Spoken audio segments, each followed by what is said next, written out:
who is breathing and who is cognizing.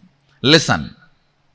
Repeat the verses once more and you will understand. The fifth verse, Yat vachanapyatitam yena vachapyudyate, which cannot be described by words, but which is the source of the vak.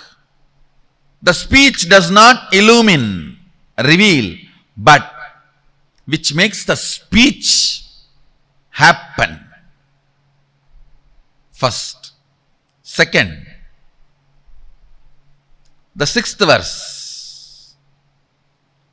Yan manasana manute yena hurmano matam, means cannot be cognized by the mana, but which makes mana cognize,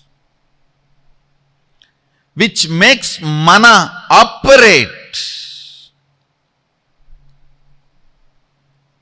Next.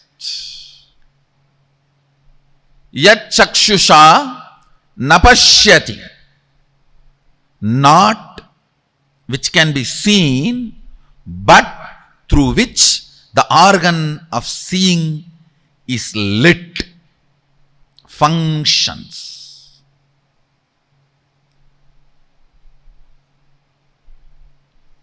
Yashrotrena nashrunoti, not by the listening, but through which the listening happens in you. Yat pranena na praniti, ena prana praniyate, not which can be breathed, but by which the breathing happens. This is one of the most powerful Sahaja Samadhi technique. Constantly try, whole day whenever you can, just try to remember, who is making me see? What is the energy in me which makes me listen? What is the source of me which makes me cognize and think? What is the source of me which makes me breathe in and breathe out? Suddenly you will see, your eyes will be open, but you will be sitting like a hatching mother bird whose eyes are open, but she is not looking outside. The mother bird which sits on the eggs for hatching, her eyes will be open, but she will not be seeing. Your eyes will be open, but you will not be seeing, because you are seeing the seer. Whenever you find time, just try to sit, even for a few minutes. You will pick up Sahaja Samadhi. Your eyes are open, but you are not seeing. Your ears are open, but you are not hearing. You are not sleeping. Your cognition is alive, but you are not cognizing. That is the state called Sahaja Samadhi. After some time, even if you are cognizing, you will not be moved out of that state. You will continue to be in that state and you will continue to cognize. That's a perfection of Sahaja Samadhi. Understand these 5 verses of Kenopanishad is the most powerful technique, method for Sahaja Samadhi.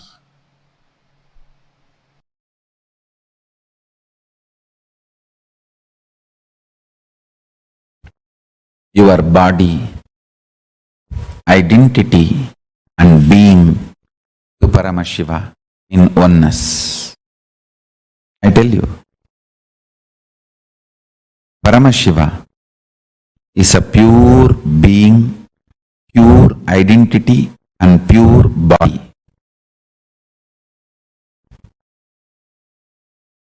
after you declare your integrity to Guru, every breath, every time you breathe, it is tuning with Paramashiva. Inhaling, exhaling, everything is tuning with Paramashiva.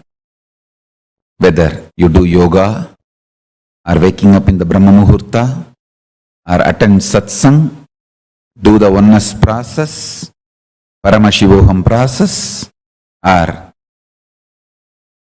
chant Mahavagya, do puja, anything. The tuning goes on and on and on.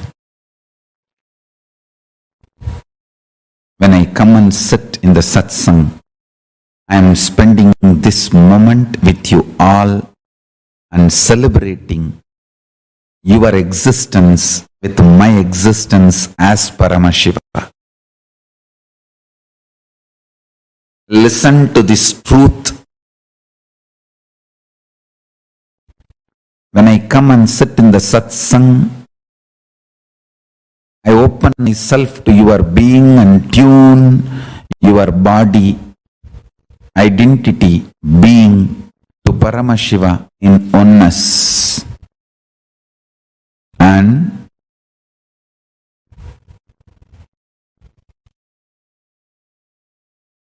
make you experience intensely, make you understand intensely, make you realize intensely, make you manifest intensely the oneness with Paramashiva, the ultimate, absolute,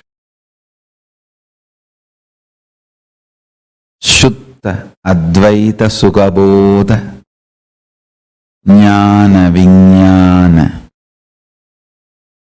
Nirvikalpa Nishkala Niranjana Nirahara Nirguna Nirbodha Nischala Nithyananda Paramashiva Swarupam Guru Bhakti continuously tunes you. Guru Bhakti is more than Nirvikalpa Samadhi, Sahaja Samadhi. Guru Bhakti is Sahaja Samadhi. Vegaha nimitta apekshat karmano jayate niyatadikriya aprabandha hetu. Change of motion is proportional to the impressed force and is in the direction of the force. You should know this law is the precise definition of how Guru Bhakti can become Guru's grace and become oneness with Paramashiva. Guru Bhakti does such big push, it gives such big push inside you as a Guru's grace and manifests as Guru Shakti and connects you with Paramashiva. Guru Bhakti is more than Nirvikalpa Samadhi, it is Sahaja Samadhi.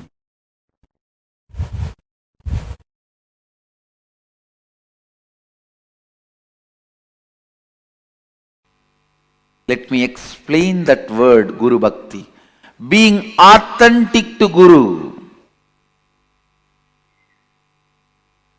Look into your inner image. See how much of your inner image is influenced by Guru's presence in your life. Look into your inner image. See in how much you are still stuck with your old stupid identity and inner image, how much the Guru has influenced, Guru's presence has influenced, and how much of your idea about you has changed. Please understand, your inner image is not you. Not only your inner image is not you, what you think as your inner image is a screen, iron curtain, stopping you to experience the real you. See how much your inner image has been influenced by your Guru's presence in your life. If you continue to have your inner image without changing, you are living your logical life. Yesterday you have been sick. Logically today you will be sick. Logically tomorrow you will be sick or more sick. Till death. That is supposed to be the logical life. Inspiration and energy of the Guru enters into your inner image. Life will not be any more logical. It will become just magical.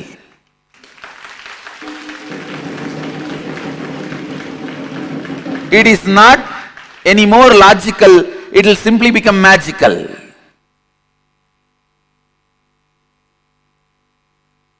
How much your inner image is inspired, influenced by your Guru's presence in your life. How much your outer image is inspired and influenced. What kind of outer image you show to your Guru. And how your Guru holds you. What is the anyakara he is having about you? Have you taken responsibility for it? What kind of an image you hold about Guru and the life around Guru, the Sangha. Understand, Guru Bhakti is bringing authenticity in your relationship with Guru. Let your inner image be as your Guru wants. Whoever considers me as your Guru, understand, whoever considers me as your Guru, for all of you, I am making it very clear. The inner image I expect from you. I want you to have the inner image of Shivoham.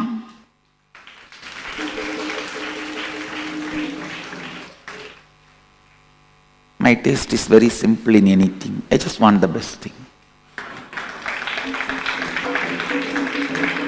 My taste is too simple.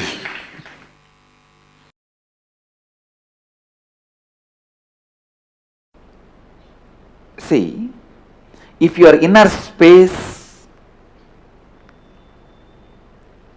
is in the mode of self-denial, you will have exactly the friends, family, people with self-denial only falling in your eyes, falling in your senses, falling in your perception.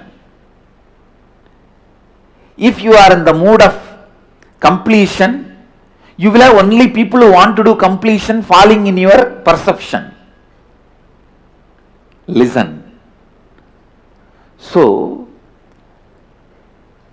whether you are in the state of a devil, demon, bhuta, preta, rakshasa, gandharva, muni, kinnara, kimburuda, gandharva, yaksha, rakshasa, rishi, whatever space you are in Advaita.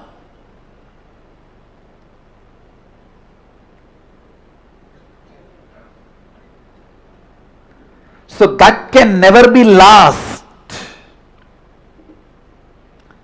If you are in the space of completely denying you, you will exactly perceive only those people who are also in self-denial and denying you. You will be denying them, they will be denying you. Both of you will be having a great Indian mother-in-law, daughter-in-law relationship. then if you decide to complete, you will perceive suddenly everybody around you are struggling towards completion. Understand? When you allow the higher intelligence of you to pull you up, raise you constantly, suddenly you will perceive Guru happening in your life. Because your own part of you, which is constantly pulling you up, only allows the Guru to happen in your life and continue to exist in your life.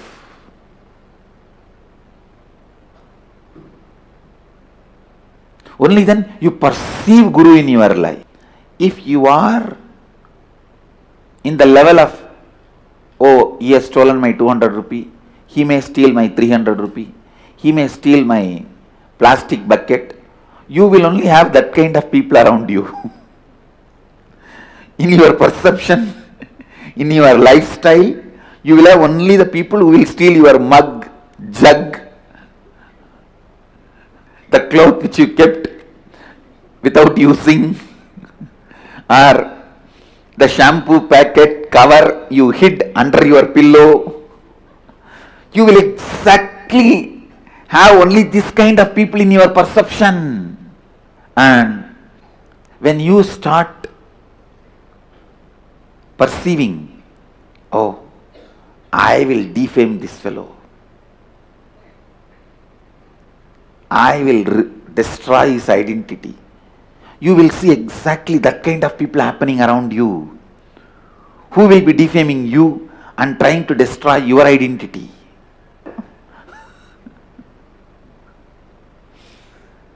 Anyhow, listen to this truth. Whatever is your mission, whatever is your life's goal, today's goal, this month's goal, this year's goal, whole life goal, pen down. You will see exactly only people who have the same kind of ideal will be in your perception.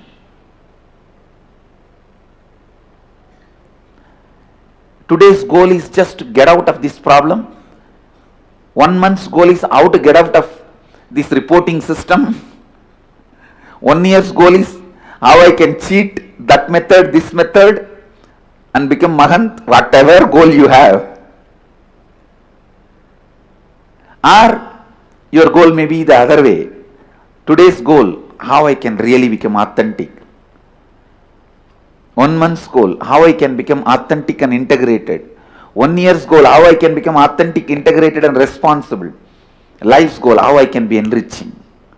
You will see exactly those kind of people will be in your perception. You don't need to show to anybody what you are penning down. But pen down your today's goal, 1 month's goal, 1 year's goal, life's goal, purposes, and look around.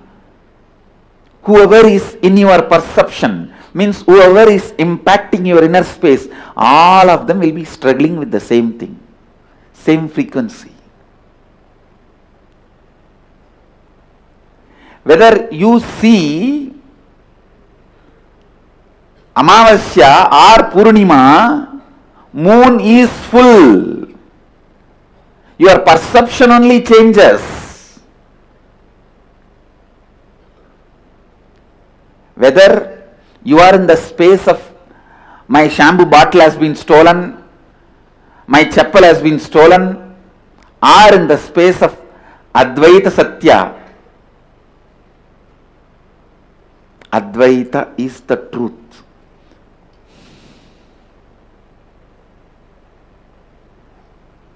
Listen.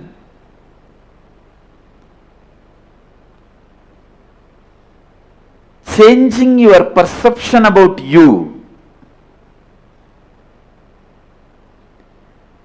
changing your perception about you is the most important, most powerful. Listen, most important, most powerful, most authentic, Advaitic sadhana you can do. Because Advaita is existence. Even if you are suffering in the worst physical problems, mental problems, you are in Advaita. Because that is what is your perception about you, your inner image about you. That kind of people only you will attract. That kind of situations only you will attract. That kind of experience only you will attract. Change that. Whether you are in the space of a complete perfect health, perfect happiness, perfect relationships, perfect wealth, and ultimate enlightenment and the contentment, you are in Advaita. Or you are in the space of worst suffering, physically, mentally, emotionally, psychologically, nothing worse can happen to you anymore. Even then you are in Advaita.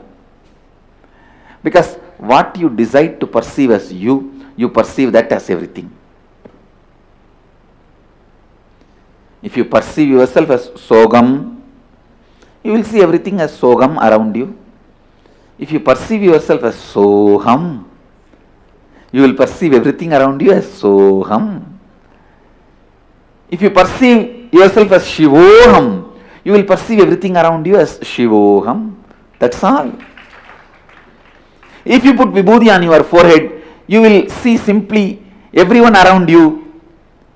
You will have people with Vibhuti as everyone around you, and they will be in your perception. If you put Namam in your face, you will see that kind of people in your perception around you in your life. If you put Kumkum, you will see that kind of people around you. If you keep it empty, like atheists, because inside is also empty, they keep outside also empty as a symbol. See, when we have Mahadeva inside, we put sacred ash outside and tell the people Mahadeva is inside. When Devi is inside, we put Kumkum and tell the people Devi is inside. When Vishnu is inside, we put Namam and tell people Vishnu is inside. When everything is empty inside, they tell people by not putting anything empty. And if you keep it empty, you will exactly get the people who will also have emptiness around you. It's up to you.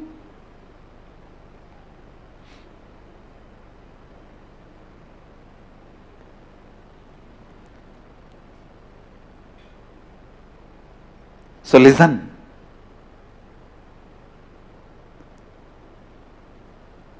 The perception about you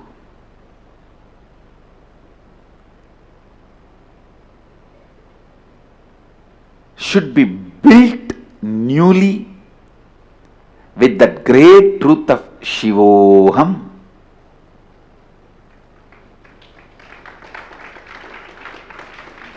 Decide. If you want to cook, you have to burn the firewood. If you want to create that Shivoham space for you, you have to burn all the incompletions. Decide. Good news is, it is possible. Best news is, it is very easy. Good news is, it is possible. Best news is, it is very easy.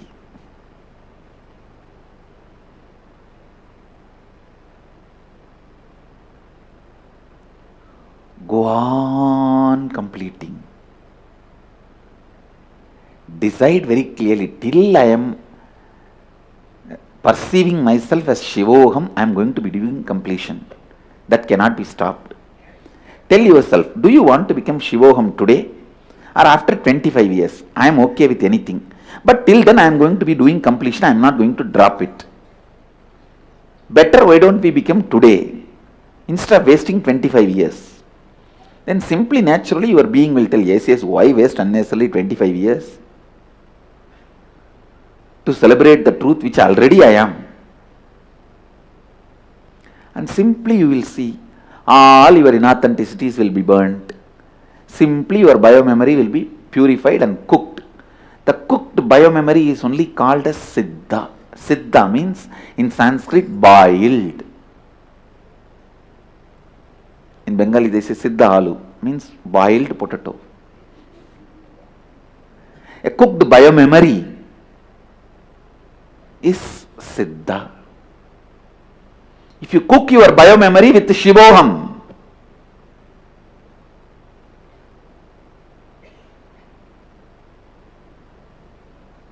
you are a Siddha. That's all.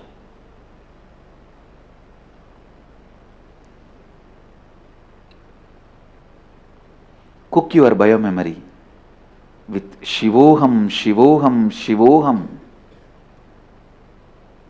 Shivoham, Shivoham, Shivoham. Simply you will see, you become Siddha. You become Siddha. Shivoham, Shivoham. Shivoham, Shivoham. Shivoham, Shivoham.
Nirvikalpa Samadhi.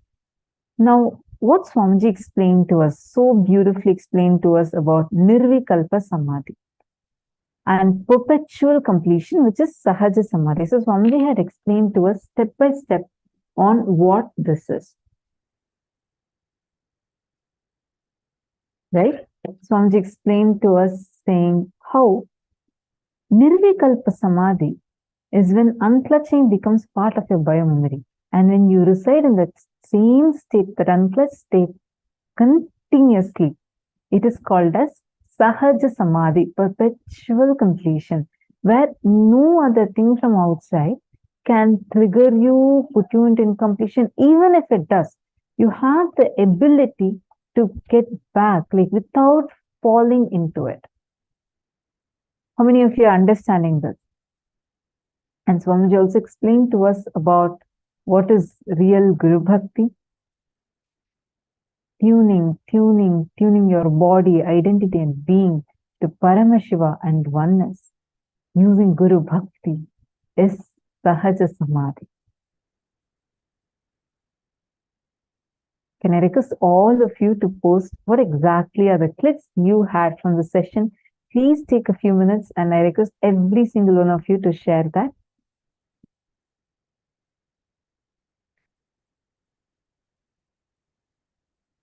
Please take a few minutes. All of you post.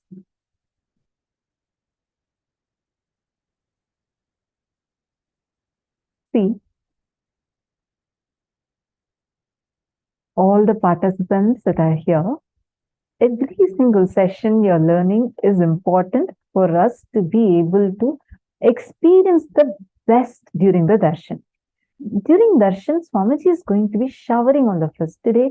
How many of you already have started identifying your friends or family members who you feel are going through some tough times and you have invited them already? If you have not done that yet, I request all of you to do it now.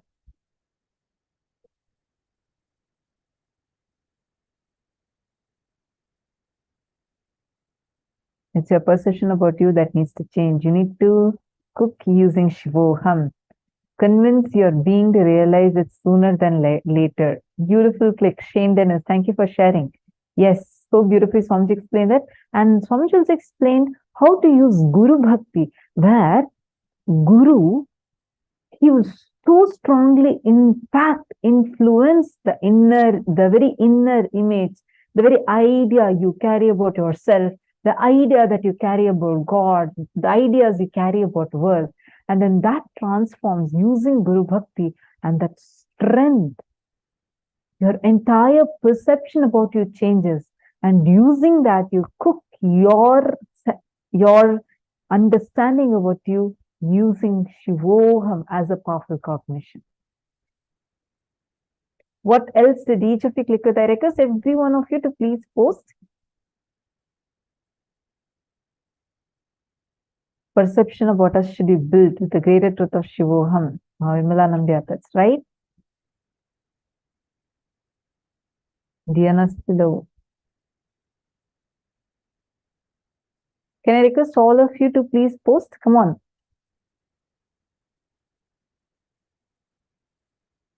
Ma Ananda Premini, where you are typing now is the Zoom chat. Where exactly you're typing now? You're asking where to get the Zoom chat. Wherever you type just now, this question is the Zoom chat. You can post there and we'll be able to see it. All right. So now, let's understand this a little more deeply.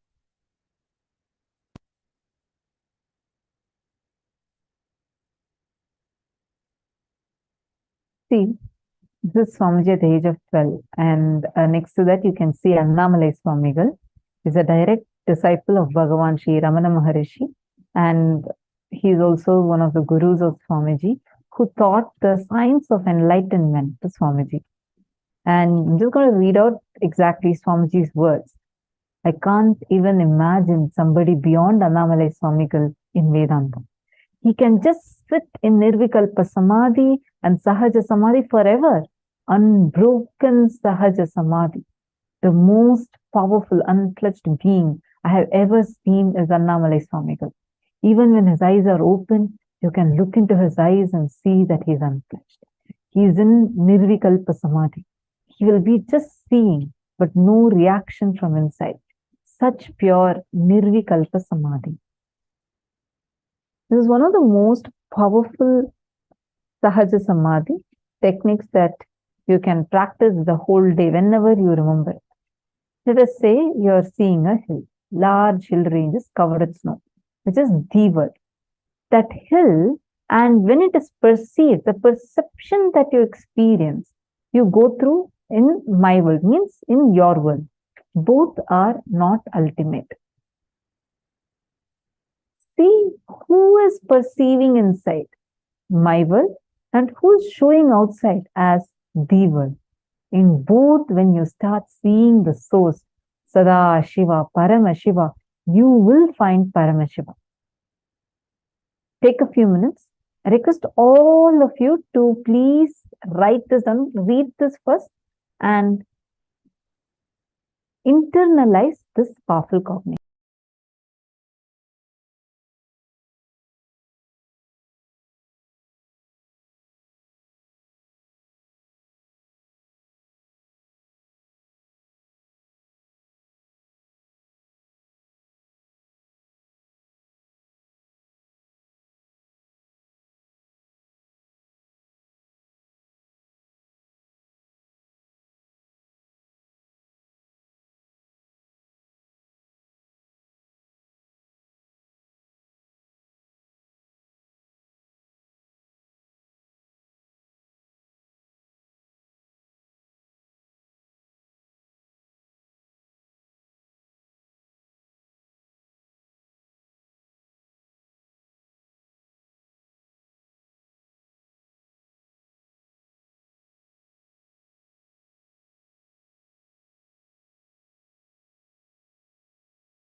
you will see that automatically all your attention will get centered on something which cannot be verbalized.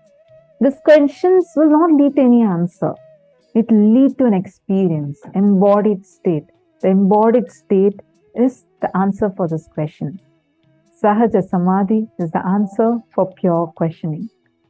Understand, every single one of you, take a few minutes. Actually, this is called as pure questioning, and just go on cherishing this pure questioning. Question everything. Like, don't even have the idea that, like, okay, I am existing or I am this body. Don't even start from that. Start seeing, question the very source of every single thing. That is pure questioning.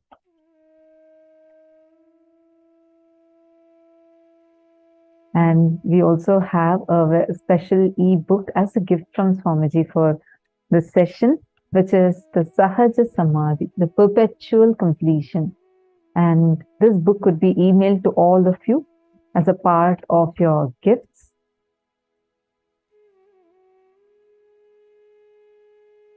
All right. So now, let's all enter into the power manifestation session. And understand, today all of us are learning the science, some of the most important truths, how you can go beyond what you think or how you exist as you, right? All the limiting cognitions you carry about you, that is what's pure questioning. See, pure questioning is what, when you don't have any assumption that you question from, when you just question to know the root, the source as it is, without any kind of dilution with our own assumptions, is pure questioning. Now, whenever you are in listening to life, only when you are in listening to life, you will be able to get answer to the pure questioning. Today, the power we are going to be manifesting, the powers that we are all going to be manifesting, are something very closely associated to this. Only when you have that pure questioning within you, which does not have any assumption. Naturally, when you have that, you're in listening. So whenever you are in listening, please understand, whenever you come to the space of listening from within you, you start manifesting the power, the ability to store anything just once. Just once, if you listen to something, that is enough. You will immediately be able to remember and repeat it verbatim. You will be able to know exactly what Swamiji is saying, and you'll be able to verbatim repeat it. We have had tons of times where people have manifested this in our Puranas. See, the listening was so beautiful, such that anything that was spoken, immediately we were able to grasp it. That was the power. That was the way this whole power was manifested. Ekasanta Grahya, it is called, where the moment you hear something, when you listen to something, you're able to grasp it and store it. Understand? When you're listening, when your inner space is opened, right now, when I'm talking to you, right now, in the last 1 minute, 100 thoughts would have passed into your head. As I finish this statement, already 10 or 15 thoughts are running in your head. We are so busy with the inner chatter in us most of the times, 90% of the times, that we miss what life is showing us. We do not have the listening to grasp what life is showing us. You're all getting it? That when you drop the inner chatter, when your whole inner space is settled in the space of listening, even once someone tells something, you'll be able to grasp it. You'll be able to remember it. It will just automatically get recorded in your memory.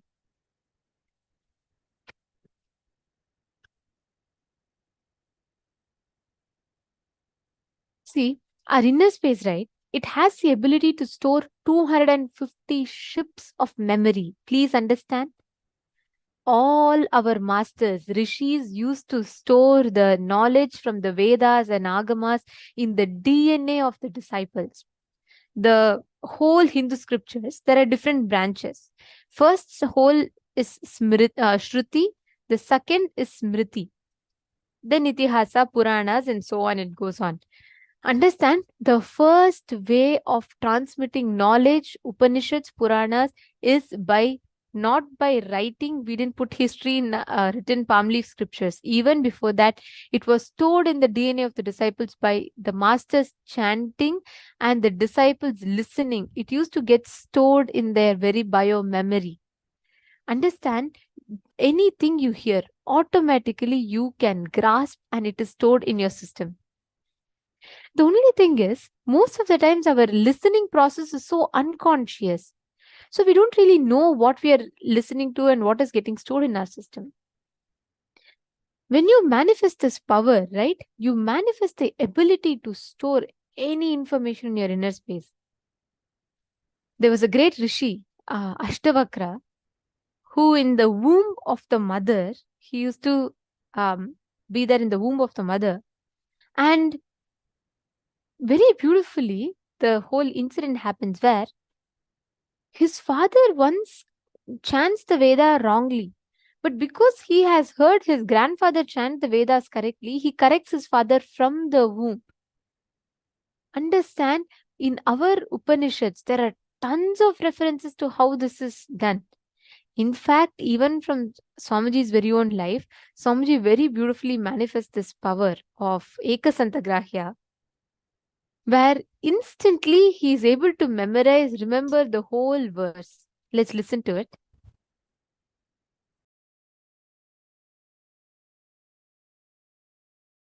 I still remember once that there was a power manifestation. My Guru Kuppammal, she was making me manifest the Yegasandagrahyam. Yegasandagrahyam means listening once and repeating the whole as it is. That power.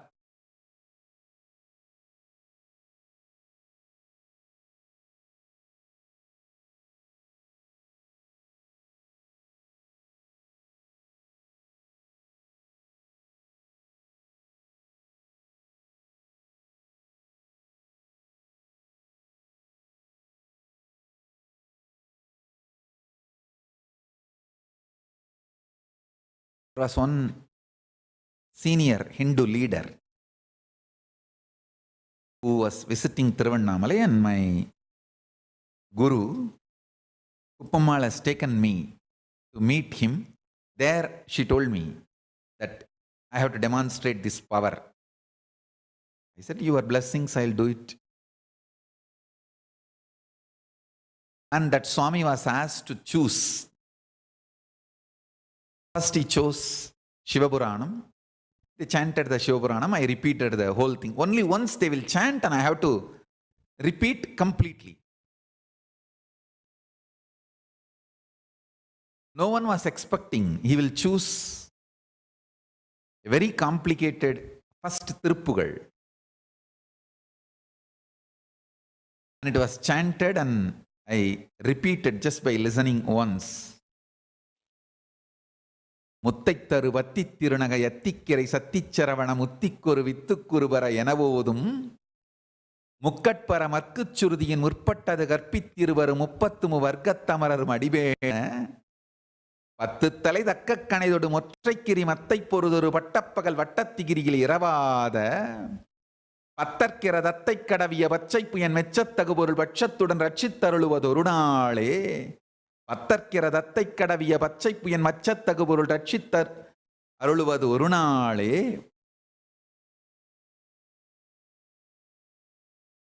தித்தித்தைய ஒத்த பரிபுர நிறுத்தப்பதம் வைத்து பயிரவி திக்கொக்க நடிக்க கழுகொடு கழுதாட திக்குப்பரி அட்டப்பயிரவர் தொக்குத்தொகு தொகுதொகு சித்திரப்பவுரி திரித்திரிகடக எனவோத கொத்துப்பறை கொட்டக்களமிசை கொத்து குக்கு குகு குக்கு குகு குத்திப்புதை புக்குப்பிடி என முதுகூகை கொத்துப்பறை கொட்டக்களமிசை குக்கு குகு குக்கு குகு குத்திப்புதை புக்குப்பிடி என முதுகூகை கொற்புற்ற நட்பற்ற உணரை வெட்டிப்பலி இட்டு குலகிரி கொத்துப்பட ஒத்துப்புறவல பெருமாளே.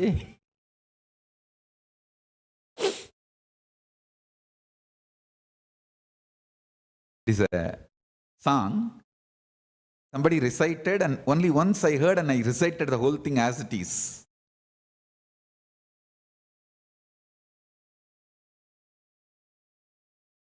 It's one of the beautiful song on Subramanya.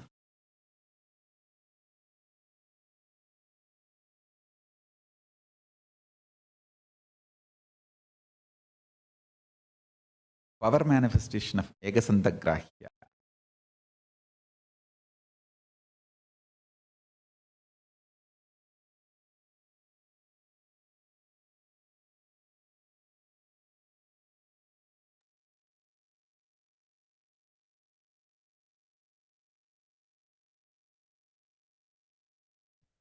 This is the beautiful science that Swamiji is revealing. Please understand.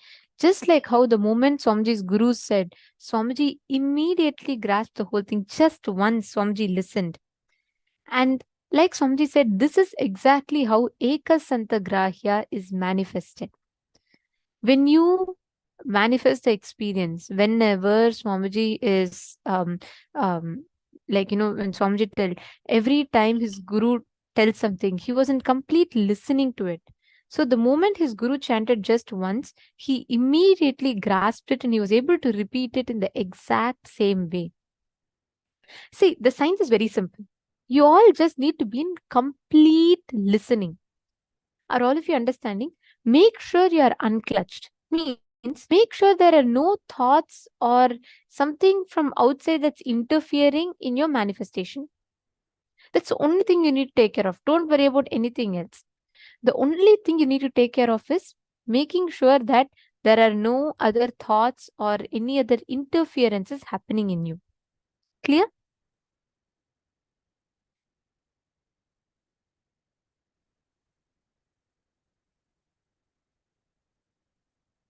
Okay. So Diana's fellow was asking, I don't know, I leave to hear what my brain is saying. Is that common? Just noticing this. Okay, listen, Ma. That is called inner chatter. All of us carry this inside of us. We all have this constant inner chatter going on inside. As you're listening, as you're all sitting here, 100% of you have something running in you. The thing is, whenever you're engaged with an inner chatter, you don't completely listen. That is why many times you feel you're listening, but you're actually not able to grasp. Because inside you constantly kacha is going on. You need to unclutch. When you unclutch inside, you manifest whatever you want as a results outside. Catching it? Okay. Now let's all test it out, okay? So I'm going to play a video clip for all of you. I want all of you, I just like to request all of you to completely unclutch, sit in that space of listening. You're going to listen and try grasping what exactly the video is saying. The whole trick here is don't fall into thoughts. Be in thoughtlessness. And I'll now be showing you all the question. Now, please come to the space of complete listening. And just listen to what Swamiji tells. Don't even think that you should remember. Just listen. I wanted all of you to know some of the important things about aging from the Siddha tradition. The knowledge now I am revealing is the most sacred secret from the Siddha tradition. They call it science of Kayakalpa, means living eternally. Whenever you go through an experience, whether it is a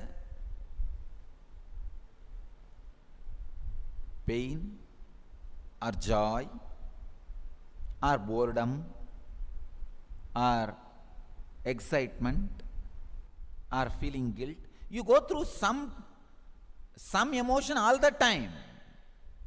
There is some experience all the time. There is no time when you don't have any experience. You can't say there are some time when I don't have any experience. No. Either there is a pain or bliss or suffering or anxiety, something or other constantly causing you experiences. Look in. It's time. to reduce the experience to its depth. Don't be superficial. When you look deep, all experiences gets reduced to its subtlest level. See, the whole understanding about the experiences need to happen in everybody. When you look deep, all experiences in its subtlest form gets reduced to a simple pranic movements. That's all. Simple pranic movements. I tell you, time, psychological time also is nothing but a simple pranic movements. That is why when the prana is fully alive, when the kundalini is awakened, the brain part which takes cognizance of time does not understand time ordinary way in the brains of our disciples when their kundalini is awakened. When their kundalini is awakened, they go beyond time. They experience a space.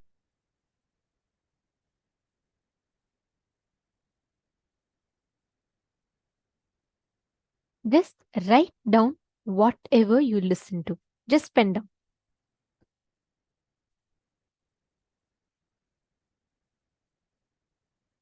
Please put it in the chat. Write down the exact words. What did Swamiji tell now? Line by line.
Yes. So hope all of you posted.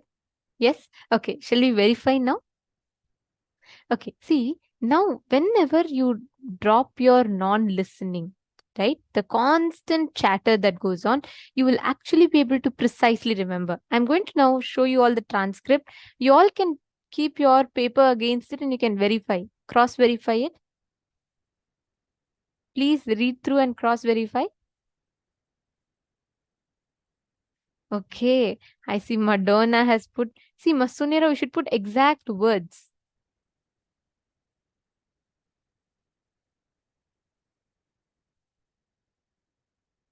See, Ma Priyatma Surupini, okay, I see your message. Now do we understand? Our listening does not go beyond one line. Most of the time, we're all stuck to just that one line, one statement. But beyond that point, our listening completely stops. That is what is called that inner chatter that goes on inside. Something is happening inside which does not allow us to grasp what's happening on the outside.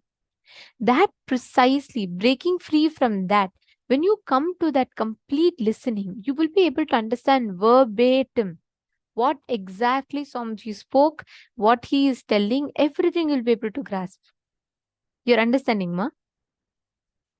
Every one of you just apply this one truth. If you just remember what Swamiji told, when you come to that space of seeking, pure questioning, where there is no assumptions, no judgments, there's a constant judge sitting inside you who will constantly say, oh, this is good, this is not bad, this is not as good enough, this person can be a little bit more better.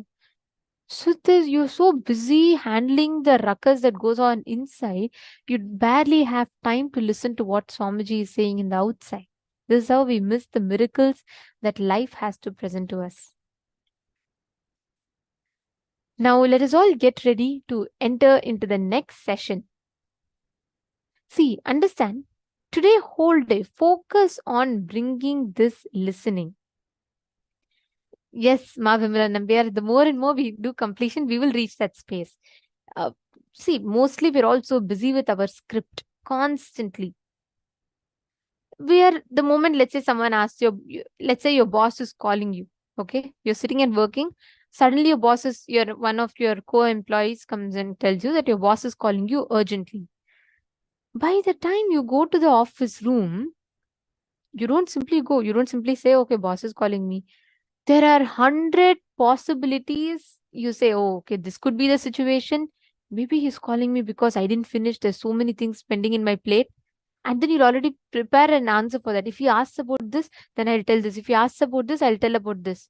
Or you'll say, oh, maybe he's calling me trying to increase the time I work. He wants me to work for more time. Then I'll tell him this reason. You are so busy thinking about what you have to talk, but poor guy would have called just to give you a gift for your birthday, which he forgot. But constantly we make everything of ours with our written scripts. So every single time you make that pre-written script, you will lose what life has to tell you. Now, we are going to be entering into the next session where we understand about one of the most important things. There is something called as soft suffering. Swamiji is now going to be explaining to us what that soft suffering means and how that soft suffering is a boon for us. So let's now listen to the revelation from Swamiji.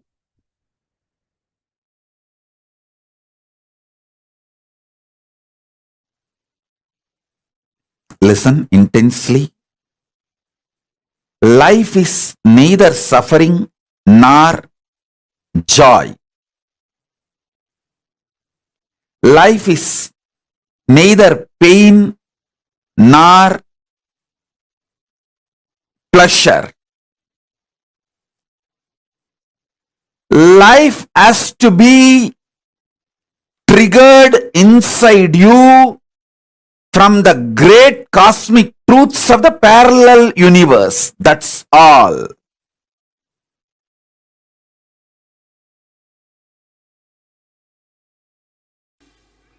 The moment you feel the suffocation, liberation starts in you.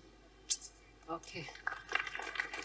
It is like a gold touching the mercury. The moment gold and mercury comes in contact, gold starts melting. Okay. Same way, the moment you feel the suffocation, it starts melting. Okay. And sometime we ourselves ask Sadashiva this as a boon. I may not be able to handle myself pushing me towards liberation. You better appear in the form of suffocation to me and go on pushing me towards liberation. Why Tirunavukar got the stomach pain? He actually asked Sadashiva, till you fill my heart, let my stomach torture me. So that is the way he got that disease. He feels in the world I may forget the whole purpose. So better you be available in the form of this suffocation. So till I become completely enlightened, you be driving me from the stomach. Oh my God. Sometimes even we ourselves make this happen. Oh. And we will not be aware of this at all. I tell you, there is something called soft sufferings. Soft suffering means actually without any problem you will be suffering. Those soft sufferings are usually boons. You take it and come down. Okay. For example, actually somebody is handicapped. Actually somebody is in the poverty. Actually somebody is like a mad or that and all is actual karma.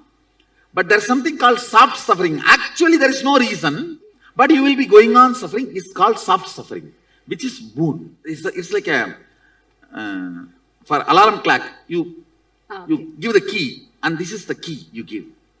Okay. So you yourself decide, I have to become enlightened within this birth. Okay. So my acceleration speed is not enough. Okay. Devi, please accelerate me. Oh. Whatever it may take, I am ready for that. Whenever you give that kind of a commitment, she gives soft suffering. Okay. She will never give you hard suffering. Hard suffering comes by karma. Okay. Soft suffering comes by boon. Oh. All soft suffering is come only as a boon.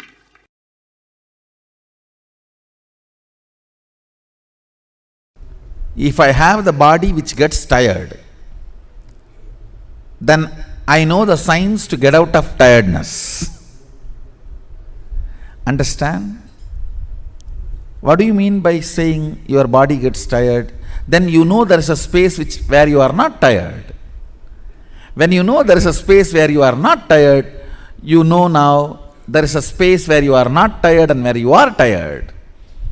Now, it's only a simple science we need to manifest, where we are not tired. You may just have to find out the basic secrets.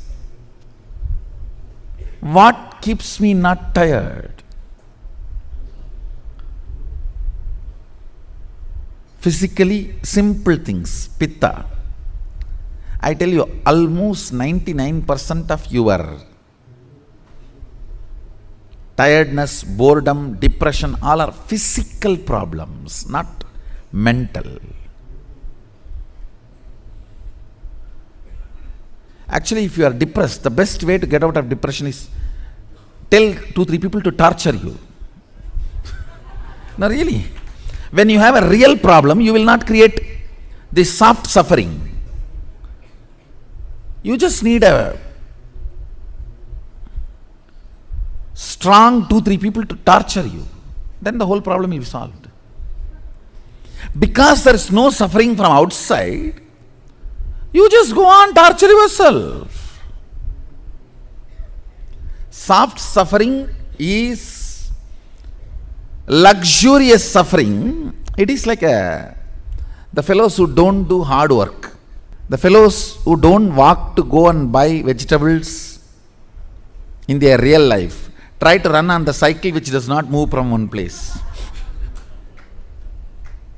Soft suffering is the luxurious replacement of the real suffering.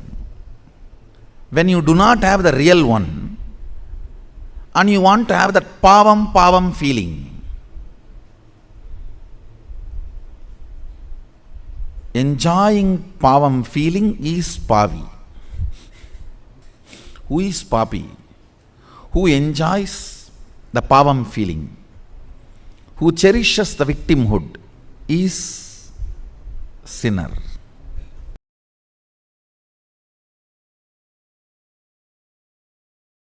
I'll tell you one small incident. One guy came to my guru, Isaki Swamigal, who talks very less usually. I still remember this incident. He came to Isaki Swamigal for stomach pain, some constipation or some stomach pain. And he was complaining because of that stomach pain. All his joy is lost. He used to be all the time joyful, smiling. Because of the stomach pain, everything is lost. Isaki Swami just gave a little vibhuti and asked him, apply it on your stomach and sleep. Come back after 24 hours. That guy was filled with doubt and frustration, saying, oh, I am suffering with this stomach pain for last 8 years and you are giving me little vibhuti and asking me to apply it on the stomach, not even giving something for me to take inside as the medicine. In Indian villages I have seen, only if you do big treatment, you are a big doctor. You have to make that fellow lie down, put many injection, and if possible even IV. If you do big, then you become a big doctor. Isaki Swamigal is a Hindu doctor, Hindu Vaidya. He knows all the methodology, even modern medicine. He used to even give injections if needed. He has made himself as a self-taught. Even in modern medicine, of course, the traditional Vaidya Shastra he learnt from his Guru Parampara, very traditional way. Anyhow, he gave this vibhuti. That guy was ranting, but Isaki Swami did not answer, he just kept quiet. That fellow went and tried applying on the stomach and sleeping as usual, as it is supposed to happen. He became alright, completely alright. Not only the stomach pain disappeared, the bleeding he used to have stopped.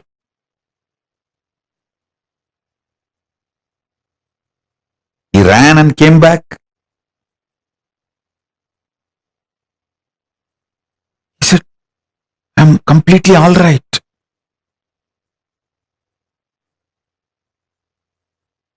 But still there is no joy in his face. Bhagavan asked, Isaki Swami asked, Ippa sandosham dana? Now you are happy, na? He said, no, happiness has to come from inside, na? Only if it comes from inside, I can be happy. He smiled and said, being sad, you built it with a lot of effort, convincing you with false ideas, logic. But to be happy, you expect it should come from automatically within. It's like you dump 1 ton shit on a diamond and you expect the diamond should shine beyond the shit you dumped. You consciously dumped sadness on you, multiple times convincing you. See, as a baby, we are all bubbly, excited, joyful, natural existence. The existential reality was joy and excitement, jumping, dancing. You convinced yourself with millions of ideas, millions of times to become sad, And after you are successful in making you sad, you expect joy should come automatically. Hey, jump like a baby, laugh, roll. That is your natural existence. That is your natural way. See Papa's Skandamata and do. That is your natural way of existence. Your sadness is artificial, but your mind is so cunning, it makes you believe your happiness should be natural.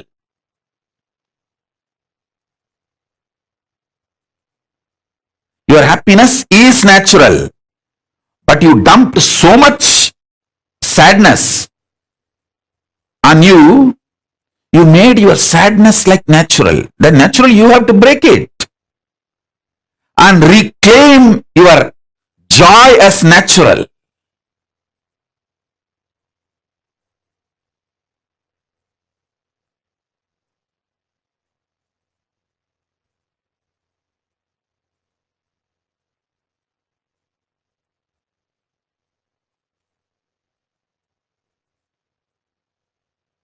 So understand first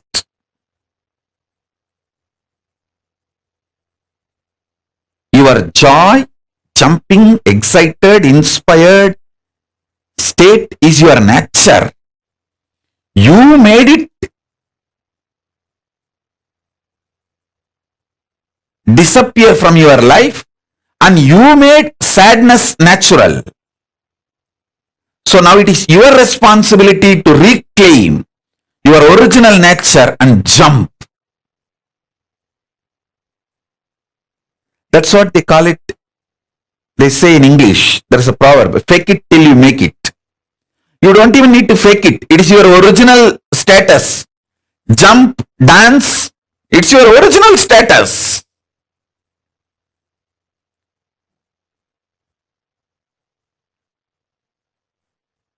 Be blissful, it's your original status. You just need to reclaim.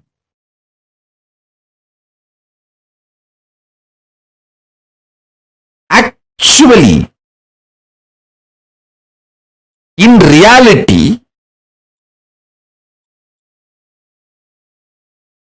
delusion itself is because of your non-involvement, inactivity, withdrawal. When an elephant sleeps, even a wolf and fox will try to bite his leg. Listen. When an elephant sleeps, wolf and fox will try to bite his leg. When a lion is fast asleep,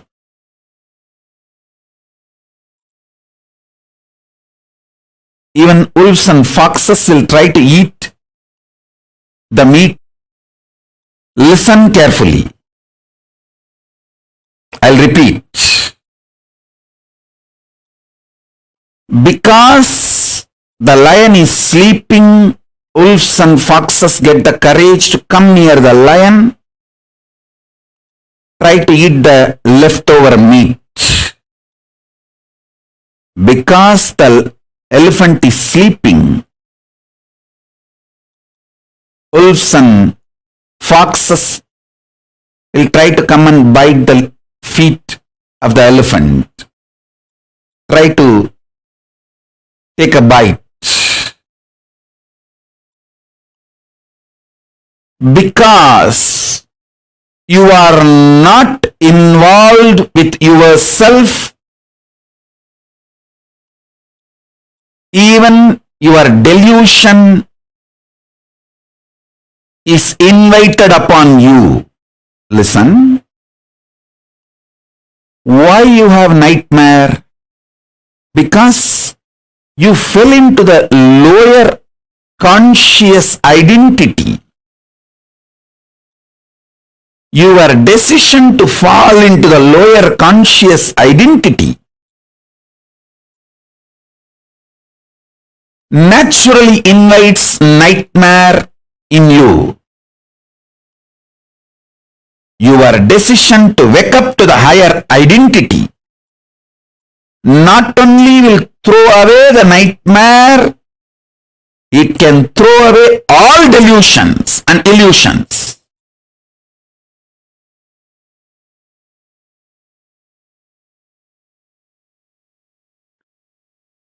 You get multiple types of emotions, almost all emotions every day. Sometimes lust, sometimes greed, sometimes fear, sometimes the multiple versions of fear, sometimes worry, sometimes love, sometimes attention giving, sometimes attention asking, sometimes jealousy, sometimes comparison.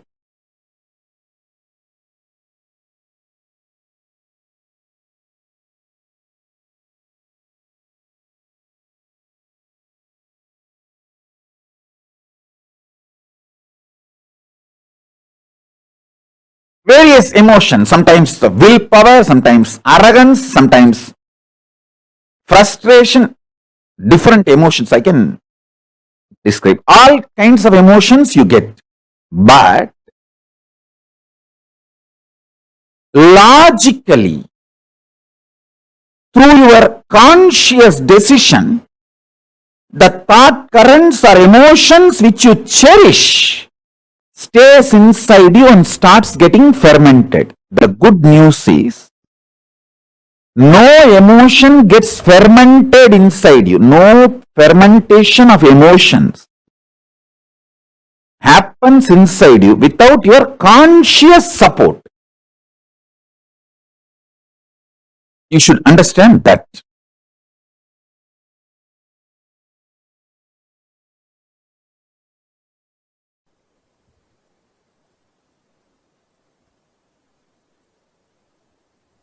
Due to the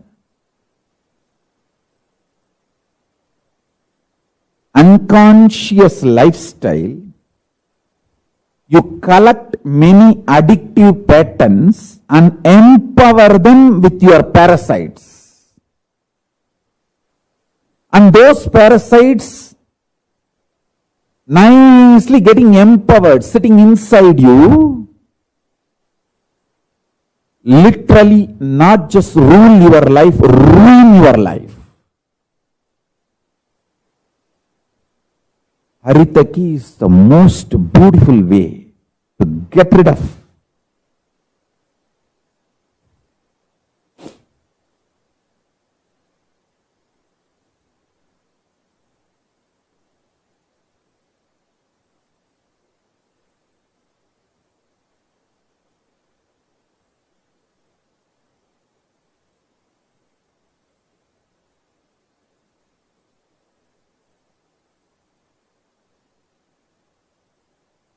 multiple parasites sitting in your muscle memory. I can give you lots of examples. If you are married, you know backseat driving.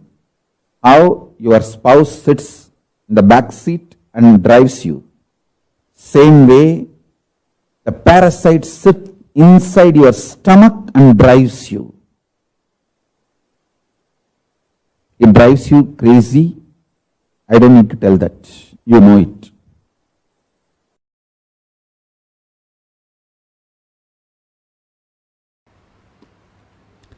You are not negligible part of the existence. When you consider you are a negligible part of the existence, or you are an accident, or you are cursed. These are the multiple identities you try to associate due to the frustration and low self-identity. You give life to that identity. Because you give life to it, that becomes reality. Listen. The good news I have is, Unconsciously, if you cherish even 10,000 years, you are a cursed being. Consciously, if you declare even once, you are a blessed being. The conscious declaration overpowers 10,000 unconscious cherished thought current, because even if 10,000 years a room is in darkness, one matchstick is enough to light it in 1 second. Listen.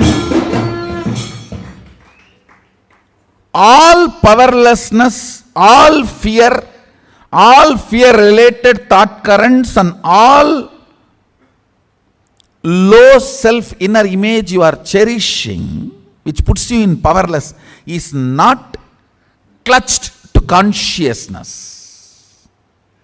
You need to understand that.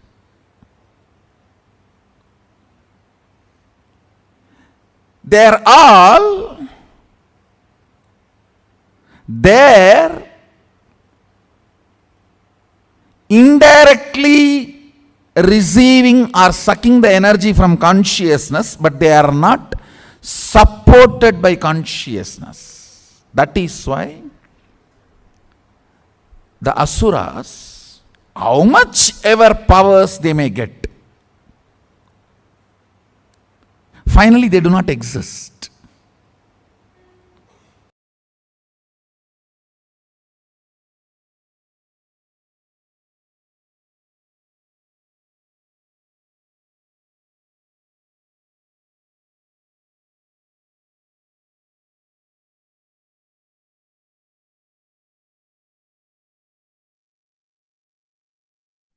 Soft suffering is a boon. Wow. Such a powerful way Swamiji explained to us how even the soft suffering which we take as a boon for reminding about our higher self, how we take it as a boon and how we come down, or like we ask as a boon and we get it. How many of you understood this soft suffering part? Can I request all of you to please post? How many of you understood this?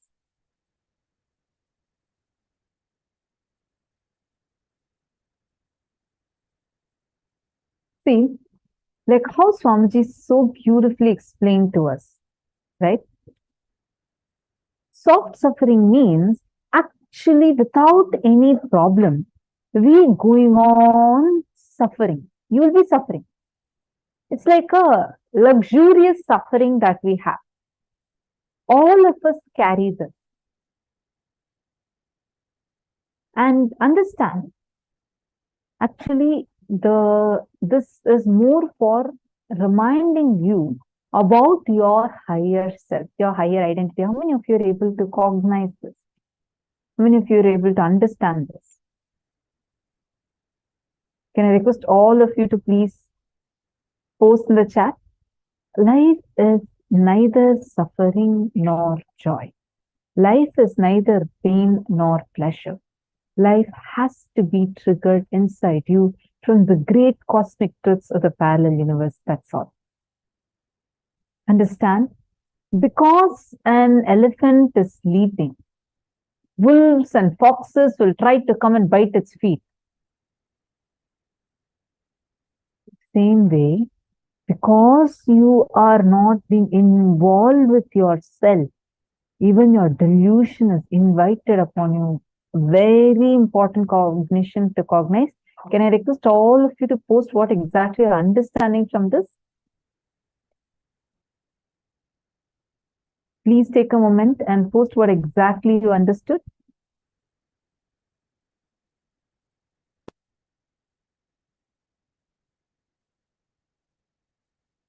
What do you understand as how the delusions come into you?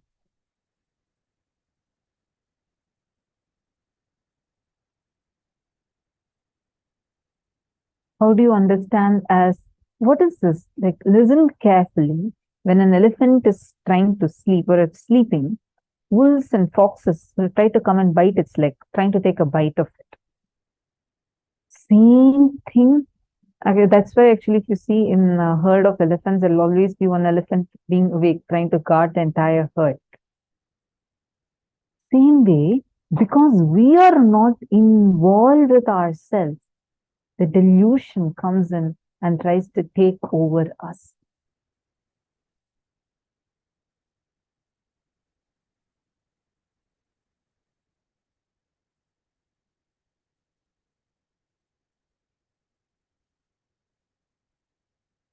Fatima Behestani has put, suffering is a mental setup created by us. Suffering is not our nature. Being not joyful is our nature. Absolutely. Diana's below, you have posted that delusion bites us when we aren't looking. See, when we are not involved, it's when we are not involved, meaning it's much deeper than what you understand. Go a little more deeper. Find out in many areas of your life, wherever you were not fully involved, be it your business, be it your health, be it your relationships, in any aspect of you, look at where you've not been involved. You would see all those places you would be struggling, suffering, but for no reason at all. Like you would actually not have a reason, but you will still going on be having, it's like unconsciously living, like unconsciously if you cherish, even for 10,000 years that you're a cursed being, just one conscious decision, declaration that you're a blessed being is enough. The conscious declaration overpowers 10,000 unconscious cherished thought currents. Because even if 10,000 years a room is in darkness, like how Swamiji mentioned, just one matchstick is enough. It can bring the light immediately in 1 second.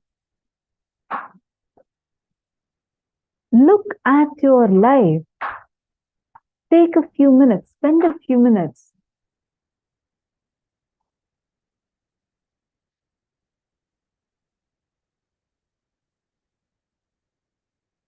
How many of you are understanding this non-involvement with life? Magitanjali Khanna, look at your posting, right? I want to be active and stop physical suffering. Now just look at it.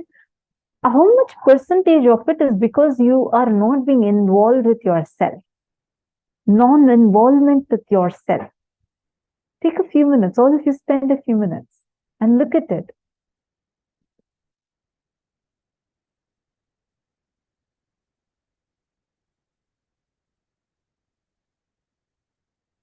Very beautifully, Swamiji shares from his very life. Life is neither suffering nor joy. Life is neither pain nor pleasure.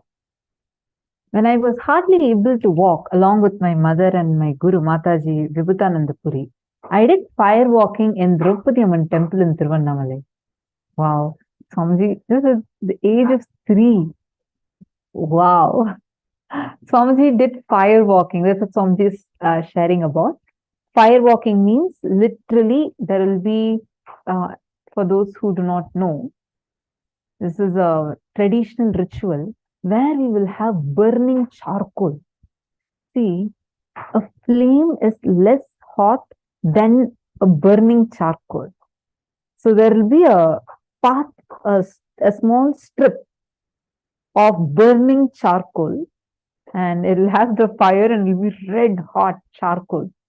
And they'll keep adding more and more fire to it. And you're supposed to be walking on top of it with bare feet. And you should be walking, it'll be like at least a few steps you need to walk. And you need to go to the other side. It's a very powerful alchemy process. And Swamiji did this, and Swamiji was not even able to walk properly. Like he was barely starting to walk. Swamiji did fire walking in Draupadi Amman temple in Tiruvannamalai. By the time I was 7, 8, I had done spear piercing in my tongue and in my body in my aunt's village, Govanur. My family was the head of the village called Chamundi, and my father's sister was married to a family which was the head of the village called Governor. In that village, there's a Shiva temple and Subramanya temple. In that temple, there is a festival, and I was taken to that festival where I got the tongue piercing and body piercing done. It's a family tradition, an indigenous lifestyle. All this has so much of benefit to make the child immune to physical, mental pains. It's a very powerful way of training. And Swamiji had done all of these processes, like you'll actually see this trishul or veil, all these things pierced on the tongue, and some will even be like on the skin. Even recently in 2018, Swamiji had done this, right? Like you all, whoever came to Tiruvannamalai, we all witnessed. And all of us also got the blessing to be around Swamiji at that time and to participate in it, where like Swamiji actually pierced like lemons on Swamiji's hand and walked on fire. So all these are indigenous Hindu practices, which helps us to go over the physical, mental pains that we carry. Now, take a few minutes, look into incidents from 4 aspects of your life: career, relationships, health, wealth, where you manifested suffering. Take a few minutes and please start penning them down.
Yes.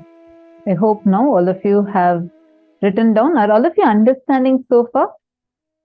Are you able to identify? If any of you have any questions, take a few minutes and post it here. You made me miss Swamiji's physical presence. I know all of us are really, really missing that. Actually, the Sarvanya Pita Yajaman, Sarvanya Pita Kartas, and Sarvanya Pita Dishwars would be the first set of people to very soon receive the physical darshan of Swamiji. Actually, Swamiji said that, I actually see Mohangsu tearing up. I know when I was sharing it also, I missed deeply inside, like, because there is such a sweet moment to see Swamiji do fire walking. And I remember, like, I was there. I thought first I didn't know that fire walking was going to happen. I was around, like, slightly behind where the temple things and all were going on. So I was with that team. And all of a sudden they said that everybody is going to do fire walking. Whoever wants can do. So all of you quickly go and gather in the front. And I went. And I was very afraid. I thought that, fire walking, lemon piercing, like, are you supposed to actually pierce your skin? I was so afraid, thinking it's going to pain and all that. So I was like scared. And then suddenly one of them said that Swamiji is going to be doing it. Like, so excited. And then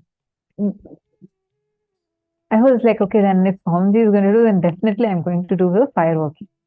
And it required us to be at least 18 or above. So fortunately I was, and I happened to be there. Swamiji was there standing on, I still remember the fire pit was being prepared, like a huge pit with burning charcoal, and they're preparing it. They're trying to get the fire up. It was like really, really hot. That whole area itself was hot. And everyone, there were so many program participants and Balasans, Adhinavasis, everybody were gathered around. And Swamiji was standing there with the Trishul. And like so powerfully, like Kalavaira Swamiji is standing there. And Swamiji was having one of his hands on his hips. And then it's like there was music going on, and Swamiji was dancing to that song. And it was just a sight to behold.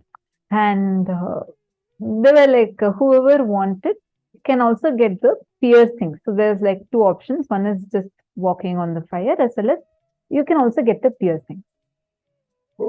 So my Gurukul mentor came and asked me, do you also want?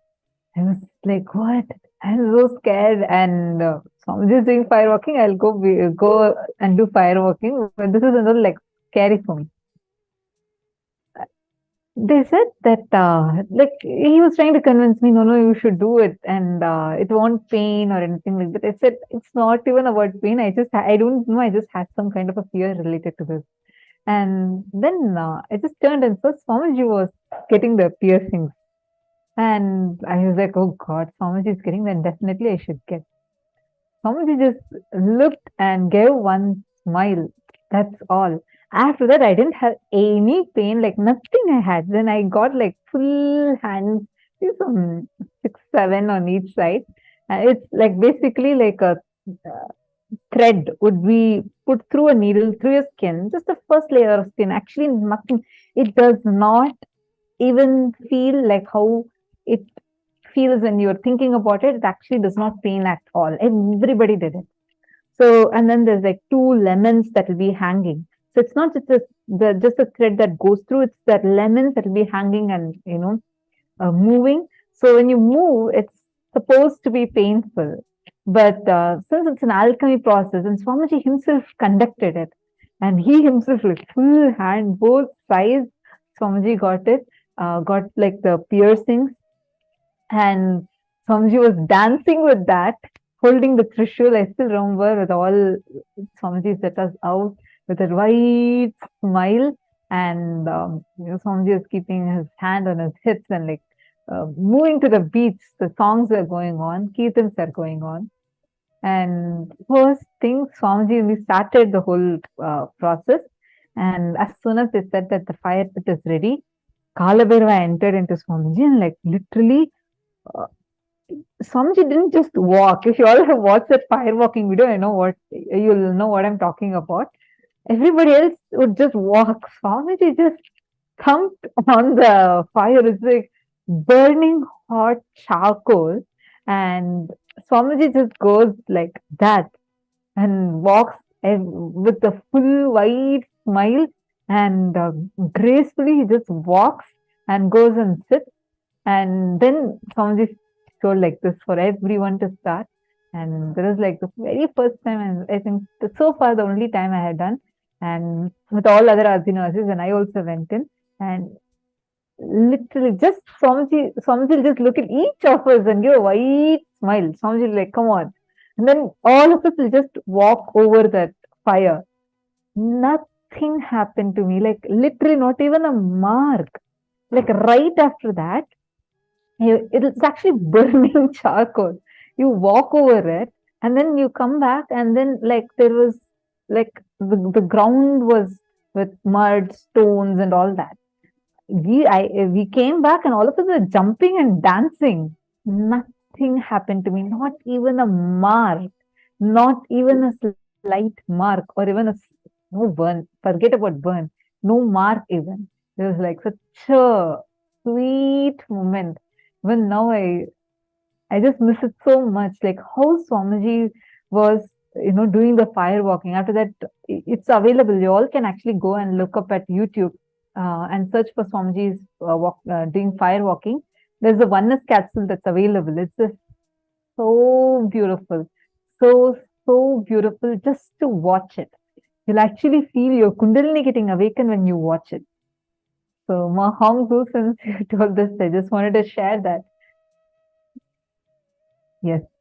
So now, any of you have any questions, you can post here. Any of you have any questions related to the workshop that we just did?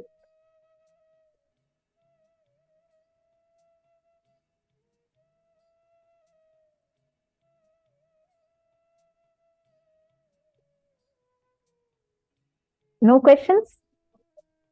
All right.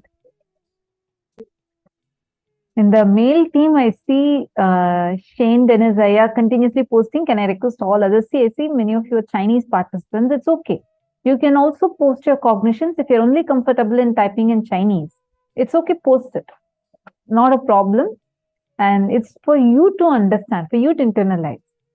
All right. And the Chinese translators, if any of the Chinese participants are having any questions, I request if one of the translators can post it in the main Zooms, like the main Zoom rooms that are there. Please be logged into that and kindly post the questions along with the person's name in English so that we can answer those questions. All right, great. So now are you all ready for one more round of power manifestation? Shall you all enter into power manifestation? Now, before we enter into that, I have one more quick thing. Now, whatever you have penned down, can you all pen down in detail how non-involved you were in those incidents? And how you can become more involved. Take a few minutes and please write these 2 steps.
Hope all of you have written. Have all of you finished writing? Please let me know if all of you have finished writing. If you have any questions, feel free to post.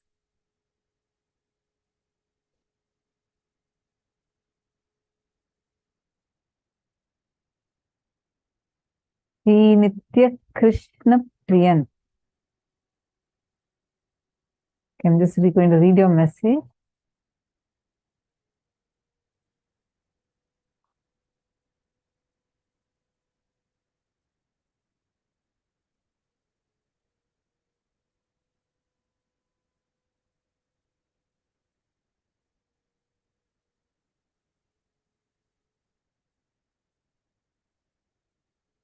So beautiful.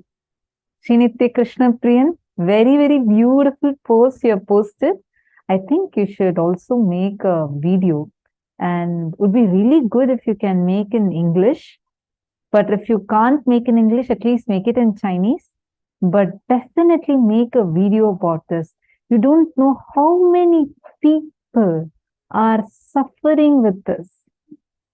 There are so many people that are suffering, like with breakups, relationships. Relationships are in a very dire state today.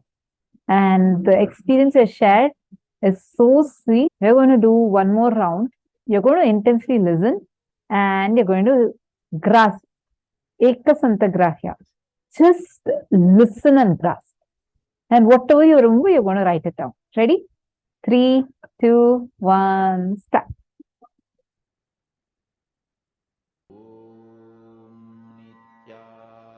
Nithyananda Paramashivoham. Om Nithyananda Paramashivoham. Om Nithyananda Paramashivoham. Om Nithyananda Paramashivoham. Om Nithyananda Paramashivoham. Om Nithyananda Paramashivoham. Om Nithyananda Paramashivoham. Om Nithyananda Paramashivoham. Om Nithyananda Paramashivoham. Om Nithyananda Paramashivoham. Om Nithyananda Paramashivoham. Om Nithyananda Paramashivoham.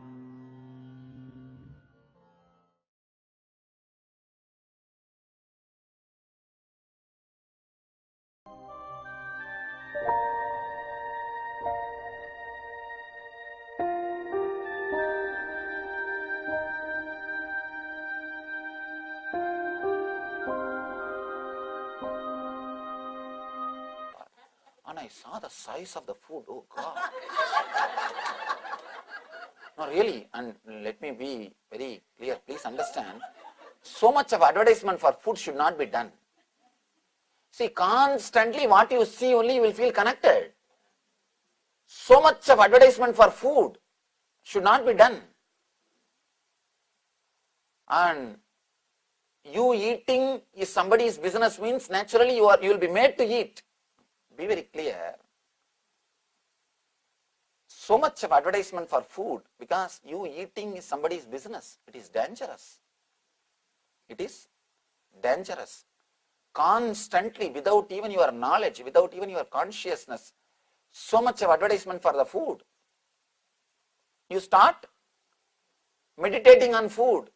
Eating becomes a religion. You start meditating on food. Continuously you are meditating on food. And the quantity served also. Naturally, when you buy it, what will you do? How can you waste it? I tell you, if you throw the food in the dustbin, only food will be wasted. If you dump it in your stomach, the system also will be wasted. Never feel that you are wasting food. The moment you feel enough, just throw it in the dustbin. Only food will be wasted.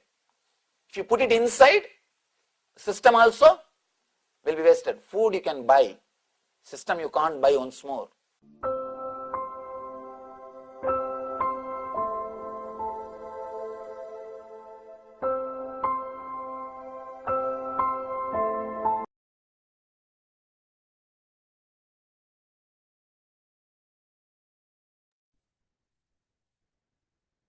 Yes.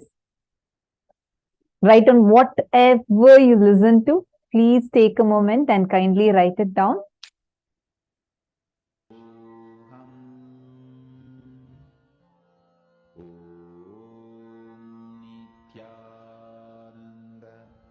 Write down whatever you listen to, whatever's formally revealed. Start typing it down.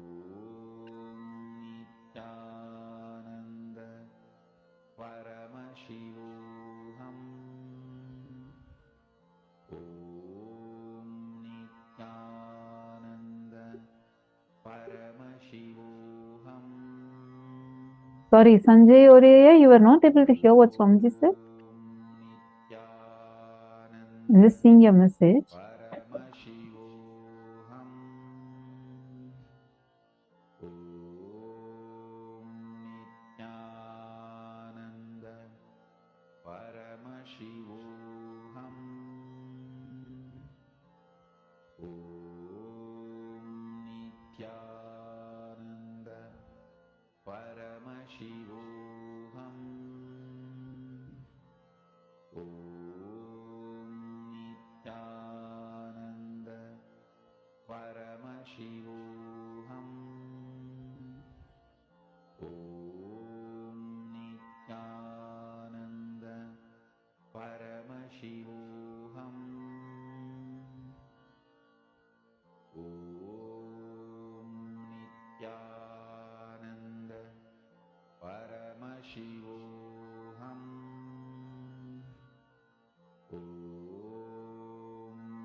Have all of you finished?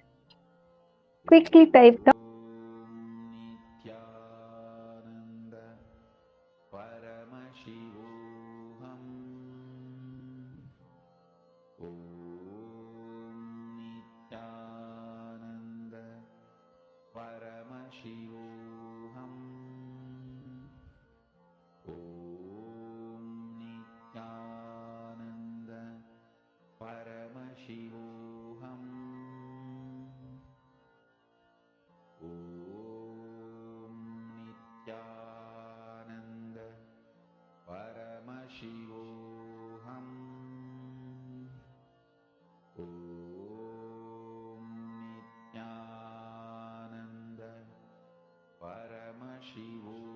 All right, so let's now see what the answer is. 3, 2, can I show the answer?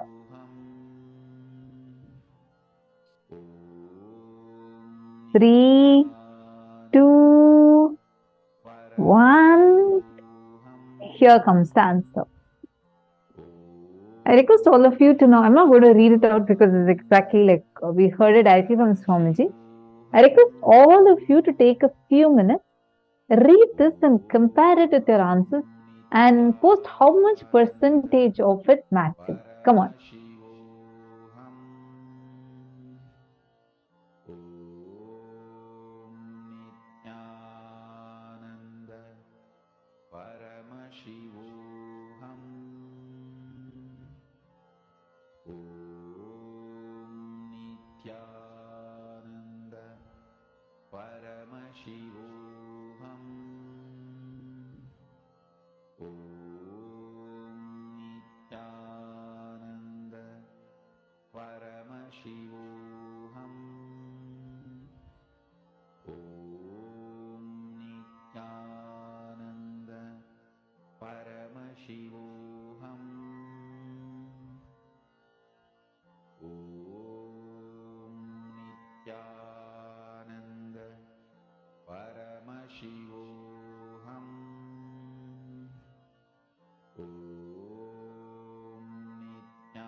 Nithyananda Paramashivoham.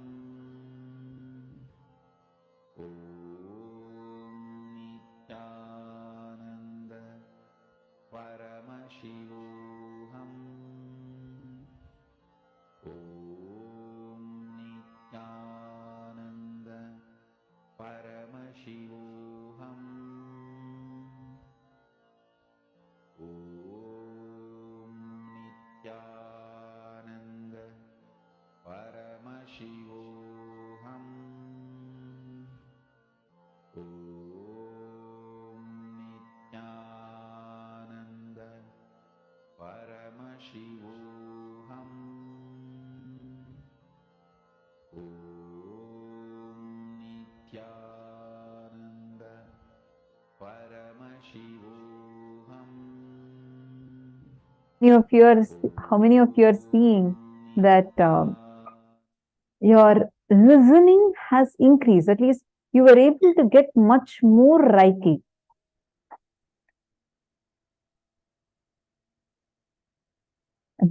Still, there is a lot of things that is coming on. Actually, intensely listen, do the completion processes. It will help you to become better and better in your listening and become ekasantagrahi. Just by listening once, you'll be able to grasp it. Now, we all learned about soft suffering. We're going to enter into the next thing, where Swamiji is going to explain. This is something very important. We all know about pain, we all know about suffering, but something more important is how the suffering and pain happens inside us. We're going to understand that. Swamiji is going to explain about 5 types of pain that we all carry. Let's now listen to the revelation from Swamiji.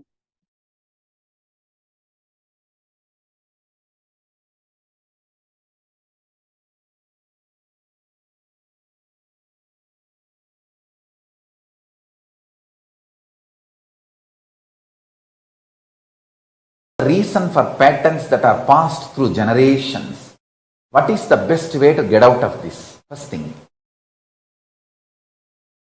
the fundamentally human being learns the basis of their identity. What is right, what is wrong, what is good, what is bad, what is pleasure, what is pain. From your past generations, from your parents, family, people around you who taught you. I still remember very clearly one incident. Let me tell you.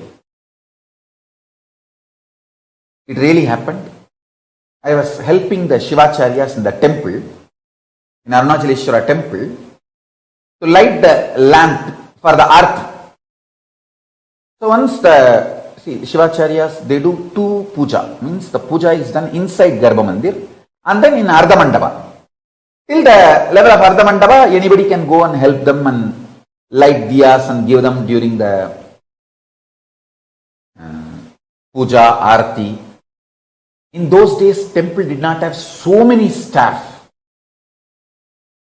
And even the staff were there, not only understaffed, they will have to run around to all the different sannidhis, shrines. So we are small kids who volunteer. We also go and help here and there, and it's a big blessing and it's such a joy to volunteer and do puja to Arunachaleshwara. After the puja, they will give the vibhuti first to us, so that's a big pride.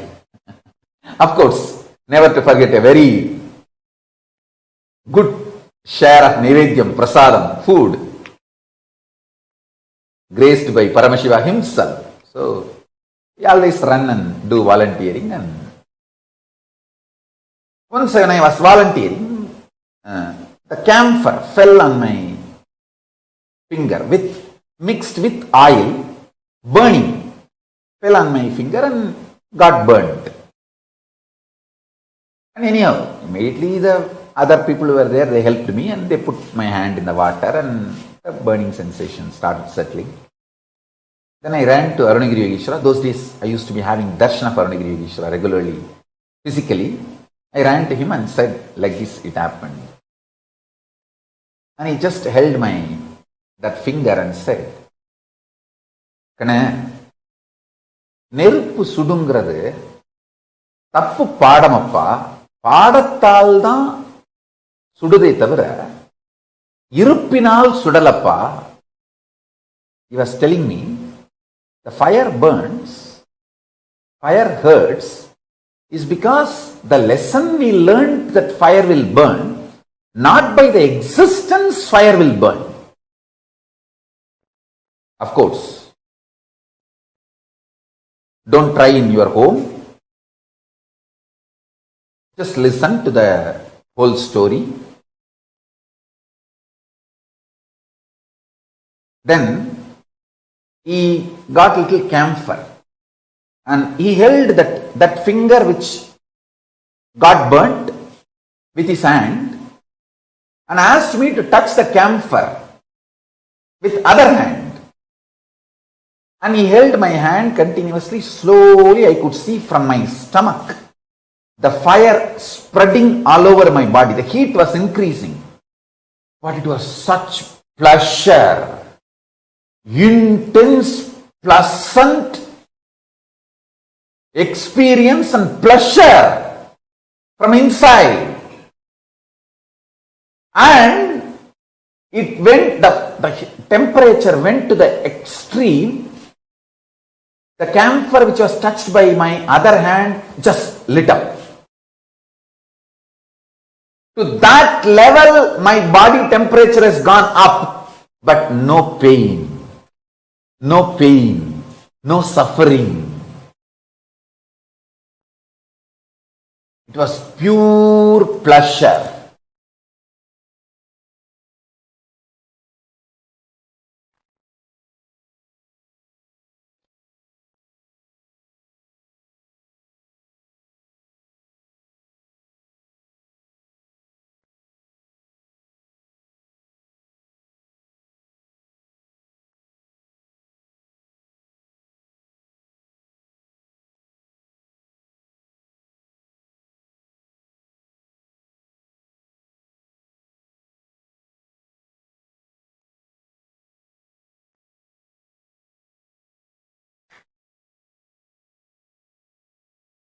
I still remember how he raised the whole, not just temperature, my cognition about fire. That's it. I realized even the so-called fundamental experience like fire burns is because you learned that way. You are delusory learning, not because of its existence. He said, hey, Agni, தத்துவமப்பா, அது வயத்துக்குள்ளே தான் இருக்கு. நம்ம வயத்துக்குள்ளே இருக்கிறது எப்படி துக்கம் கொடுக்கும்? He was trying to teach me in Tamil. I am trying to repeat the words as it is. Fire is a principle, fundamental principle of existence, and it is there inside our stomach.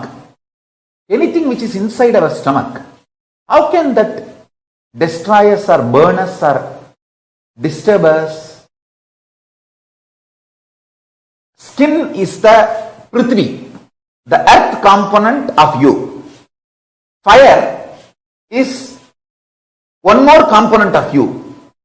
How can one component of you destroy another component of you when you are still alive as the master of you?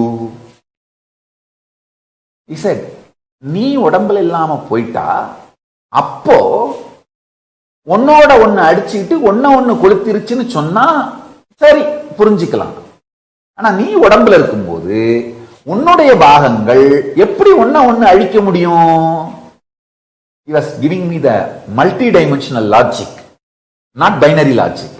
He says, when you are not inside the body, your own fire component has burnt your own earth component. At least that can be tolerated Because you are not there. The head is not there. When the head is not there, the students can, like it's like if the teacher is not there, the students can fight amongst each other and burn the classroom. But when the teacher is there, head is there, how can they fight with each other? He said, you are the head. When you are in the body, how can your fire element burn your earth element? I said, right.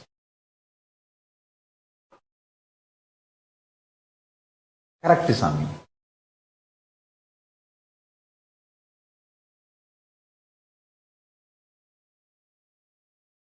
That one lesson he taught me, I realized multiple things. First thing, even the so-called worst sufferings are because you are taught it is a suffering, not because it is a reality. That's first lesson. Second,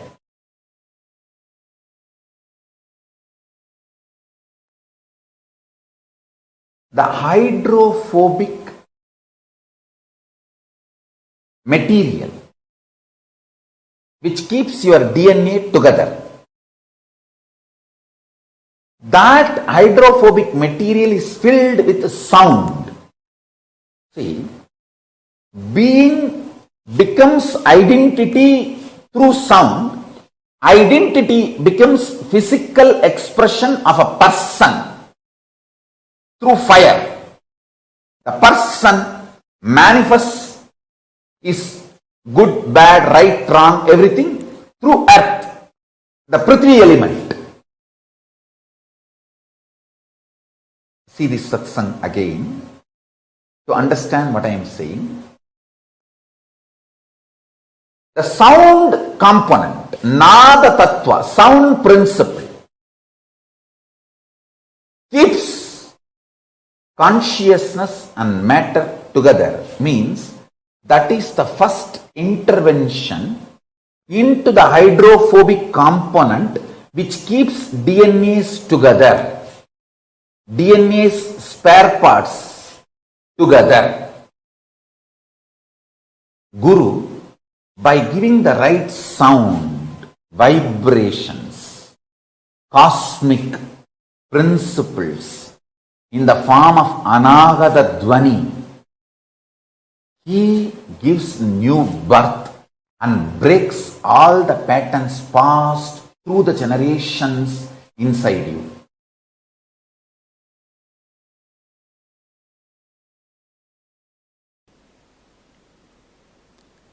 If you think your lifespan, your existence is much more, then the idea of your pleasures will become different.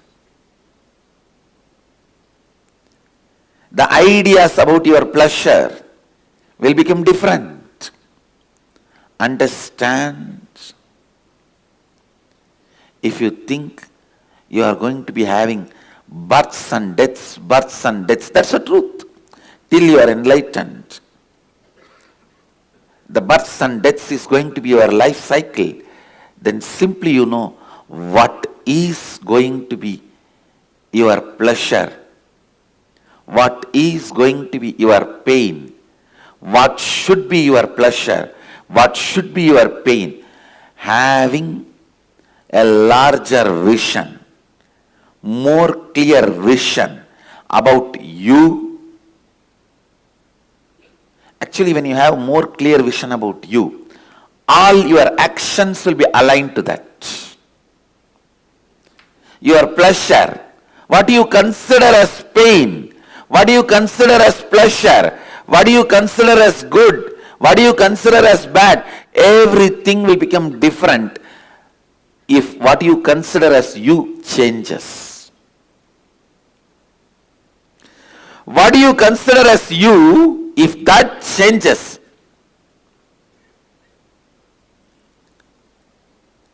if you start understanding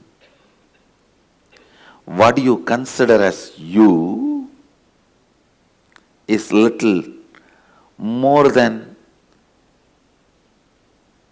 the immediate life you are observing. A common man looks at only that 20-25 years he is supposed to live healthily with all the so-called pleasure. By the time 25, he will have little money and freedom to do what he wants. And by the time he is 50, over everything. So this 25 years only you consider as life. That's, if you consider only this 25 years as you and plan, that is what I call very, very short vision. Then all your strategies about you, life, everything will be vinasamcha, means destructible, based on destructible.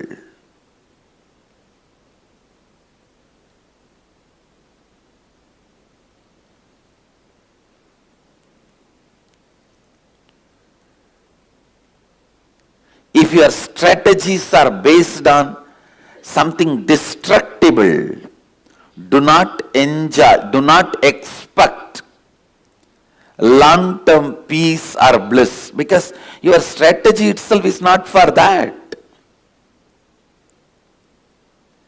When you are building your house itself, you are building with bamboo concrete, which lifespan is only 20 years. And then you expect your fourth generation to live in that house. You make a wall. This is for the photograph of all my first generation. Then this is my sons and daughters. That is for my grandsons and granddaughters. That is for my great grandsons and great granddaughters. The house itself is going to live only 20 years.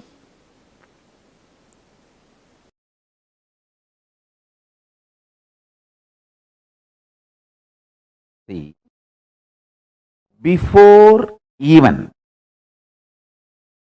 the individual delusion, Maya, manifesting in me and going after my personal ideas about good, bad,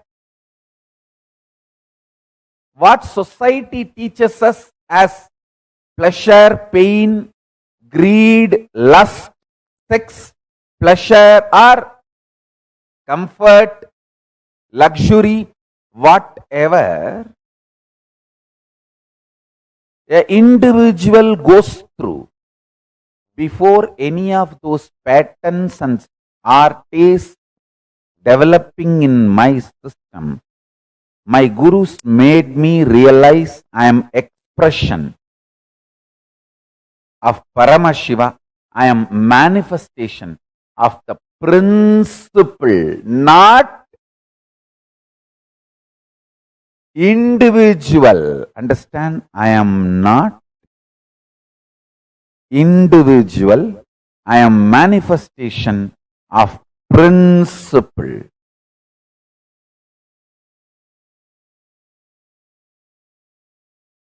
You need to understand. I am a manifestation of principle. Tattva, not an individual. Before even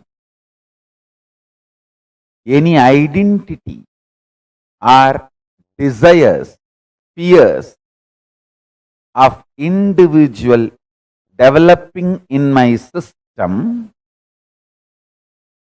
my gurus made me realize I am a principle, tattva.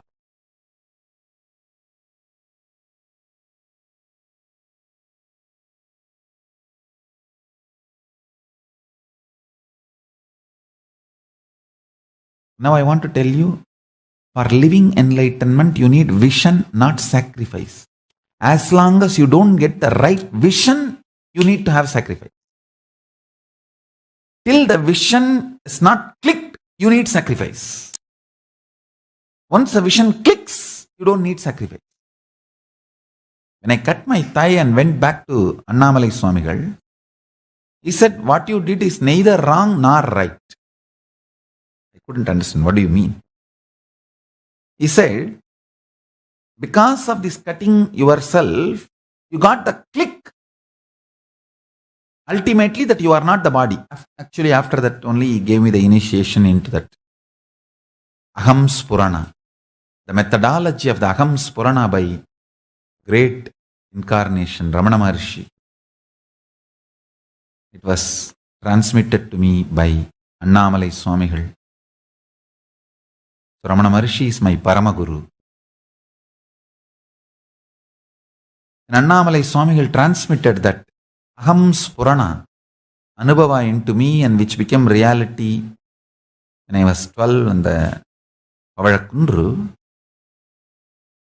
After that, once Annamalai Swamigal was telling me, now understand the thing you did, cutting your thighs, neither right nor wrong. Because you got the vision, you don't need sacrifice. You don't need to cut yourself again. If Annamalai Swamigal said cutting yourself is right, I would have been continuously doing that everywhere. And all of you will be sitting and cutting yourself. It is not right. Same way, it is not wrong. You need certain kind of a ferociousness to do sacrifice till the vision clicks. That kind of a ferociousness is required for the vision to click. So because the ferociousness is required for the vision to click, the experimenting on yourself, cutting yourself, your thigh was not wrong. Because it is not required regularly, once the vision clicks, it is not right.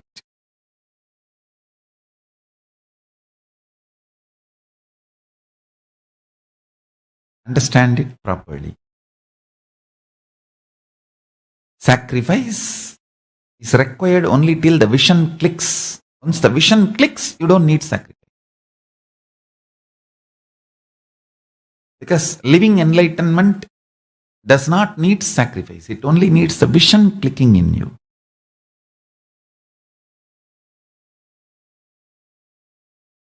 But till the vision clicks, you need to have the patience and perseverance, will, persistence. For that, you need sacrifice.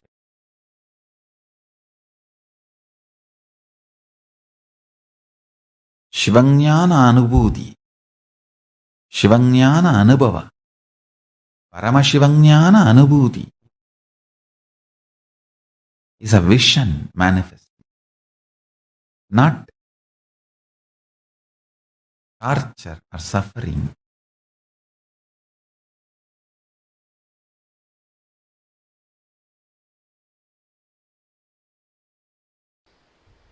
The sacred truth of the source of seeking, please understand. Your very biomemory vibrates. Your very biomemory actively functions only with some of the basic questions about life.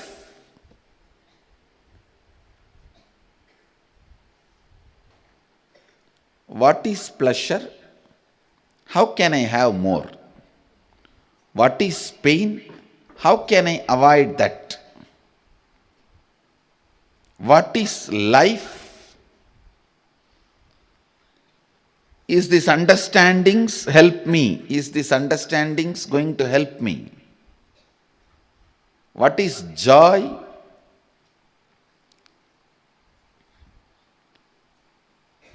All these basic truths, basic understandings,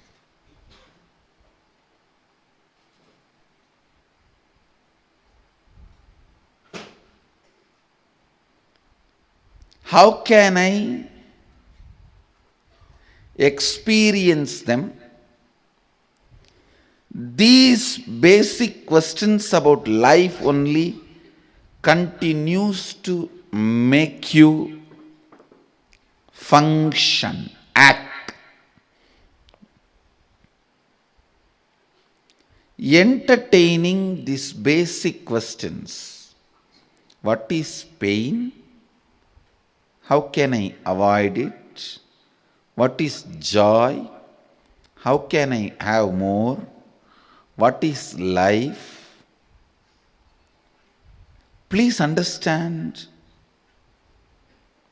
how many times You may hear answer for these questions from your father, mother, uncle, society, teacher, finally from Guru. How many ever times you may listen answer for these questions?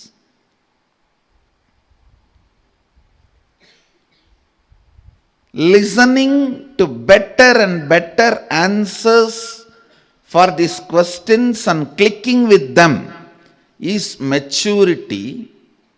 Listening your own answer and experiencing once for all is enlightenment. Understand? It's nothing but basic questions. What is life? What is death? Why suffering? Why pain? What is bliss? What is joy? How can I have more joy? How can I have less pain? What is it that is living inside me? What is it that changes inside me? What is it that does not change inside me? What is it that is making me move? What is it that is making me tired? What makes me exciting? What makes me feel bored? For these basic questions, if you have better and better answer and click with the better answers, that is called maturity. Naturally, the answer your friend gives when you are 5-year-old will be different. Your mother gives when you are 6-year-old will be different. When your father gives when you are 14 will be different. Finally, when you reach your Guru, the answer he gives will be different. So, clicking with better and better answers is maturity. Ultimately, clicking with your own answer, experience, and the question disappearing once for all is enlightenment. That is enlightenment.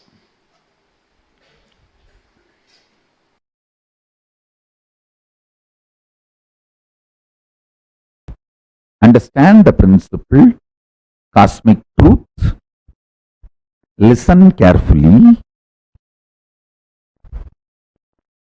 Swadhisthana, fear-centric chakra. If you decide to get involved consciously in your fears, there will be one point you will reach God. Nothing more worst can happen to my existence externally or internally. There can't be any more pain. Possible collapse for my external existence or internal existence, you will reach that and drop.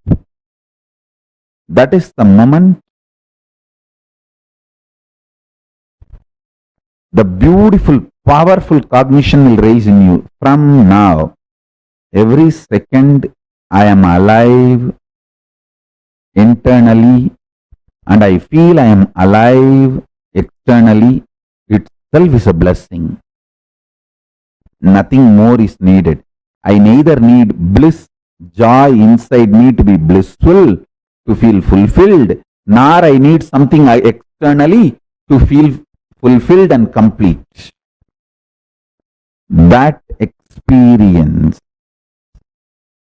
will happen in you if you consciously involve with all your fears, fear fantasies, the patterns, the way the fear manifests in you.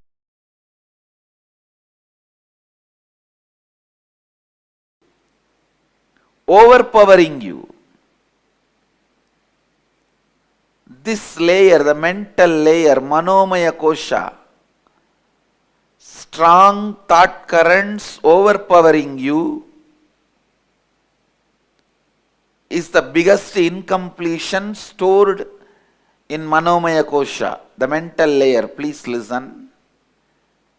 In the mental layer, the powerful, strongest incompletion recorded, strongest incompletion stored is thought currents overpowering you, making you powerless.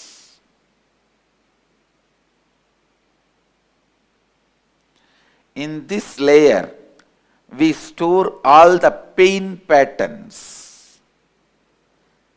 We store all the pain patterns. Physical pain, mental pain, emotional pain, spiritual pain. All the pains are reduced to mental pain and recorded in your being. Please understand, physical pain also, when it is recorded in your mind, it becomes only mental pain. It is the mental pain about physical pain, that's all.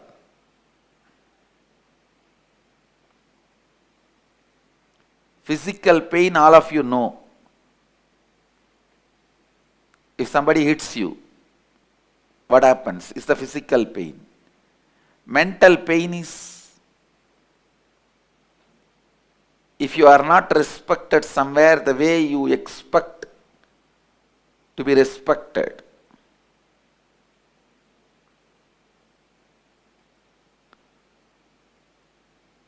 Emotional pain is somebody whom you really love or trust cheats you. And spiritual pain, conscious pain is pain of not achieving what you want to achieve in your life.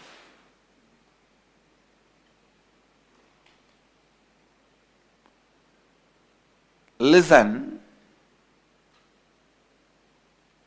these four major pains get stored in your pain body, in your mental layer. Mental layer is pain body. That is where all the pains are stored.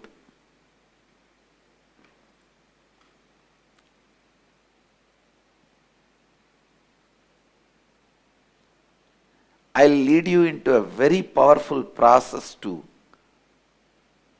get you out of this mess you created for yourself.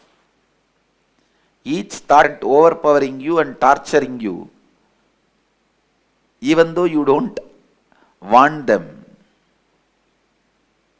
Now I tell you, sit, recall each and every incident, relive them in your inner space.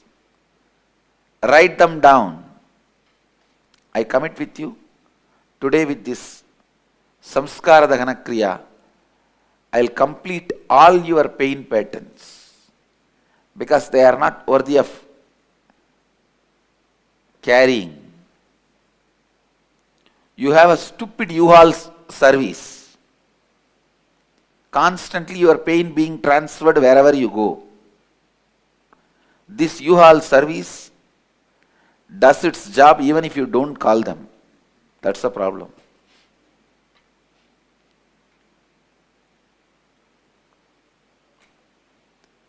The unique process we will do now, you are literally going to write your autobiography. Understand? This process is called Samskara Dahana Kriya. Start with the earliest memories of your life. Recall all the unpleasant incidents of your life. The ones that brought you mental, physical, emotional, conscious pains. Recall each incident, relive it in your inner space intensely. Go back to the same situation, same emotion, same thinking pattern, same understanding, same experience. Go back to that age. Bring that same emotion, bring that same experience. After reliving, write down each incident clearly as if you are writing a story. Do not censor anything. Do not avoid any incidents. Write each and every incident. Don't censor. Do it really, really sincerely. Go ahead. Let's gather for next session. Thank you. Be blissful.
Yes, Nityanandam.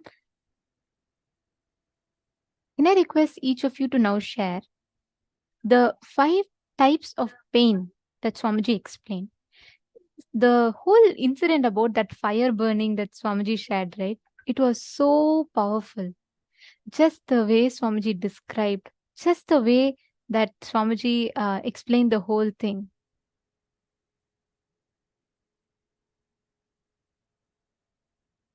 See, each one of us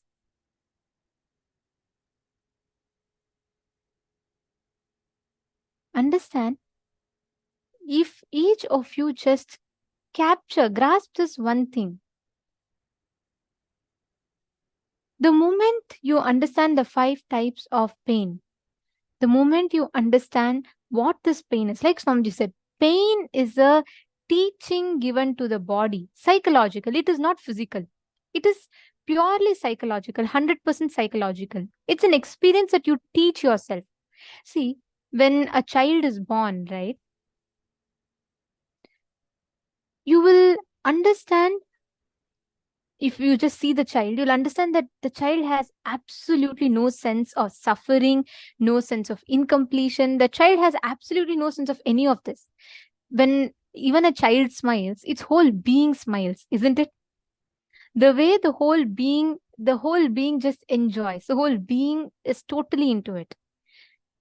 Like, if we look at a nature, we'll just probably be like, we look at it and we look away. It's not much. But when a child looks at it, its whole being will enjoy it. The difference here is the child is not taught the social conditionings of what is good, bad, right, wrong. You're supposed to get angry for this. You're supposed to get sad for this. You're supposed to get upset about something. Actually, this whole thing that Swamiji is explained, this is what Swamiji revealed just now. It's an amazing boon for us to understand. If we grasp these types of pain, the way we experience the reality will be so different, completely different. Pain. How this pain happens inside of us? It's a conditioning. Now, let's say when you are young, your mom tells you don't go out in the rain and play. Don't go out in the rain and play. You'll catch cold. Because you keep hearing that, it becomes a cognition for you. So the next time you actually go and play, you catch cold. Same way, all the so-called worst sufferings in life is because you are taught it is a suffering, not because it's a reality. Understand, it's not an random statement. It's a very powerful truth if you look at it. The same thing, you can look at it as a push for you to expand to a higher reality. When you see it that way, the experience will be different. But normally, we are just taught to look at life as a load. We are taught to look at it as a suffering. That suffering that we carry,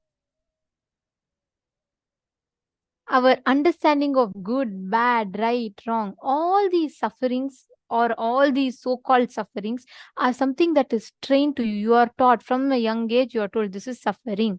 This is what this is what the pain will do to you. This is what the suffering will do to you. You are taught about each of this as suffering. That is the reason why we all are suffering. Not because there's actually some suffering happening. Most of the times, please listen and catch it very carefully. Most of the times, we are all stuck in what we believe is suffering.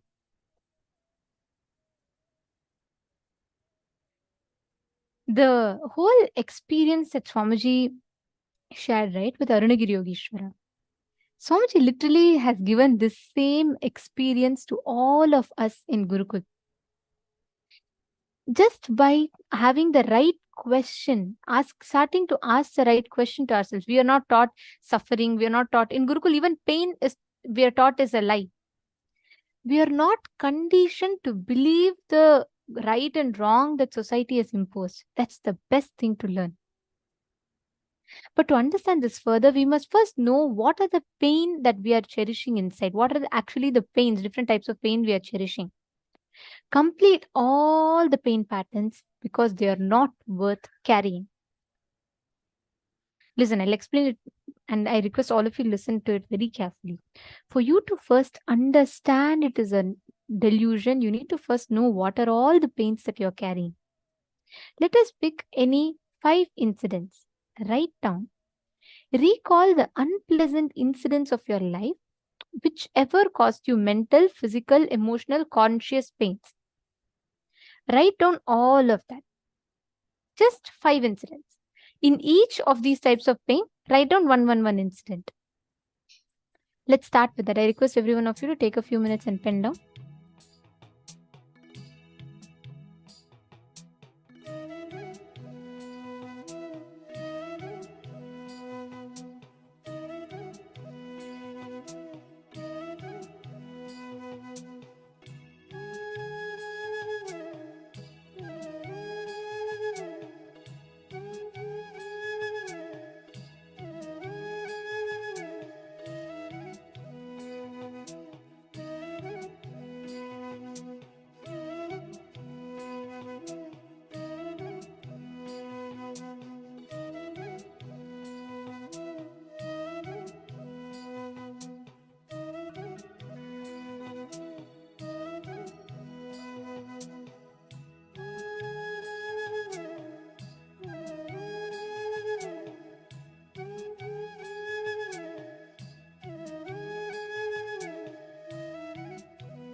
Now, in all the incidents, relive and relieve. Relive each of the pain that you carry in each of these situations and relieve. Whenever you carry that as pain or suffering inside of you, please understand all these sufferings come and sit inside you. And understand suffering, like Swamiji said, is delusional. And this delusion will sit inside you without letting you expand, experience anything fulfilling in life. So just work on this one truth, understanding these types of pains and completing with them. You will experience the most beautiful, amazing transformation.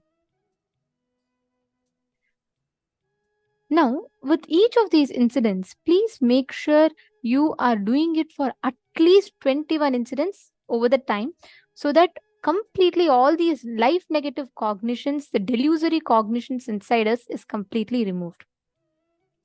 Now, we're all going to be entering into the next session where we understand about the science of unclutching.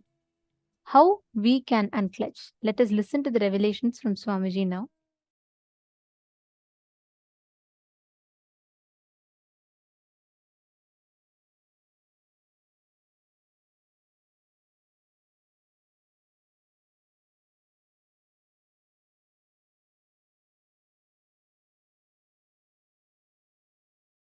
I tell you, each of my gurus, they poured their life on me. The clarity with which I can grasp all the great spiritual principles and explain. That is because of my ability to unclutch, which is the pure gift from Annamalai Swamigal. It is just a simple gift from him. My ability to operate in Sagaja Samadhi, space of Paramashiva, gift from Isaki Swamigal.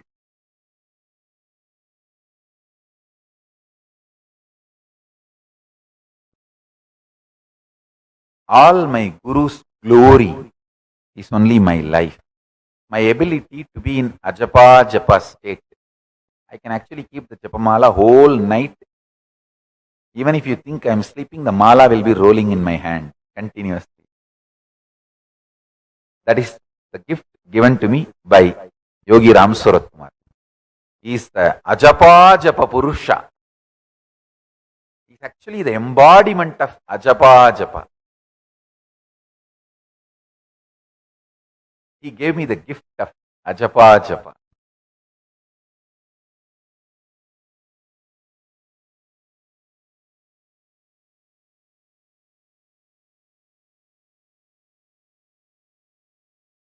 So, remember this very clearly.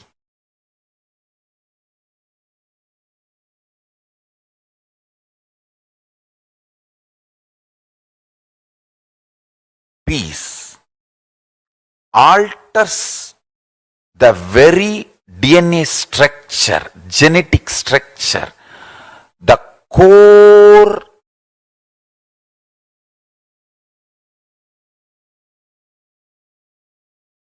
Anu Mahat structure. Understand? Anoraniyan Mahato Mahiyan. The consciousness in you is atom inside the atom, Mahat, more than Mahat. That Anoraniyan Mahato Mahiyan. That consciousness starts growing in you with more and more peace-based powerfulness developing in you. Nothing can be compared to unclutching. Spend more and more time, energy in unclutching. It will never be wasted. Time spent on unclutching is the most productive time for you in your life, because unclutching completely makes you altogether a different material. Understand? It makes your very biomemory, muscle memory, core structure, molecular structure, genetic structure, DNA structure, everything, all the 8 energy flow circuits, 7 energy flows, 1 the pure conscious explosion. So totally 8 energy flow circuits exist in you. All the 8 explodes when you unclutch. Understand? Unclutching is the space of Sri Kailasa.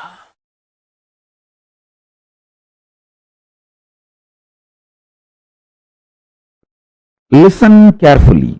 Categorization, generalization, judging. All this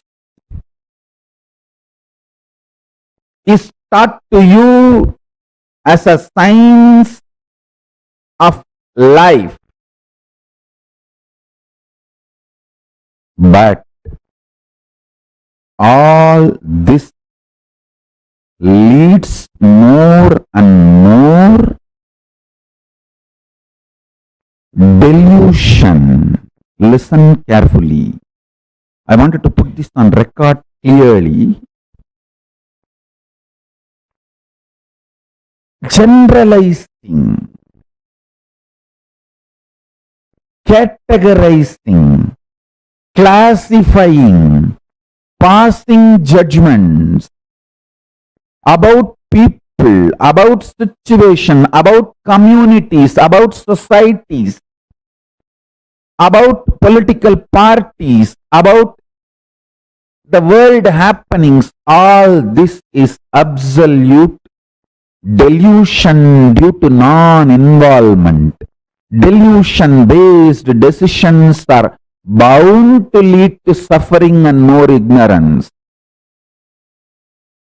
Life does not demand you to deal too much of information or too much of stress and the load and fear and insecurity. First, understand that your life needs only simple decisions from your Paramashanta Swarupa. For example, when you are thirsty, water bottle is there in front of you, just pick up the bottle and drink. If the water bottle is not there, get up, go to kitchen and get water and drink. That's all. Instead, you are being taught, when you are weak, when you are feeling tired, when you are thirsty, you may be dehydrated, you will not have the enough strength in your biceps and muscles to pick up a glass and pick up the water and drink. Please start working out now. Take this protein powder, take this non-veg, take this, drink that blood, this muscles, this flesh, and build your body. So when you are thirsty, you can just get up and without any dehydration, difficulty, you can start drinking water. And to substantiate the statement we are making, we have thousands of studies, researches done on people.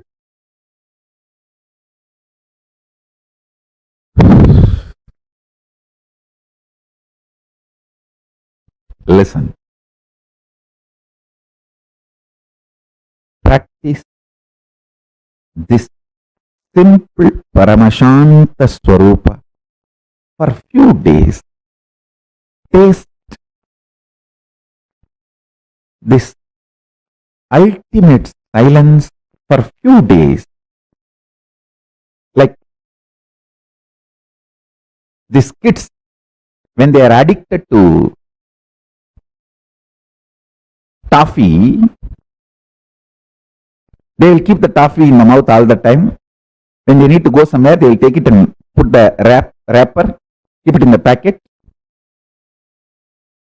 they'll go and do all their play and everything, and they'll come back. When they are free, again they will take it and put it in the mouth and start tasting it.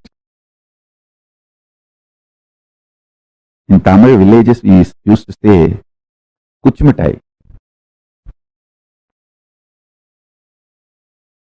Just like how the kids enjoy the toffee whenever they are free, decide to enjoy the Paramashanta Swarupa, ultimate peace who is sitting inside you. Whenever you have time, just sit all that time happily in Paramashiva's face. Paramashanta. This whole cosmos is happening. Big bangs happening, black holes happening, universes manifesting, playing, merging, time zones happening, playing, merging. You are there in that Paramashanta Swarupa as Paramashiva, witnessing this whole drama.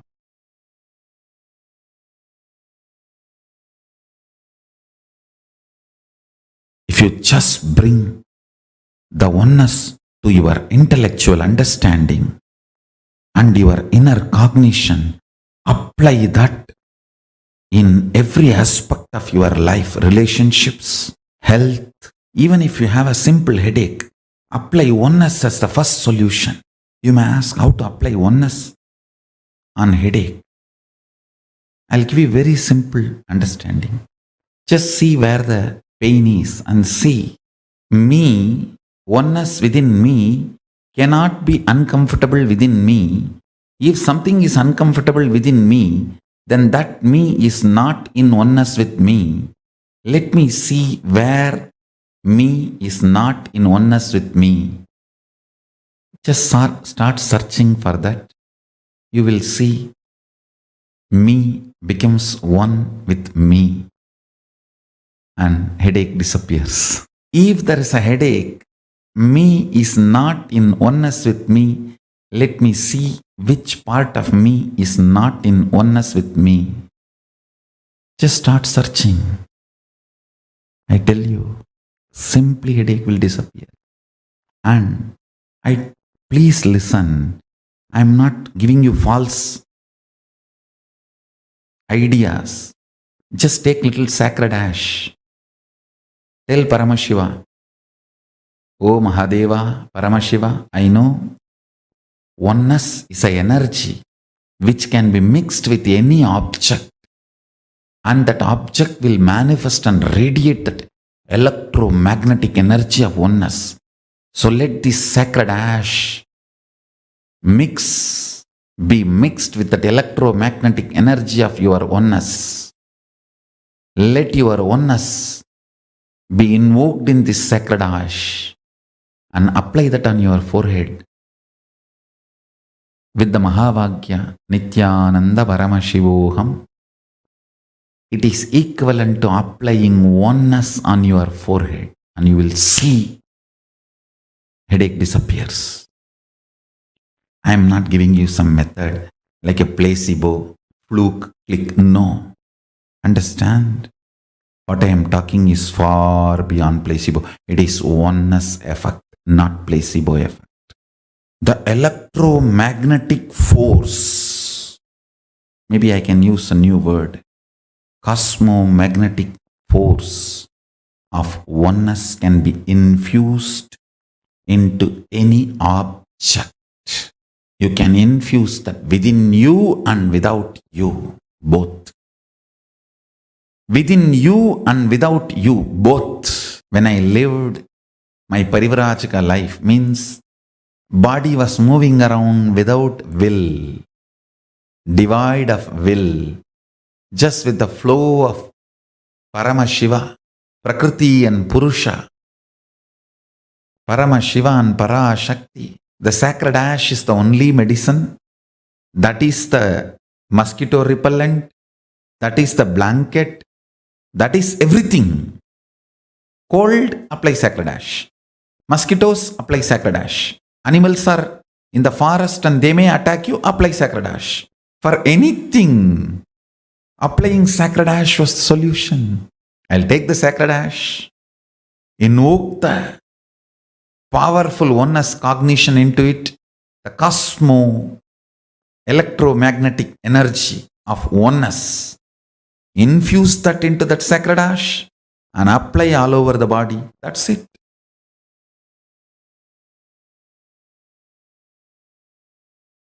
I tell you,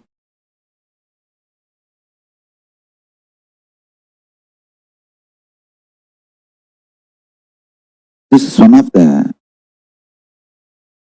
powerful Mahavakya I received from Annamalai Swamigal. This is, I should say that from the Ramana Sampradaya, the tradition, ecosystem of Bhagavan Sri Ramana Maharshi. Very casually, he put this in me. Deham naham, koham soham. Like how in the schools you learn Baba, black sheep. See, the rhymes you learn plays a major role in your thinking. Don't think rhymes are just funny.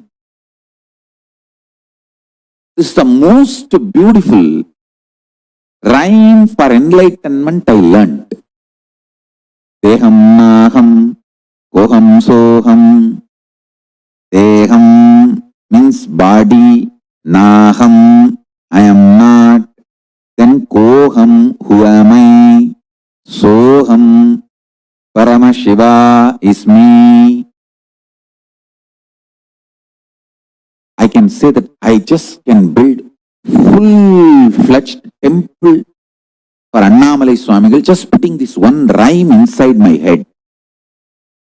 Even while I walk to the restroom in the schools, they will give an interval break. 10 minutes, you have to run to the restroom and come back. Even while running to the restroom, I will sing this only. Deham naham koham soham.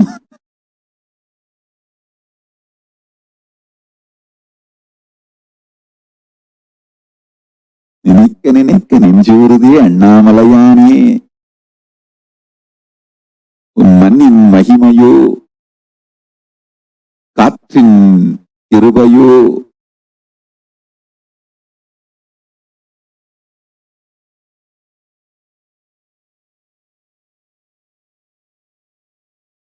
Listen, the rhymes you cherish inside you matters.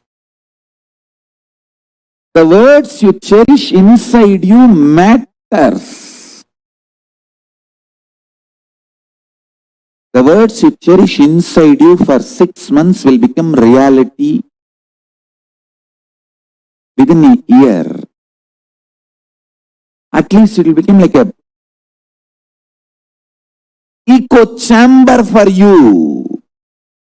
ECHO. Echo chamber for you, around you.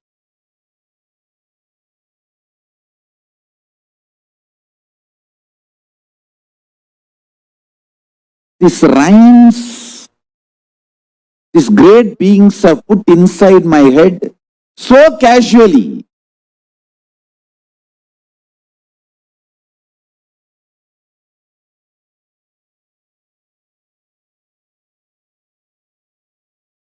I started going to Annamalai Swamigal because he will give that candy and all that for the kids. Whoever brings to have his darshan, candy and other sweet, he will give it to all those kids.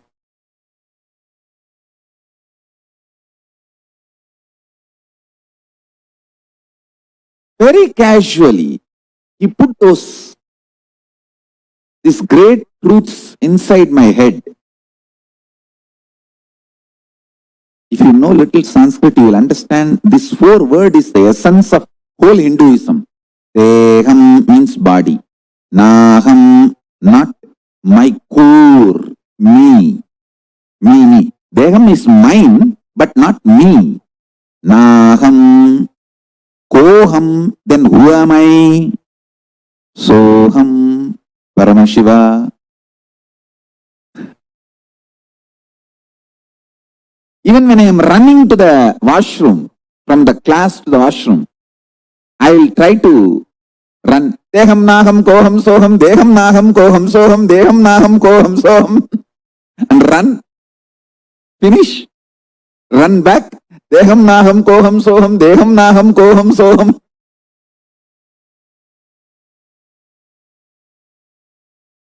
This constantly going on with this created a kind of a echo chamber around me.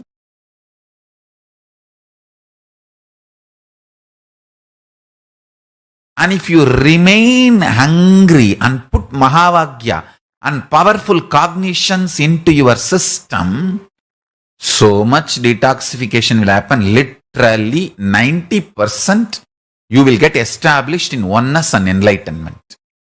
You do not need mental work, you need physical work. Means we need to work only on your body. I have given you too much initiation, too much of powerful cognitions, and from here itself I can give enlightenment to you left and right, just like that. It's not at all a big job. In English, what you say, piece of cake. You use any word. Just, I need your body to be detoxified. So when I pour me in you, you can hold. It is literally cosmic union. I can make the cosmic union happen with any one of you at any time. Now, especially with this whole vibration of that love. That is why I insist on you moving to liquid diet, at least next for 21 days. Liquid diet,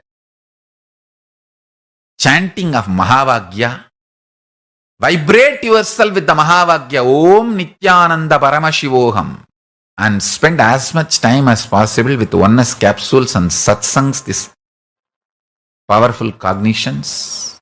And I tell you, these powerful cognitions will get rooted in your biomemory. When you don't give the job of grinding food to your intestine, see, you have 3 things 24 hours happening in you. Blood circulation, breathing, digestion. You cannot stop blood circulation. You cannot stop breathing. But if you just reduce the load of digestion, both get impacted. The breathing becomes very deep and the whole blood circulation becomes so pure. Consciousness, the pure Paramashiva starts reflecting in your system more powerfully in a higher frequency. I am giving you all the real secrets of Raja Vidya. I am giving you all the original secrets revealed by Paramashiva to Devi, Devi to Vishnu, Vishnu to Brahma, Brahma to Surya, Surya to that whole Surya Vamsa. And what Krishna says in Bhagavad Gita, that he gave these signs to Surya, and from Surya to Ikshwagu, Ikshwagu to Manu, and the whole Sampradaya, Surya Vamsa, Sarvanya Pita. That whole parampara, whatever secret was stored with that kings, that Raja Vidya I am giving you. Work on body. Only middle class people work on mind. Kings, elite people work on body. Work on body, I am telling you. Middle class people eat and waste their life. Royal elite people don't eat. Just drink, build the body. Strong nervous system to hold the highest version of Paramashiva's love. The highest version of Paramashiva's love I tasted in my life, Arunagiri Yogi Ishvara, my Guru. The love was so much. Never I felt insecure that will I be able to execute all his instructions, all his command, all his words. I just know I have to make his words into reality. I have to strategize whatever he wants. I have to strategize and make it happen. That's all.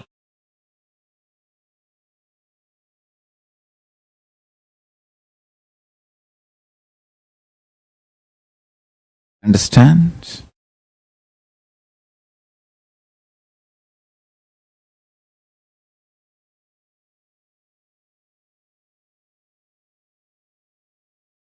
When you start talking intensely to Paramashiva, just this three, listen. Forget about everything else. Paramashiva is real. And you start talking to him. You can be complaining, you can be crying, you can be talking, you can be enjoying, you can say, thank you for what you have given me, or you can be angry, saying that what have you done to me?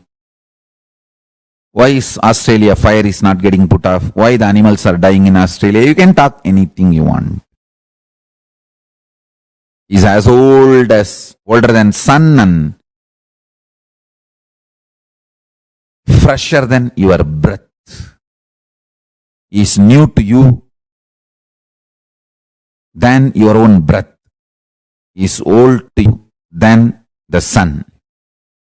Older than the sun, newer than the fresh breath you are taking inside. So you can talk anything you want.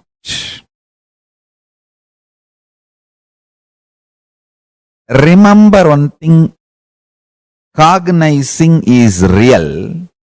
And then whatever you talk to him and whatever response he does, sometimes he will give verbal response, sometimes he will fulfill your prayers, sometimes he will pour intense Paramashanta state in you.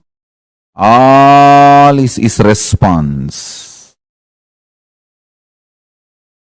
Anything you do will only wake you up to the reality he is real and he is ultimate. That's it. I have given the essence of everything. State, space, powers, being, super consciousness and Sri Kailasa of Paramashiva. All the 6 aspects I have given in this 1-3 line. Paramashiva is real. The ultimate is real. And start talking to him intensely. It can be sweet, friendly conversation, it can be fight, it can be demanding, it can be aggression, it can be surrender, it can be screaming, it can be anything. Know that he is real and go on internally talking to him. Before sipping cup of coffee, tell him, Swamiji, here is a sweet coffee. Enjoy. Before falling asleep, tell him, I am resting in you. Make my brain fall in tune, so I manifest you. Go on and on and on. I tell you. Listen to this. Once you feel you are dreaming, and after that, even if you slip into dreams, all those dreams only leads you to waking up state. Only once you remember, I think I am dreaming and it's not all real. Even if you don't wake up and fall, you slip into the dream again.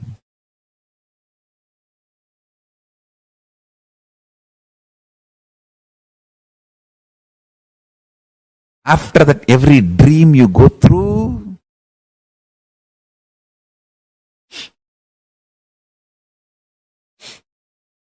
will only lead you to wake up. You will only wake up.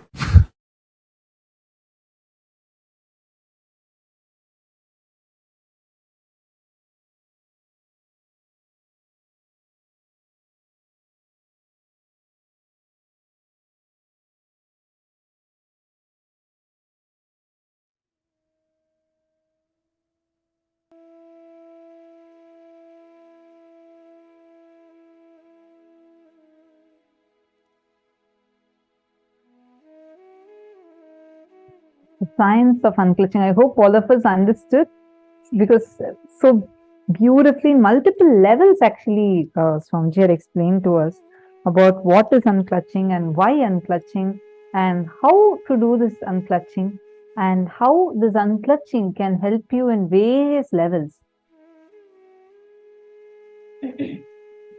Right? I hope all of us understood that. Time spent on unclutching is the most productive time for you in your life. Understand? Because unclutching completely makes you altogether a different material. Unclutching makes your very bio, memory, muscle memory, the core structure, the molecular structure, genetic structure, DNA structure, everything. The 8 energy flow circuits that's usually there in the body, all of these to just explode. Unclutching is the space of Sri Kailasa. In Patanjali Yoga Sutra, the 14th verse says, Satu Dirga Kala Nairantarya Satkara Sevita Drida Bhumihi. Committed to an intense practice of unclutching makes one firmly established in a higher state of awareness. This is there in Patanjali Yoga Sutras, 14th verse. See, we all have heard about unclutching. We all learned about unclutching in the previous days, right? But one of the most important aspects is why and how is unclutching related to pain or suffering? Listen very carefully.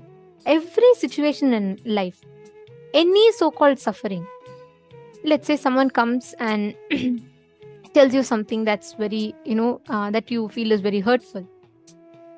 The moment they throw their words towards you, you are clutched to a certain memory from the past, which gets triggered inside of you, based on which you react, which you respond. Listen very carefully. Only an unclutched person, a person who is unclutched, can respond to any situation in life without pain or suffering. Without that, anyone will be stuck in suffering and pain.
See, there's a very beautiful example Swamiji gives, and I always remember whenever I talk about unclutching, right? I always remember this example. Let's say there's a painting, beautiful painting. An artist is standing next to it to sell it. A buyer is buying it. For the artist who's selling the painting, he will look at the painting as what is the maximum value that he can get. Right? Like how much money can he sell this for? Like what are the features of this painting? What are the different qualities of this painting through which he can make money? For the receiver, for the buyer, he will look at it as based on what are all the different things based on which you can, maybe bargain the price a little bit. And he will look at it more for is this painting worth the money he's going to spend? Only a person who's just passing by on the road and seeing the painting can see the painting and just enjoy as it is. He's neither overexcited about it, nor he's afraid or insecure about it. He is neither hurt by it nor he is fulfilled by it. He just sees it and moves on. This is the exact approach life. Just catch it. You will know how to deal with your pain. A person who is clutched, a person who is stuck thinking he is the one who is dealing with all of this. The person who's selling the painting, he is clutched to the money he is going to get. The person who is buying the painting, he is clutched to the thing that, oh, am I spending my money enough? Is this valuable? He is thinking about the product. Only a person who is walking in the street, who is neither affected by it, can enjoy it. Understand, you not clutching to the emotions. Shane Dennis, this is for you. You have asked a question. Ma, I don't really understand what is the action unclutching. I'm cognizing it as ignoring stuff to try to trick your brain. Okay. I'll explain it to you. See, unclutching is not ignoring. Unclutching is not engaged. See, whether you are fighting with it, whether you are ignoring it, whether you are accepting it, in all three different responses, you are still remembering or holding on to that effect. I'll give you an example. There's a movie screen, okay? The projector. Whether you show a horror movie in the TV screen, theater screen, or you show a romantic movie, or you show a comedy movie, or you show a crime thriller, any type of movie you show, is that going to affect the projector screen? No, it's just as is, right? When you play a horror movie, it will reflect horror movie. You play a sad movie, it will reflect sad movie. Same way, inside you, the core consciousness of you is like the projector. That is you. The core component of you is you, the real consciousness in you. That is just the stage on which all the physiological, psychological, neurological ups and downs happen. So listen very carefully. Most of the times, what all of us do, we all clutch to any situation that happens. We get affected by it. We constantly engage with it. Unclutching is not ignoring it. Unclutching is not engaging with it. Unclutching is just witnessing it. Because even when you're ignoring it, you are acknowledging something's existence is suffering. Only then you're ignoring. See, for example, if you're having a fight with your co-worker, okay? You are trying to ignore saying, oh, let me just trick my brain, let me move on, let me just act as if it is not there. That means inside yourself, you are telling that there is a fight and let me act as if that fight did not happen. No, even that way you're still engaging with that fight. Or it is not about, okay, let me just go and accept, let me go and say sorry, let me just go and accept this is what it is. Or let me think every day I'm going to fight and let me just move on with it. No, that is also wrong. The only thing you need to do, very simple, is just unclutch. Do not engage with it. Don't acknowledge. See, don't even entertain the thought current. Don't create a thought. Just witness it. Okay, that fight has happened. Leave it. See, if you understand most of the times how you respond to life, Shane Denizaya, when I say you, I mean all of us, right? How we all respond to life. You have a fight happening. Let's say someone comes and calls you something. Let's say someone comes and tells you you're useless. Okay, I'm just giving an example. Now, you don't just remember that one situation where someone is uttering a word that is hurting you. You clutch to that emotion of pain that was caused through similar situations all your life.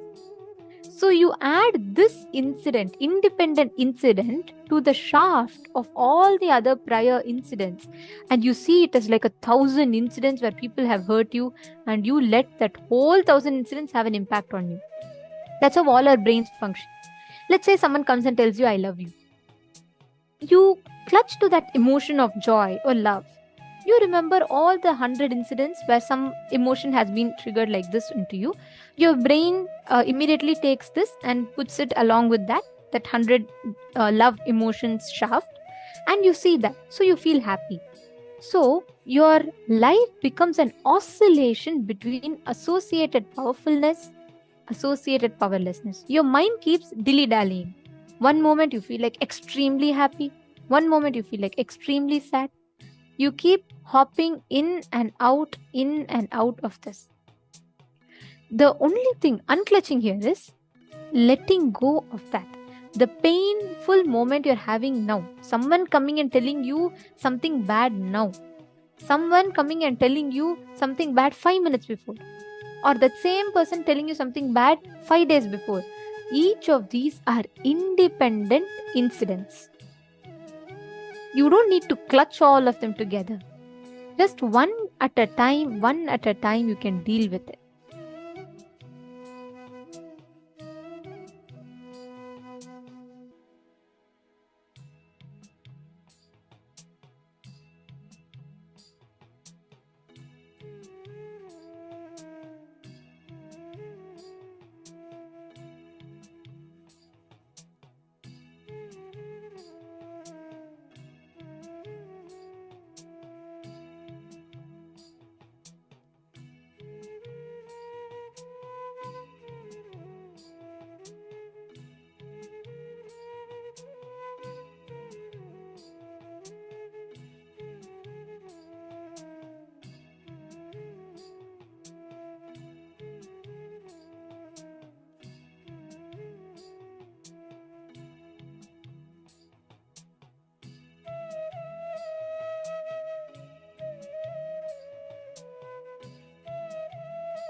Sorry for that. Shane Dinazai, did you get it?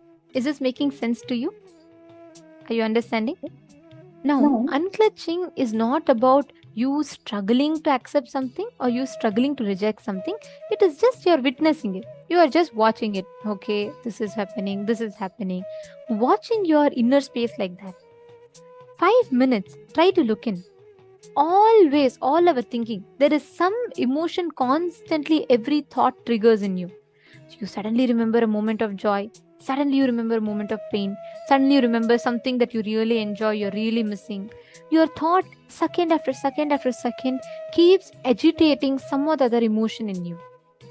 It is like constantly someone or the other keeps nagging you, coming and asking you. Suddenly one person will ask you to give some money, someone will ask your time, someone will ask some choices from you, someone will ask some advice from you. Each one wants different things, right? Constantly every thought is like that. One thought wants your anger, one thought wants your joy, one thought wants your pain, one thought wants your memory, one thought wants to just put you in the nostalgia. Like this, each one wants to give you something.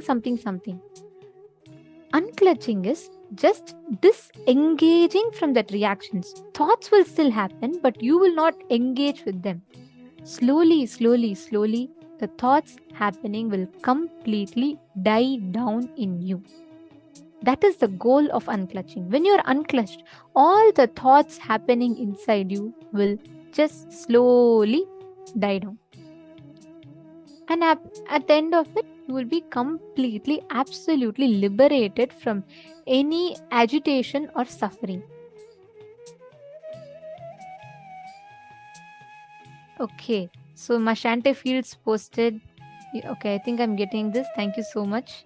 I'm a neutral projector. When I engage in situation, create what the experiences like my mind and emotions. When I engage over and over, like I do, I am clutching. When I let go and return to neutral, I am unclutching. Yes, unclutching is a neutral space.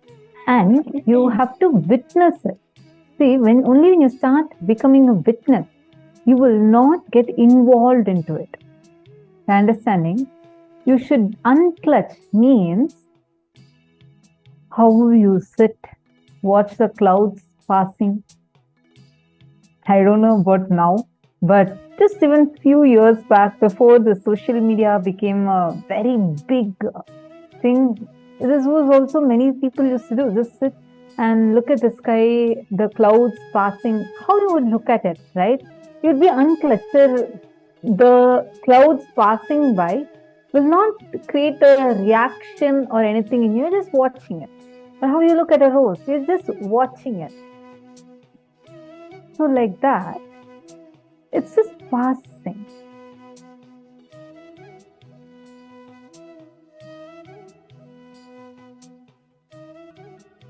Are you understanding?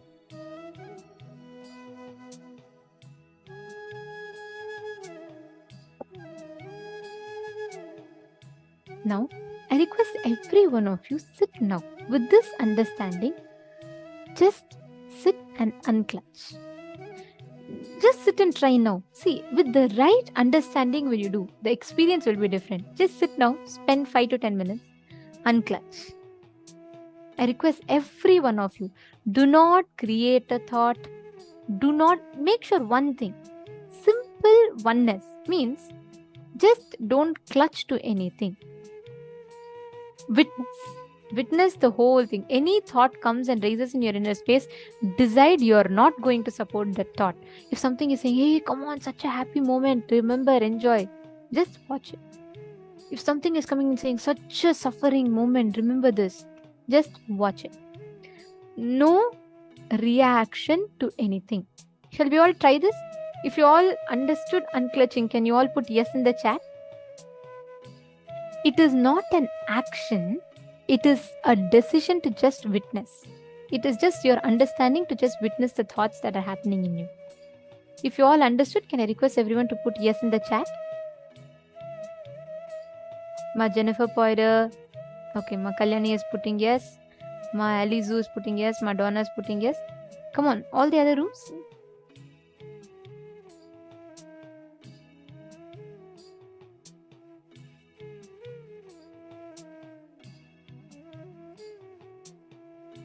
Okay. Now, let us all enter into the unclutching. Sit straight. Just sit. You will feel so relaxed after this. Just sit now and witness.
thought. Do not sustain a thought. Do not destroy a thought or do not rejuvenate a thought. Just sit as a witness to every single thought as it raises in and out in your inner space.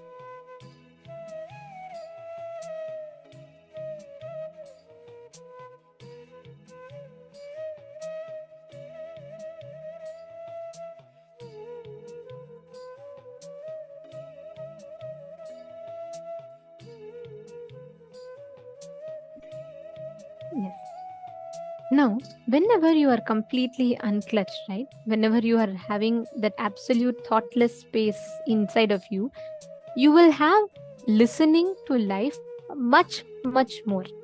See, in the first session, we all learnt about the power of ekasantagrahya, correct? We all like anything that is shown in life, you will be able to immediately grasp it, correct? Okay. Now, in this session, we're all going to be manifesting the power of being able to hear anything that is happening in a distance. Let's say now, Shane Denazaya, you're sitting somewhere in the US, correct? Let's say your friend is sitting somewhere in Australia. Without you even calling or listening to that place, you will be able to exactly identify what the other person is telling. And listen very carefully. When the inner chatter in you, the noise inside, when I say noise, literally every passing second, there are like hundreds of thoughts running in your head. Every second you think about something.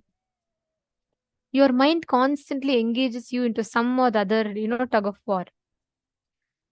The only thing here you need to be aware is, do not let your mind play the trick on you. Do not let your mind catch you. You're only going to be unclutched. See, whenever there's complete silence inside, right, you will be able to precisely know what exactly is happening in another place.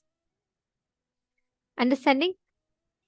Now, all of you are going to be manifesting this power with us, which means I'm going to be listening to a certain audio here, and you're all going to be scanning and identifying what is the exact sound I am hearing. Are all of you clear? If you're all clear, can you all please put yes, you understood in the chat? This is the power of Dura Shruti, being able to hear what is happening in a remote distance. Can I request you all to put yes in the chat if you're all clear? What the power is about?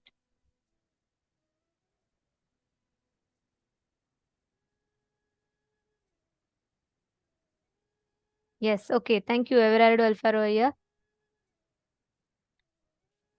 And Einar Zawotanzaya, okay. Shaneaya, okay.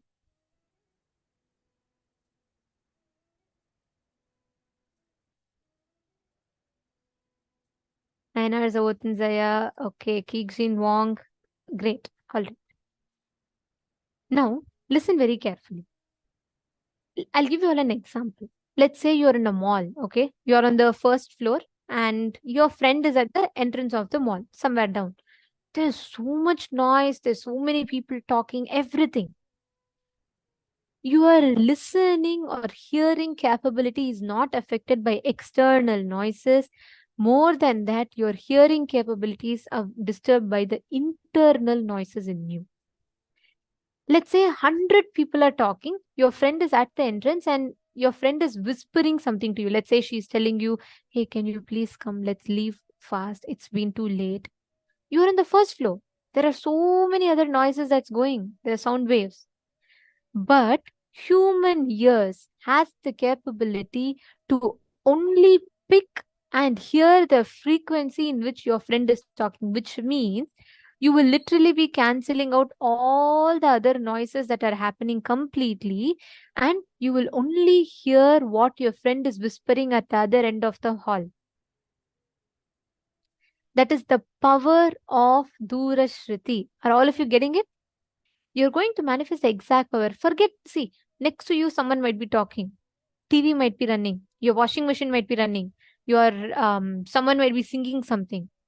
Still, you will be able to hear precisely what I am listening to hear, because if you cancel, it is not the external noises. If you cancel the internal noises, you will be able to precisely identify. It's a very cool power to manifest. This will really improve your listening 10 times more. So very good power.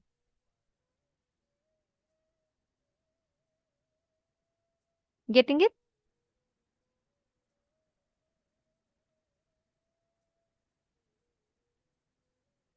All right. Now let's all enter. Okay. I'm going to be listening to an audio now. And you all will not hear anything. It'll be absolute silence. So, don't feel like you're missing something. I will be muted. I'll be like completely muted in the count of 3. What you're all going to do is you're all going to scan and exactly identify the music, the sound. It could be anything. I could even be hearing some random noise of some truck. It could be any noise. But what I am hearing, you're all going to scan. All right. So in the count of 3, I'm going to be muting. 3, 2, 1. Let's start.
Yes. Now all of you can post.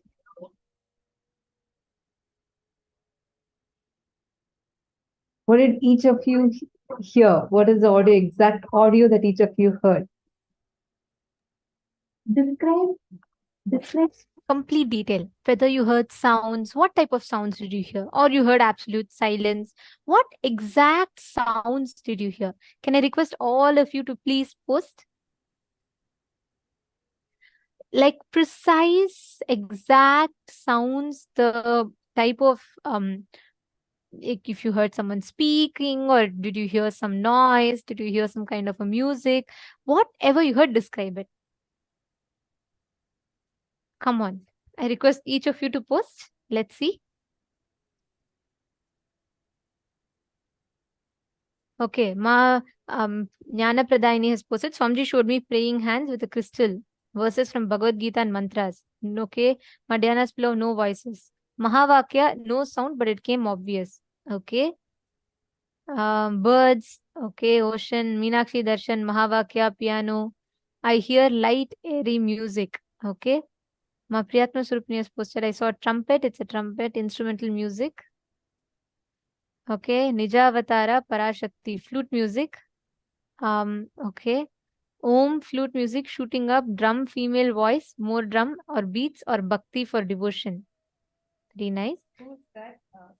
Who exactly Hongzu, posted? Ma Hongzu. Okay. And Ma Alizu has posted Mahavakya and Ma Sonia Rao, light, a quiet voice, temple bells mildly heard. Ma Kalyani, okay.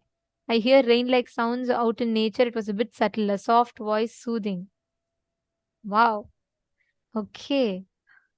Okay, I'm just going to see in all the other rooms the answers. Come on, Ma Jnana Pradayini. Sorry, Ma Jnana Pradata. Ma Nitya Naresha. Ma Shukrendrananda. Each of you should post. I request every one of you to post. And let's see in mail room what each of them have posted. Everardo Alfaro has posted rain sounds, windy. Shane Dennis has put silence. Sanjay Oriya has put I heard nothing. Sanjay Oriya, can I request you to sit in the camera? Please come on the camera and sit. I'll entangle with you now. You will really have a breakthrough. I know you have a very strong intention to manifest. Sit now.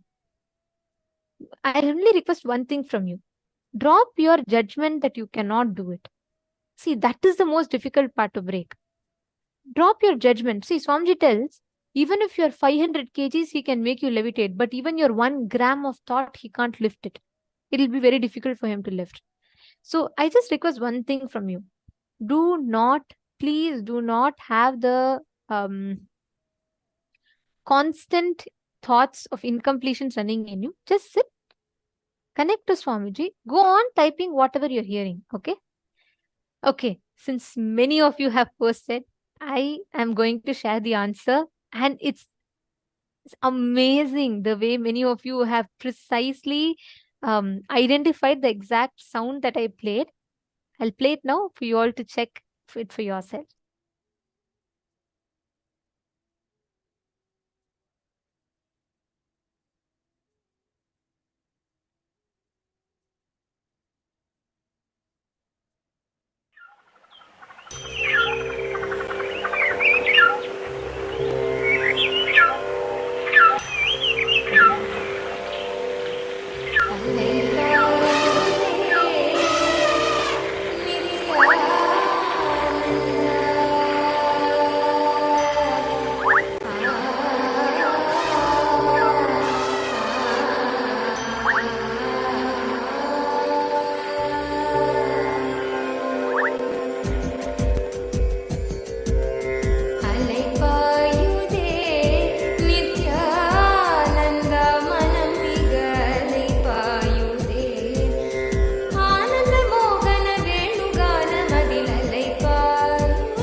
Now, actually, how many of you see that so many of you have really manifested? Oh my God, it's so amazing. So many of you have actually manifested. Ma Hongzu, you have precisely described. You said, I'd like to read out the answer Ma Hongzu has posted. So, Ma Hongzu had posted about a female voice. She said it was a female voice. And Om flute. She said it's a flute music, shooting up, drum, female voice, more drums and beats, and for bhakti and devotion. Precise description, Ma. Exactly you have described. And Ma Maheshwari Kumara Vinayagam has also posted sound of air, morning breeze. And Ma Hongli Wong has posted flute music. Wow. Ma Mihri has posted birds. She also heard birds. You all can see everyone who posted nature sound. Even Ma Kalyani, I think, had posted nature sound. How many of you feel that, yes, I have really manifested it? clap. Give nice round of applause for yourselves.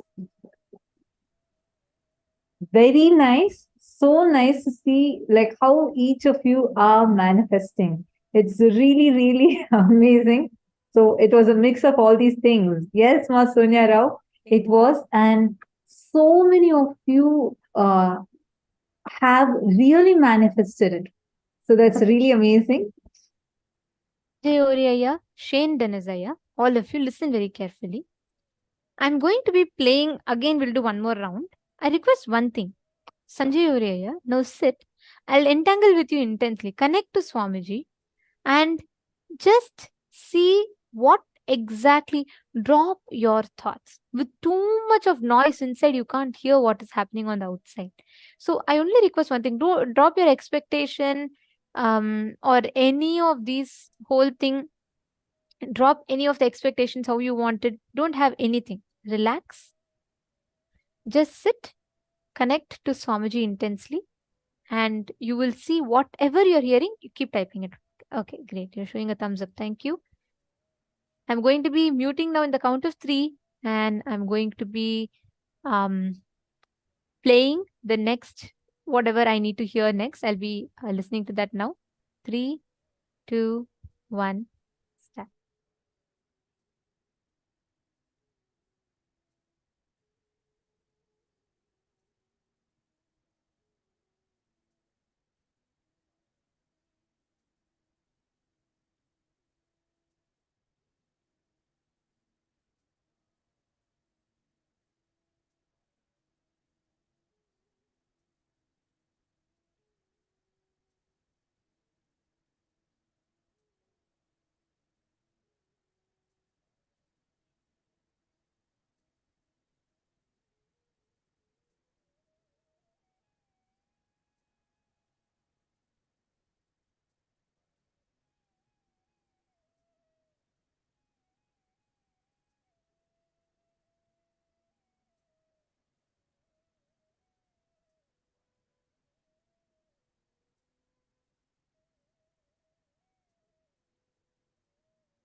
Yes. Come on. Now, each of you can post what you heard. What are all the different things that you heard? Come on. Each of you go ahead and post. Every single thing that you heard and anything that you have, anything that came to you, please go ahead and post it.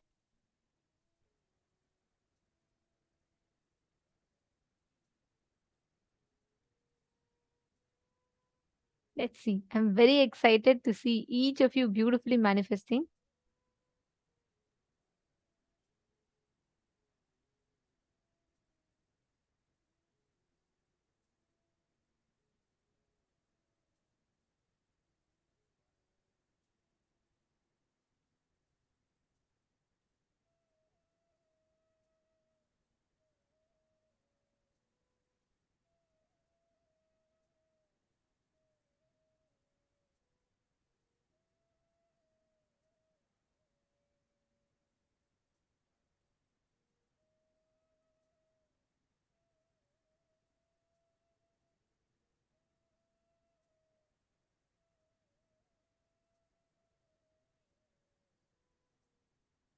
Yes.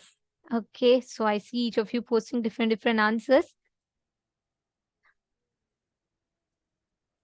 All right. Sanjay Oreya. Okay.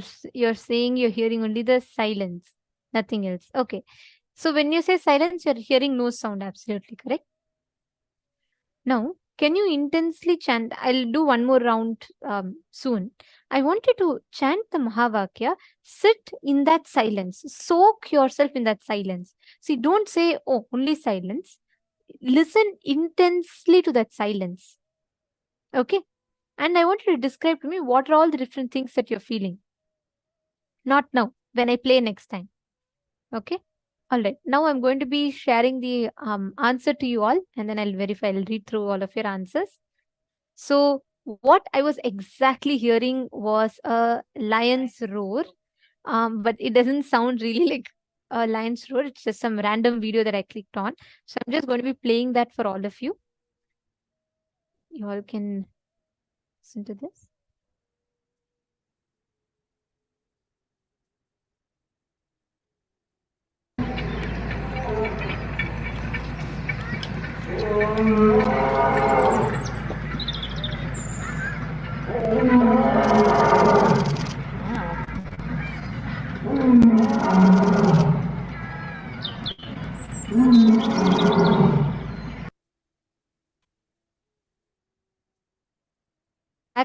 Exact sound that I heard. So it's basically birds chirping. And I'll tell you something, Sanjay Oriya, the first 10 to 15 seconds of this video is only silence. After that, only the sound even starts. So anyways, but I request you to sit now intensely and manifest it, okay? Even if you're not hearing anything, listen to that silence. See where that silence is leading you to. And who has posted? One of the participants has posted, heard some birds and wind. That's right. Everardo Alfaro, yeah, that's right. There are birds and wind right at the beginning of this. That's nice. And let's see who else has posted. Many of you put, okay, male voice. This was the sound of a lion. Let's do one more round. Almost so many of you have put male voice. Okay, that's very interesting. All right. Now, I'm going to be doing one more round of this. Again, sit, scan. I request every one of you intensely, please listen to the, constantly listen to what is exactly being played. All right. So let's start now. 3, 2, 1. Sit straight. Sanjay Oriya, this time even to the silence you're going to be listening to, okay? Let's start.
Done.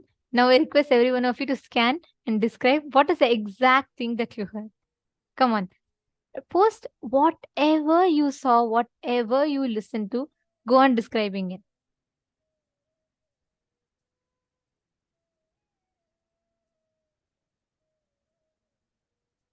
Yes. Let's see. I request each of you to go ahead and post.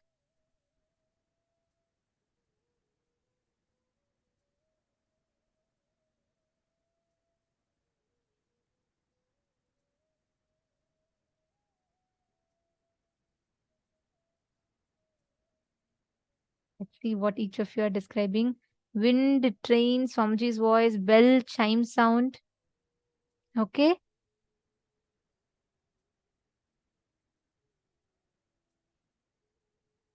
Come on, post whatever you're hearing. Baby first, then female. Babbling sound, babbling of a brook, birds, mantras. Describe whatever you're seeing. Poetic, divine, gentle and soothing. Okay, very nice. Piano, high notes, water running, crispy sound. Very nice. Each of you please post. Ma Maheshwaramaya, no guessing. You have to hear. You have to listen to what you're exactly seeing.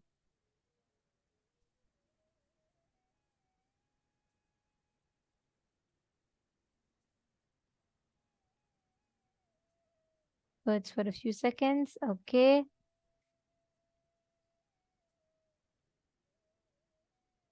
Sprinkle water. Okay. Morse code. Sanjay, Shane Denisaya, describe more detailedly. What else did you hear?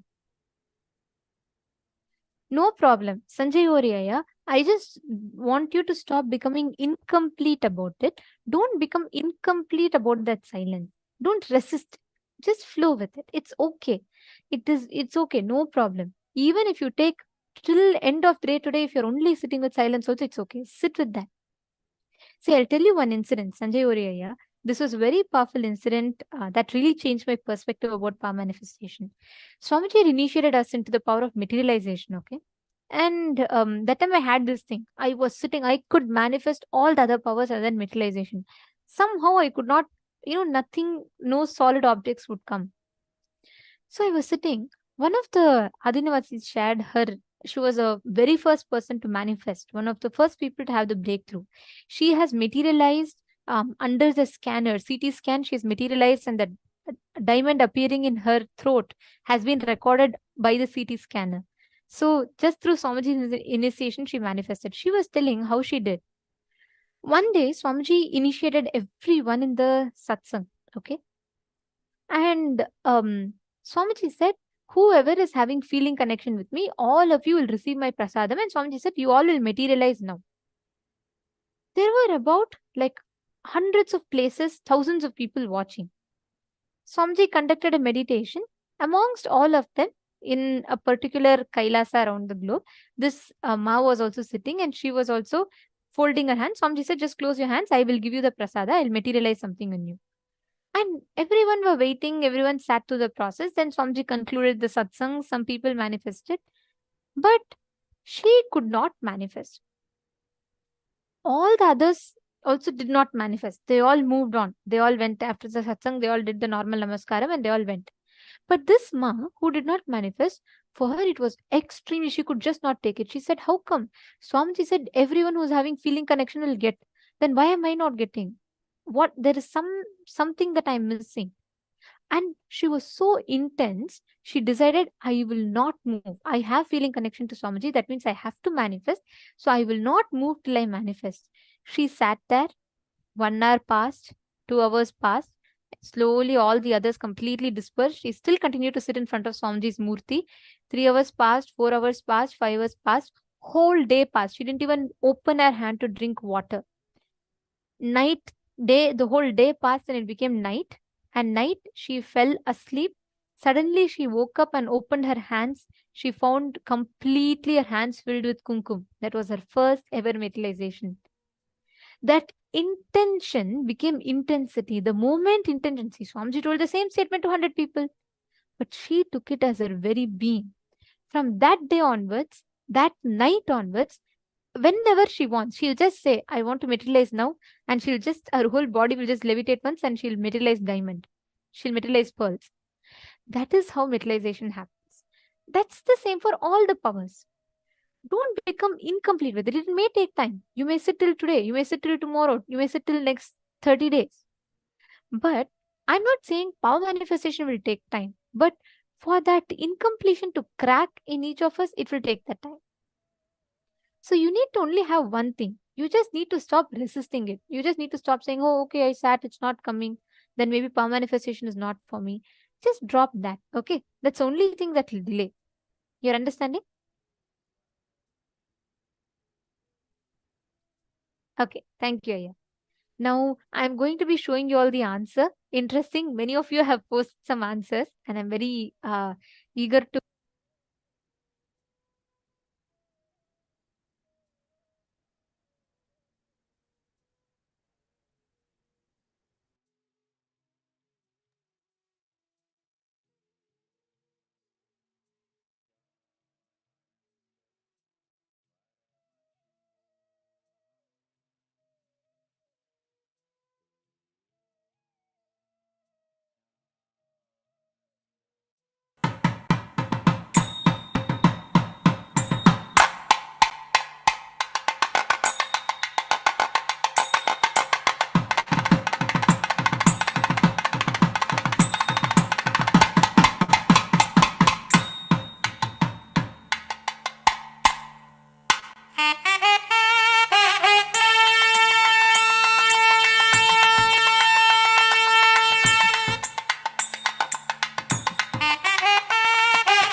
Yes. So now, how many?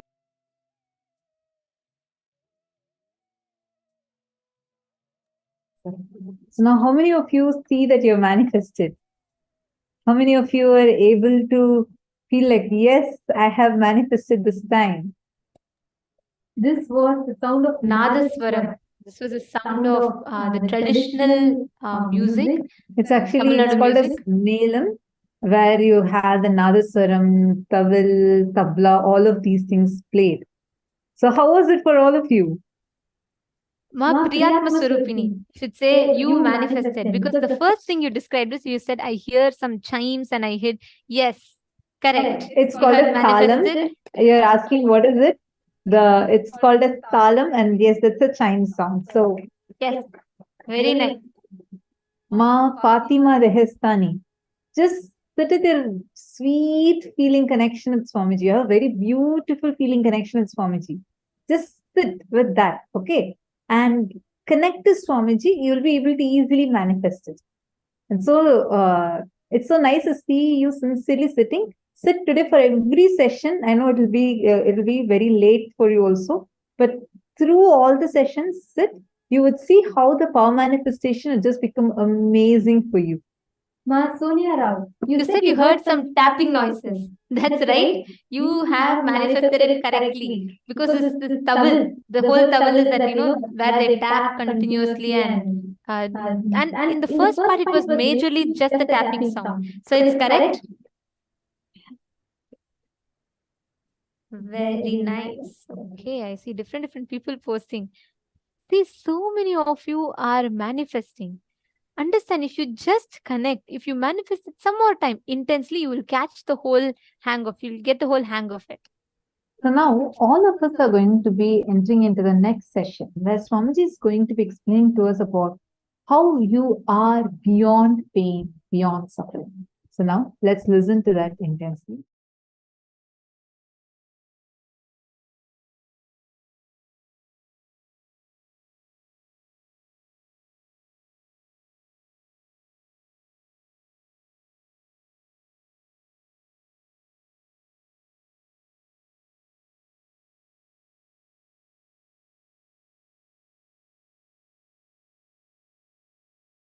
The first sutra, deny the existence of all pain and suffering, all dimensions and aspects of pain and suffering. Even if you are getting drowned in the ocean, just tell yourself, Swamiji said there is no pain or suffering. Come what may, let's see. But there is no pain or suffering. Be very clear. You won't have death. Death is not end.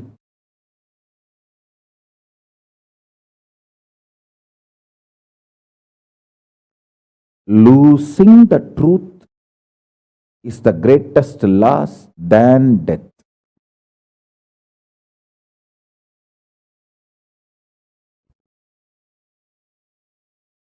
Society has brainwashed you too much.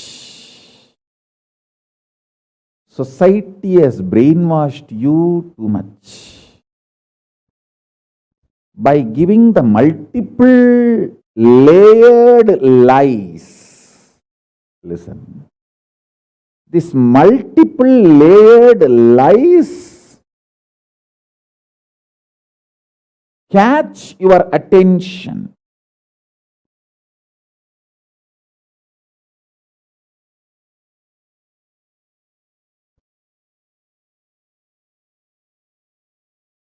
Even if you are convinced about the one lie, gone. You have put your leg on the slippery rock and you will land in the end delusion.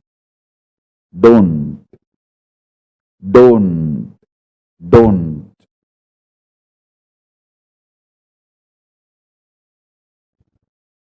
Deny the fundamental, foundational brainwashing technique used by society, deluded society on you about the existence of pain and suffering. Listen, it is not okay to be normal with absolutely sick social conditioning. Don't try to be normal with the sick social conditioning.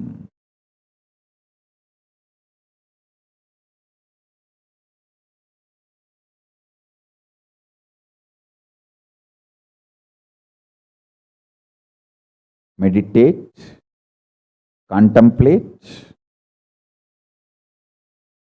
internalize all the statements today I am making. The first statement is about the truth, denial of all the brainwashing done to you about the pain and suffering. Second statement, this decision to be in truth will expand your brain's ability to reflect, radiate, manifest superconsciousness with the powerful cosmic space and this cosmic nada, Shiva, Shiva, Shiva, Shiva, Mahanada, Shiva, Shiva, Shiva, Shiva, Shiva, Shiva, Shiva.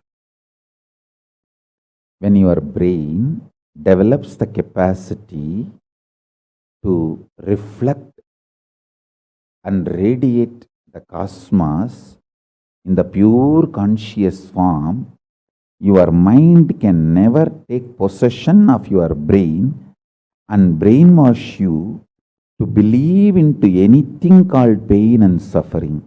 This is the greatest liberation. This is the greatest liberation. Now, third statement. Listen to this third statement.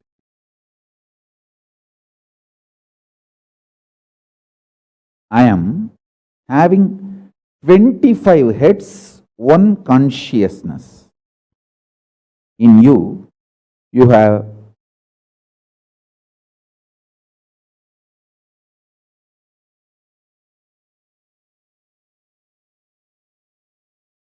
broken yourself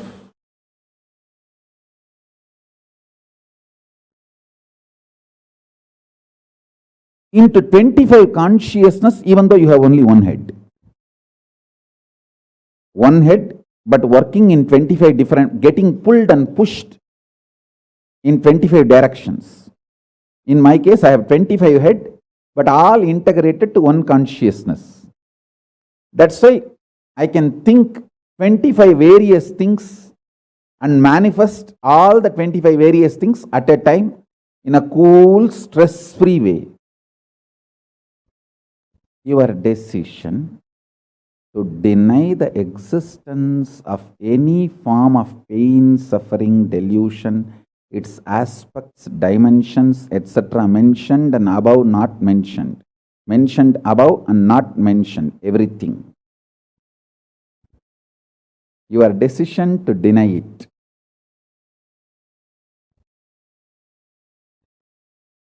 makes such beautiful space in you. Simply start manifesting powers and play with the powers. That will give you tremendous confidence to strengthen powers and powerfulness and deny the existence of pain and suffering and the lower way of existing. Sit like Mahabhairava, Mahakala Bhairava.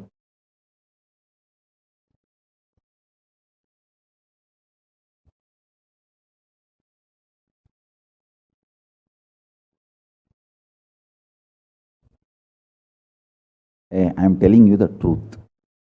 You are Mahakala Bhairava. I am not brainwashing you. Actually, if I want to exploit you, I should tell you you are something lower than God. I should be brainwashing you into some lower identity so that I can continue to exploit you.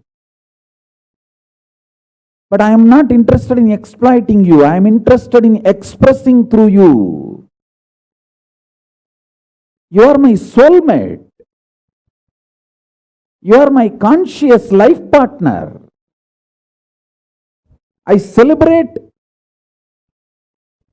when you are liberated. Anyone who is now catching what I am saying and saying, yes, Swamiji told, I have no suffering, no pain forever. And I am deciding I have no suffering, no pain. You are my beloved now. I just want to hug you. You are my own.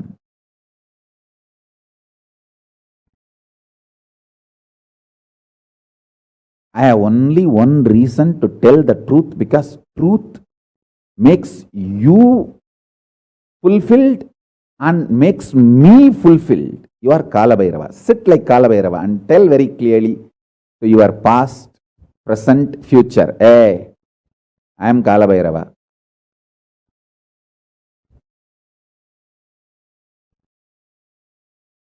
Anyone tries to do good to me, they will be given good.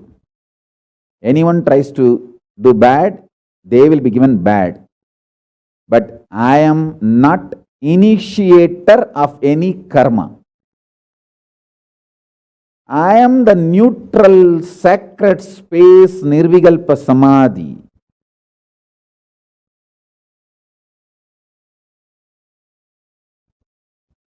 If you throw laddu on me, you will get the laddu back.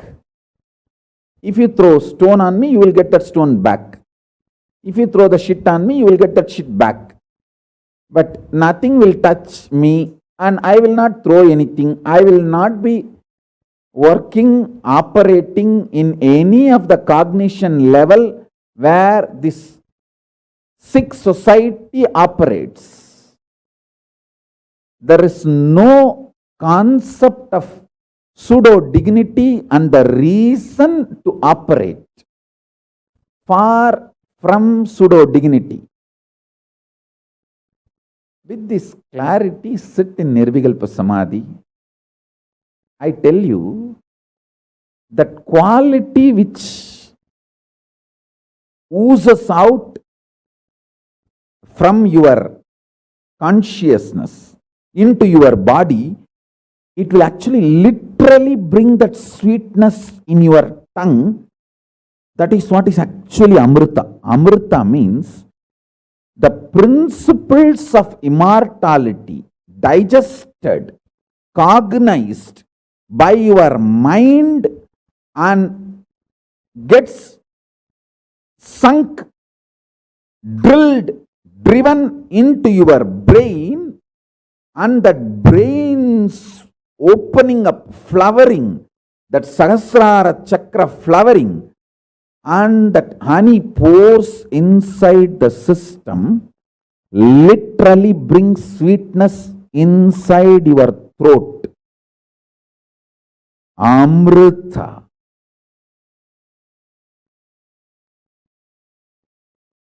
Principles of immortality. Truths of immortality. When they are chewed by your mind and gets into your brain, the chemistry, alchemistry happens in you, in your biology, is nectar. Actually, I am tasting that this very moment. That's the reason I am taking a few seconds to settle down and speak.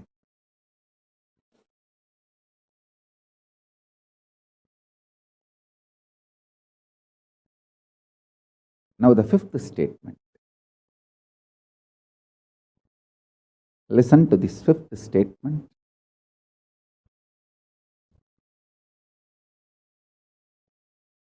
When you start actively practicing this truth, express it in your inner image with yourself, through your outer image with others, all the conflict will become irrelevant.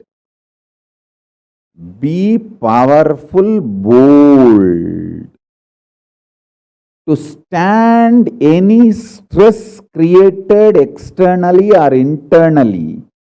When you manifest this truth and demonstrate your vairagya and will persistent, uncompromisingly, vairam vainda vairagyam, vairagya like a diamond, vajra, vajra vairagya.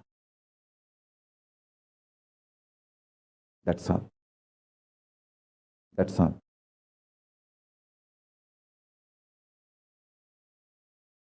Listen, listen, listen, listen, listen to this truth and internalize, manifest.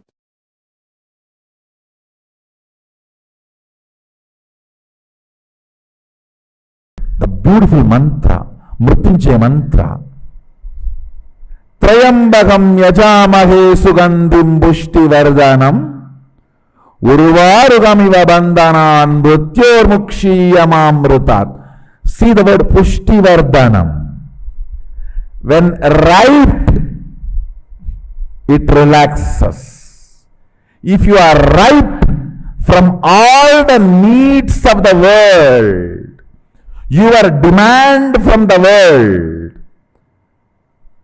if you feel you have sucked the world enough, you have taken all the possible juice and you are matured, you have nothing more to demand from the world. Pushtivardhanam. Pushtivardhanam. Then you decide to operate on gratitude. Understand Till you decide to operate on gratitude, you have not yet completed your commitment, means immature relationship with the world. Till you are in the mood of sucking, till you are in the mood of demanding. I tell you, as long as you are in the mood of demanding, sucking, you are a child, minor. You are not adult. You are not matured. You might have been grown, but not matured.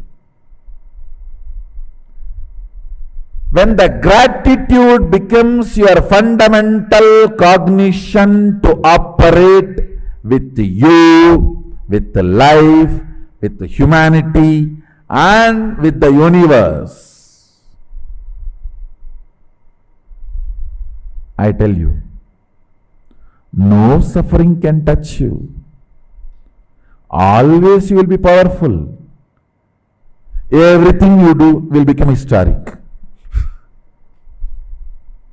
Because matured things are cognized by matured people. Fundamental quality of maturity is your cognition for operating will be gratitude. Gratitude will be your cognition of operation. I tell you, my masters invoked that in me.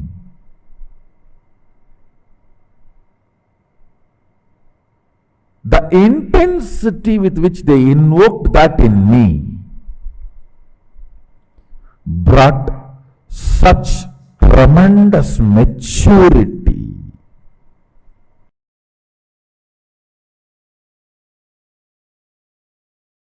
Listen, matter, the external matter, because it is already dead, it functions only based on certain law of life.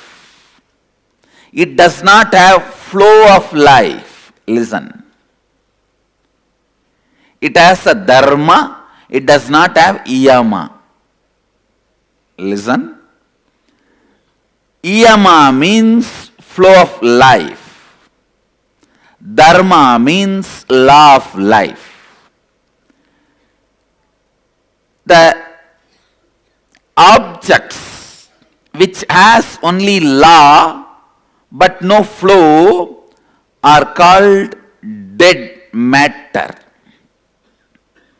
Objects which has law and flow are called the conscious matter combination.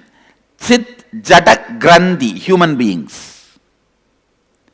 We have the possibility of flow and certain law. For example, if you drink poison, your body will be dead, is a law. That is dharma. Yama, flow of life. If you want, any time you can excite yourself, enthuse yourself, make yourself happy, is the flow of life. Understand? Flow of life is free, joyful, exciting, enthusiastic expression of you. Yama. Flow of life is your freedom. Yama.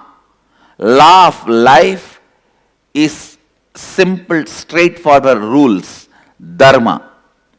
If something functions only based on law of life, it is dead matter. If something can play between both law of life and flow of life, functions as straight dead matter. Flow of life as a possibility of excitement, enthusiasm, non-materialistic, expansive cognitions. Listen. Non-materialistic, expansive cognitions are possible with flow of life. Yama. Yama, Dharma. Please understand this word. The flow of life belongs to consciousness. Law of life belongs to matter. Human being is a possibility. He functions with flow of life and law of life both. But unfortunately, he overlaps the law of life and forgets, misses the flow of life. All your pain, all your suffering, all your pain, all your suffering is because you think flow of life has to be framed into law of life, and you always feel law of life is boring. Law of life is made for matter. In you, there is a part which is matter. Deal matter with law of life, not consciousness. Consciousness need to be cognized constantly with flow of life. I'll give you more examples. Listen. For example, everyday satsang. If you deal it as a law of life, it is boring. Oh God, every day I have to come and sit. Today I have a great attendance in satsang.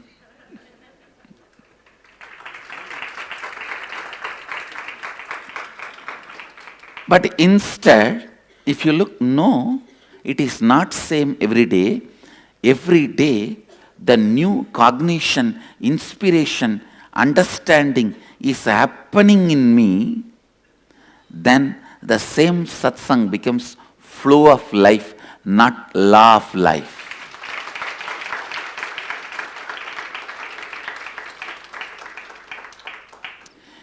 Even food can become boring if you cognize from the angle of law of life. Please understand.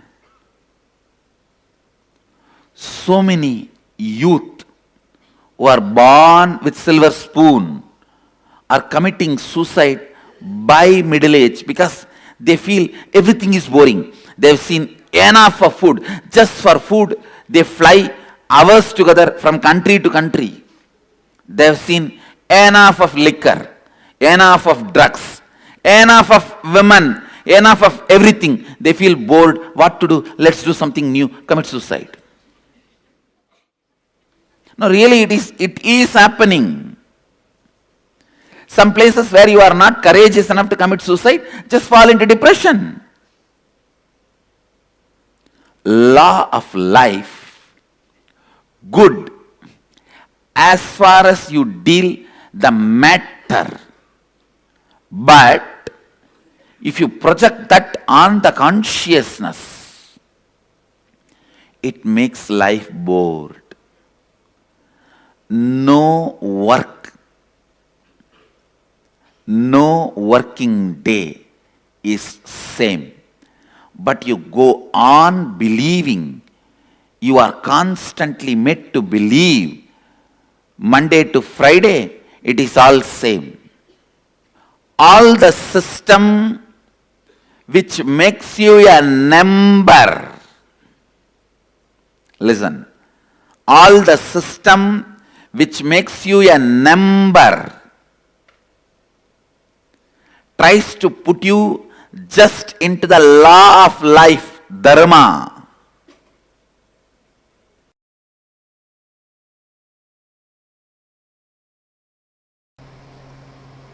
At least 200 techniques Sadashiva is giving for completion, for various incompletions and various methods, process, procedures, systems, technique, for various background people and various genders and for variety of people. But let me put it on record. The most powerful completion technique is declaring with your will. I tell you, if you learn that through your willful declaration, bringing completion, you have mastered the science of completion, and no suffering can come to you anymore in the life. You have reached a space where all sufferings are redundant and irrelevant to your life. And it is not difficult. That's the good news I have for you guys. It's not difficult. It is like you always think, oh, I can't even lift 5 kg and work out. How can I lift 100 kg and work out? Only if I lift 100 kg and work out, the model's photos I see, my body can become like that. Fool, don't you understand? First lift 2 kg, the strength which your system generates, with that you will be able to lift 5 kg. The strength which your system generates, with that you can go to 10. It is not supposed to be compared with where you are now and where you are supposed to be. No. That is the bad way of thinking. Toxic thinking, toxic thought current. No. Declare now with all your will. One victory will add more willpower in you, strength in you. Then that will take you to the next level of willful declaration, powerful declaration. That will lead you to the next level. I have always seen people taking a very convenient but cunning route. Oh, we can never reach where you are. Where is you? Where am I? This is the most cunning pattern you can develop. And never allow me to influence your life. I have seen people do that.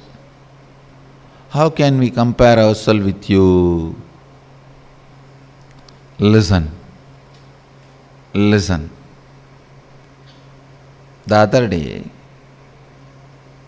somebody was asking me a question about this will. One of my team members asked, how can I get out of some patterns when I know it as a pattern?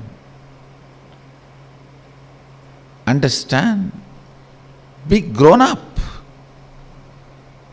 Be matured adult. When you know it as a pattern, just break it. Decide to drop it. I tell you,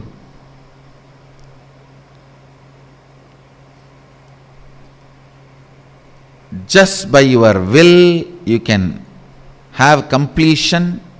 You are a matured,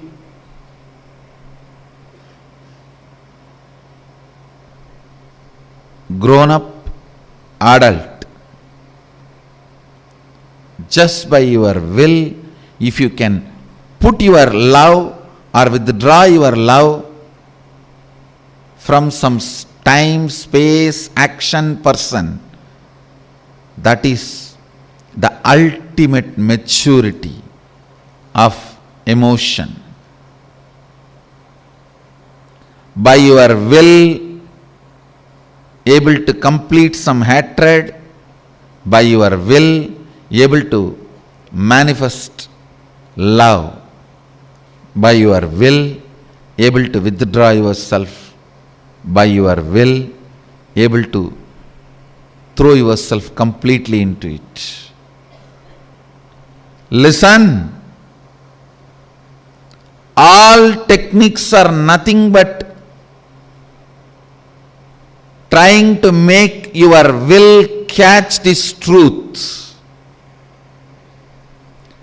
Trying to make your will catch this truth. Your will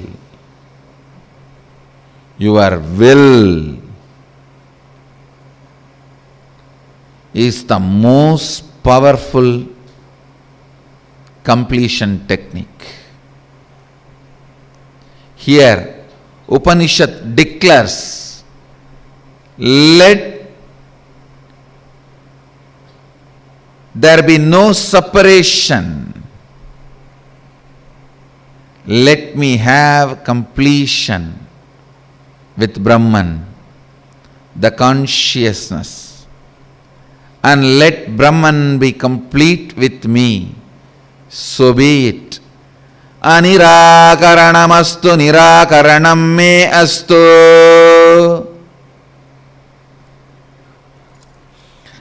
Anirakaranamastu nirakaranam me astu.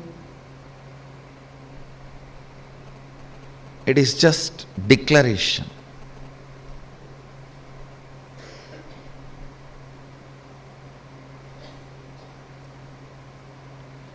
Prayer is the method of mentally retarded people connecting with God.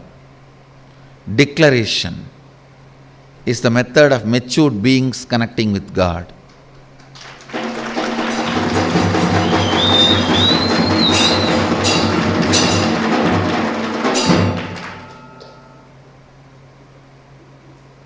Even to connect with God, don't be mentally retarded.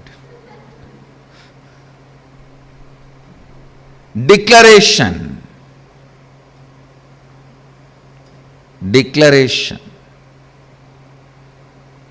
is the matured way of connecting with God.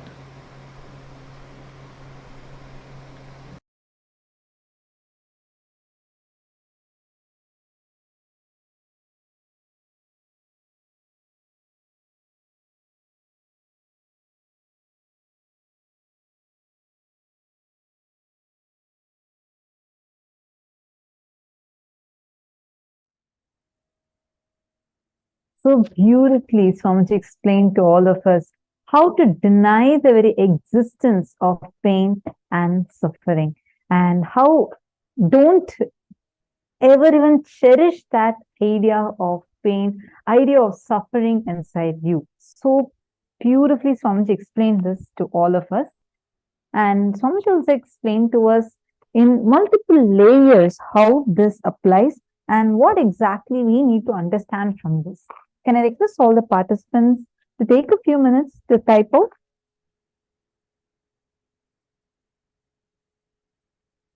Please post.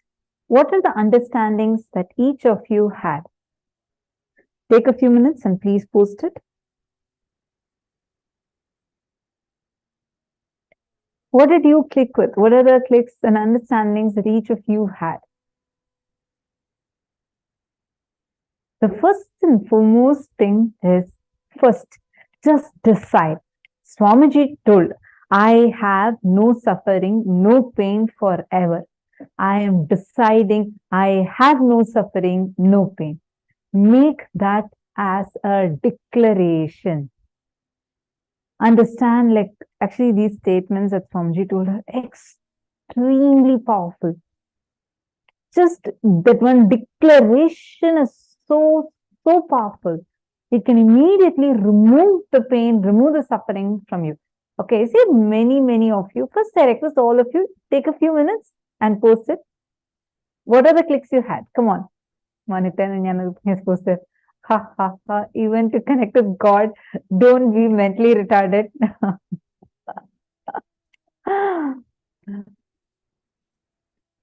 This is so nice, right? Like just to listen to Swamiji, the sessions, it's just so much of fun. Swamiji makes so many jokes, and all of us are listening to those jokes, and just without even our knowledge, he just transmits such extraordinary, powerful cognitions to us. Come on, all the participants, even the Chinese participants, please post. What did you understand? Every click that you had. Denying the very existence of pain and suffering. Deny, Swamiji said, deny the brainwashing done about pain and suffering to you. For example, if you do not sleep for 4 days, you will die. This is a myth. We have already seen the science of Jiva Samadhi in several examples of people who are even Kutakeshis and who are even alive very much in the body. Take a few minutes and apply this powerful cognition inside of you. First thing, deny the very idea, the very existence of pain and suffering. Decide to be in the truth forever. Just take a decision to be in the truth. What are the powerful cognitions you have? Start cherishing those. I am having 25 heads and 1 consciousness. I am deciding that I am Paramashiva, and from that powerful cognition, and Swamiji has told me, my Guru, who's Paramashiva, has told me, no pain, no suffering. With that, I declare that no pain, no suffering even exists. When you start actively practicing this truth, you will see how this powerful cognition will become an experience for you. Understand? The moment you declare, saying, my Guru has told me, based on that, I declare it now. Just like that, without even even in the worst moment of your life. Actually, it's reminding me of a very powerful incident that happened. This happened when, I think, much before, it's in 2011, 12, around something like that. So, Swamiji was in Kodaikanal Inner Awakening. Anyone here who had attended that IA? It was in Kodaikanal in India, South India. So it's very beautiful program that had happened, I think 2012, I think. And Swamiji was conducting the program. So many different people from across the globe had come there. And Swamiji was conducting a very powerful program. And during that, there was one day, Swamiji was giving Kala Bhairava Darshan. And in Kala Bhairava Darshan, like when you're experiencing the physical darshan, it's something else altogether. It's completely different. Where Kala Bhairava will be, like you'll see him physically, and Swamiji would not be you can't normally talk like how normally you talk to people. You will not normally talk like that.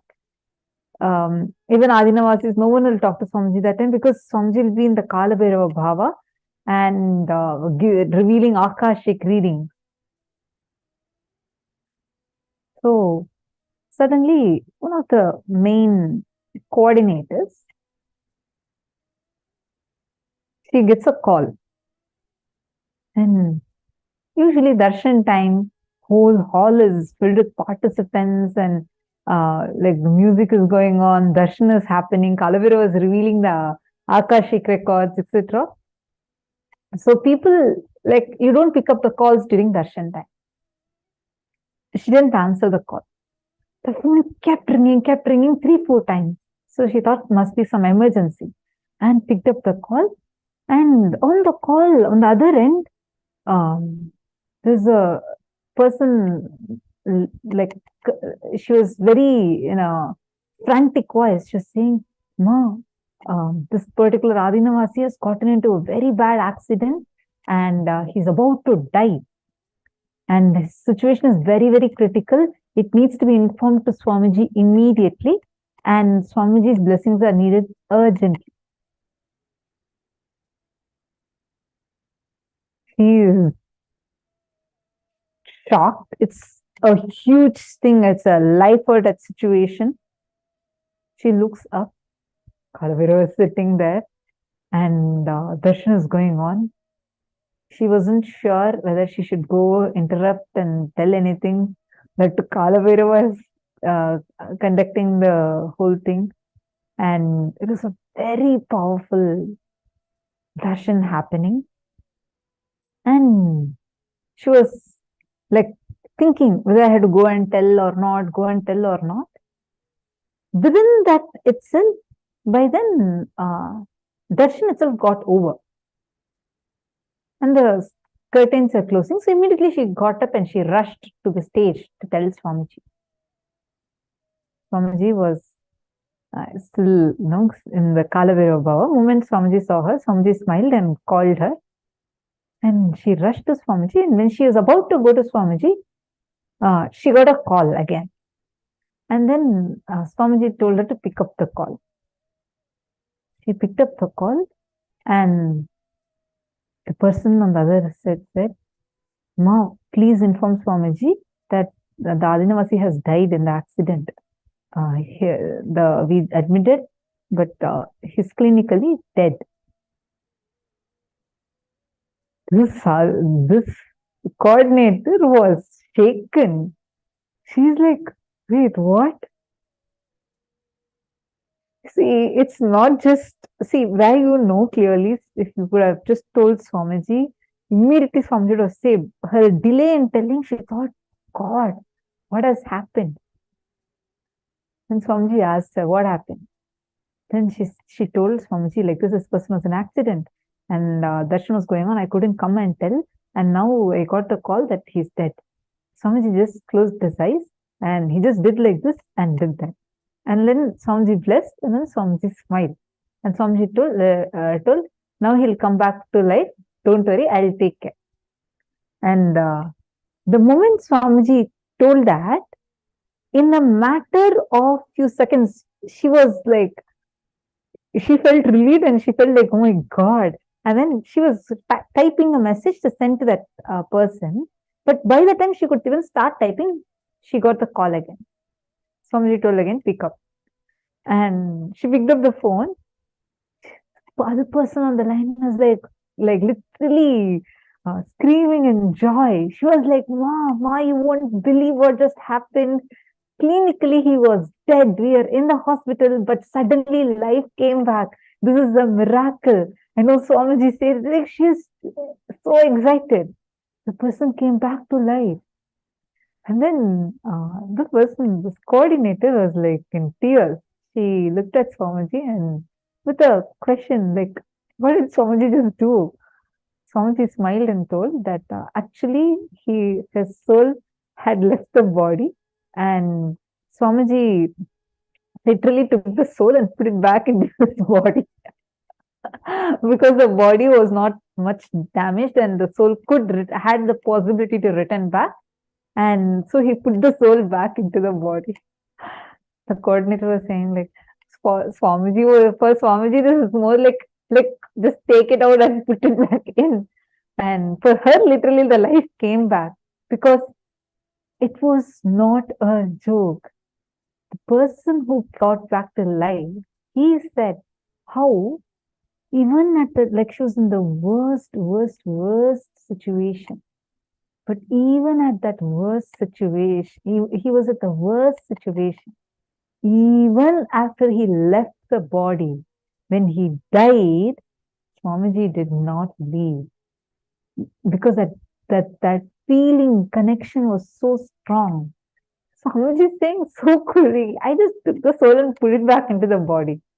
My God. Understand, this is an assurance for all of us. There is no other worst suffering you're going to go through than death. Even at death, even if it's an accident and you are dying, He will never leave you. Understand? The moment you declare, because Swamiji told, I am declaring no pain, don't even give legitimacy to your pain. He will just put his data and pull you out of it. Don't ever think that your pain or your suffering can have its power over you, because you have Paramashiva with you. He is there physically here with you. The person who was saved in that accident, he's alive even now. Understand? Even now he's alive and living as a Kailasavasi. See, each of us are having that powerful manifestation of Paramashiva with us, exclusively manifesting for us. Are all of us understanding this? Just sit with the powerful cognition, connect with Swamiji and declare, I declare no pain, no suffering. My Guru has told me, I declare this pain cannot have its power over me. See how Swamiji will just pull you out of that pain. Even if it's a factual situation, like literally you are being, attacked by someone, even physically attacked by someone. Just declare. Make this as a declaration and see how you would see Swamiji would just create a situation for you in such a way. He'll just pull you out of the difficult situation you're in. He will just remove that pain, remove that suffering. It will not even touch you. How many of you are clicking with this?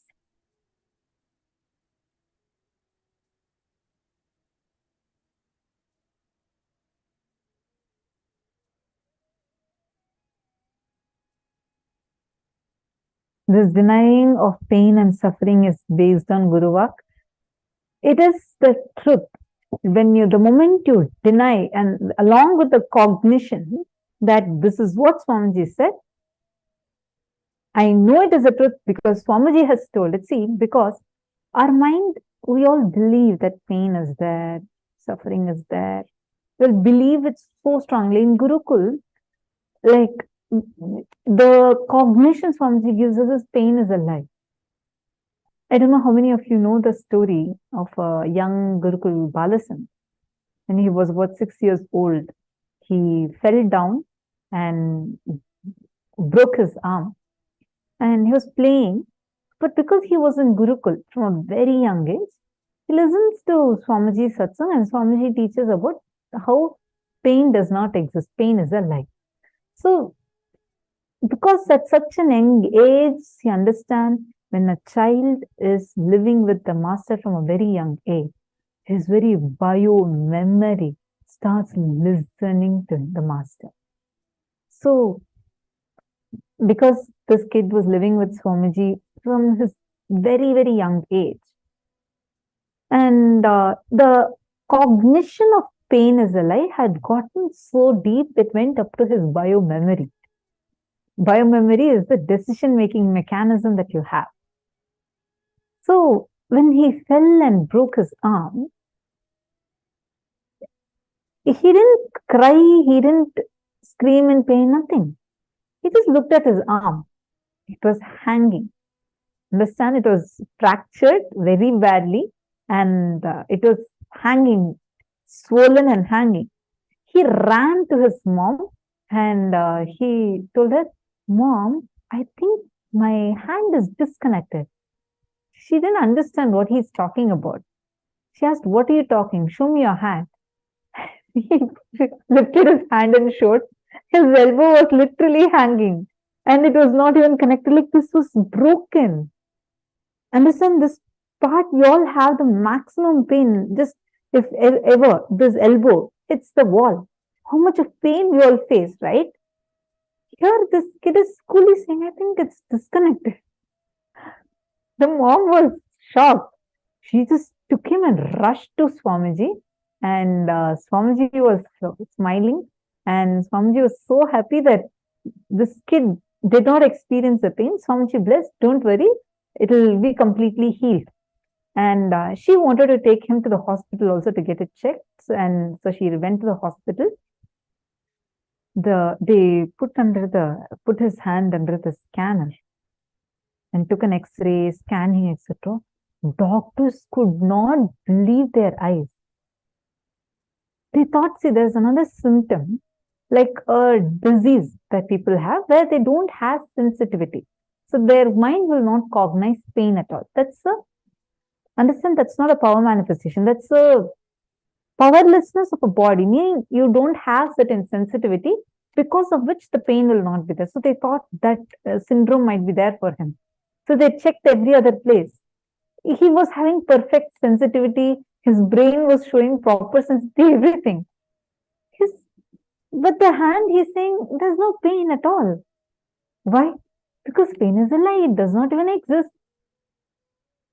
The doctors could not believe what they're seeing, what they're hearing. A young 6-year-old boy sitting in their bed, in the hospital bed, with hands, what he calls as disconnected and broken, fractured so badly. They were like not even able to believe it. Then they put the band-aid and whatever thing they wanted to put, the plaster, etc. They put it for his elbow and they treated it, and he came back. In 1 week, it got completely healed, and he was taken for darshan. His state of unclutching was so high, he was so unclutched from it. Like after they removed the plaster and everything, again Swamiji, they took him to Swamiji for darshan. And Swamiji asked, hey, which hand you got the fracture? He got so confused and told the wrong hand. I think this hand, Swamiji. That was the level of unclutching. That was the level at which he experienced that no pain and no suffering exists. How many of you feel like, wow, really, this is just so amazing? This can become even your experience. No pain, no suffering. No question of pain, no question of suffering. Take a few minutes. All of you make this as a declaration. Come on.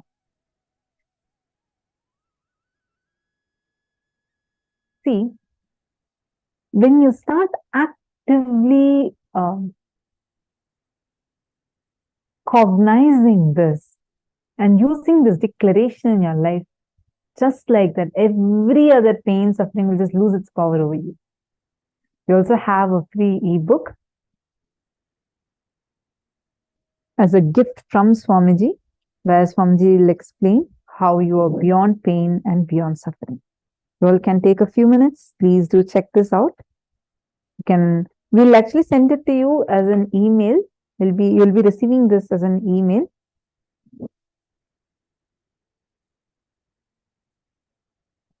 Yes. Now, are all of you ready? Shall we all enter into the power manifestation?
Yes, Nityanandam.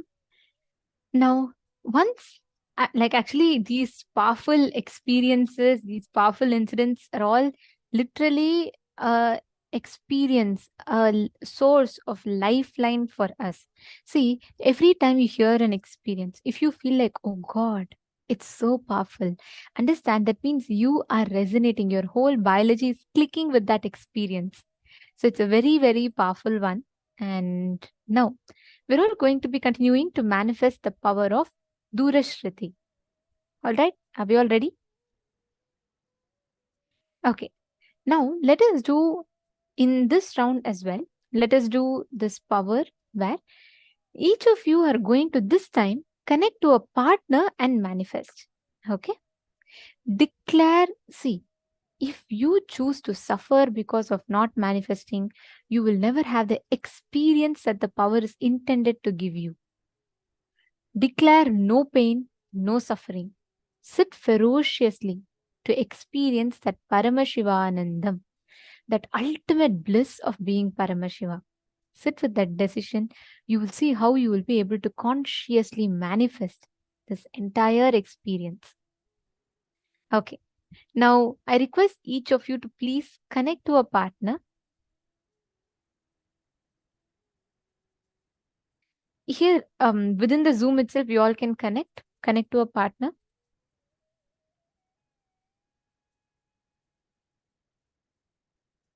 And you're going to be scanning and identifying what exactly is the sound that they're hearing. They can play any music, just like how I did. The exact same thing you're going to be manifesting with them. I request every one of you to please connect to a partner. It's a very, very easy, very powerful power that you can manifest just with your decision, conscious decision. You'll be able to manifest it. Connect to any of your partner.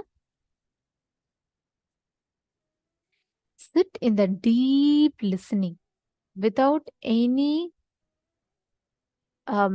distractions. Listen, drop any kind of suffering, any kind of pain you carry towards your inability to manifest. Drop that, because all these are temporary. See, you may have like 100,000 times you may have tried. It doesn't matter. This time what you're manifesting is again another fresh experience of manifestation. You just need to focus on that one experience. That's all. So sit now. Sit intensely. Let us start the manifestation. Please chant the Mahavakya. Connect. Bring the complete silence inside you. Only when you bring the complete silence inside you, you will be able to manifest the ability to hear whatever is happening at a distance.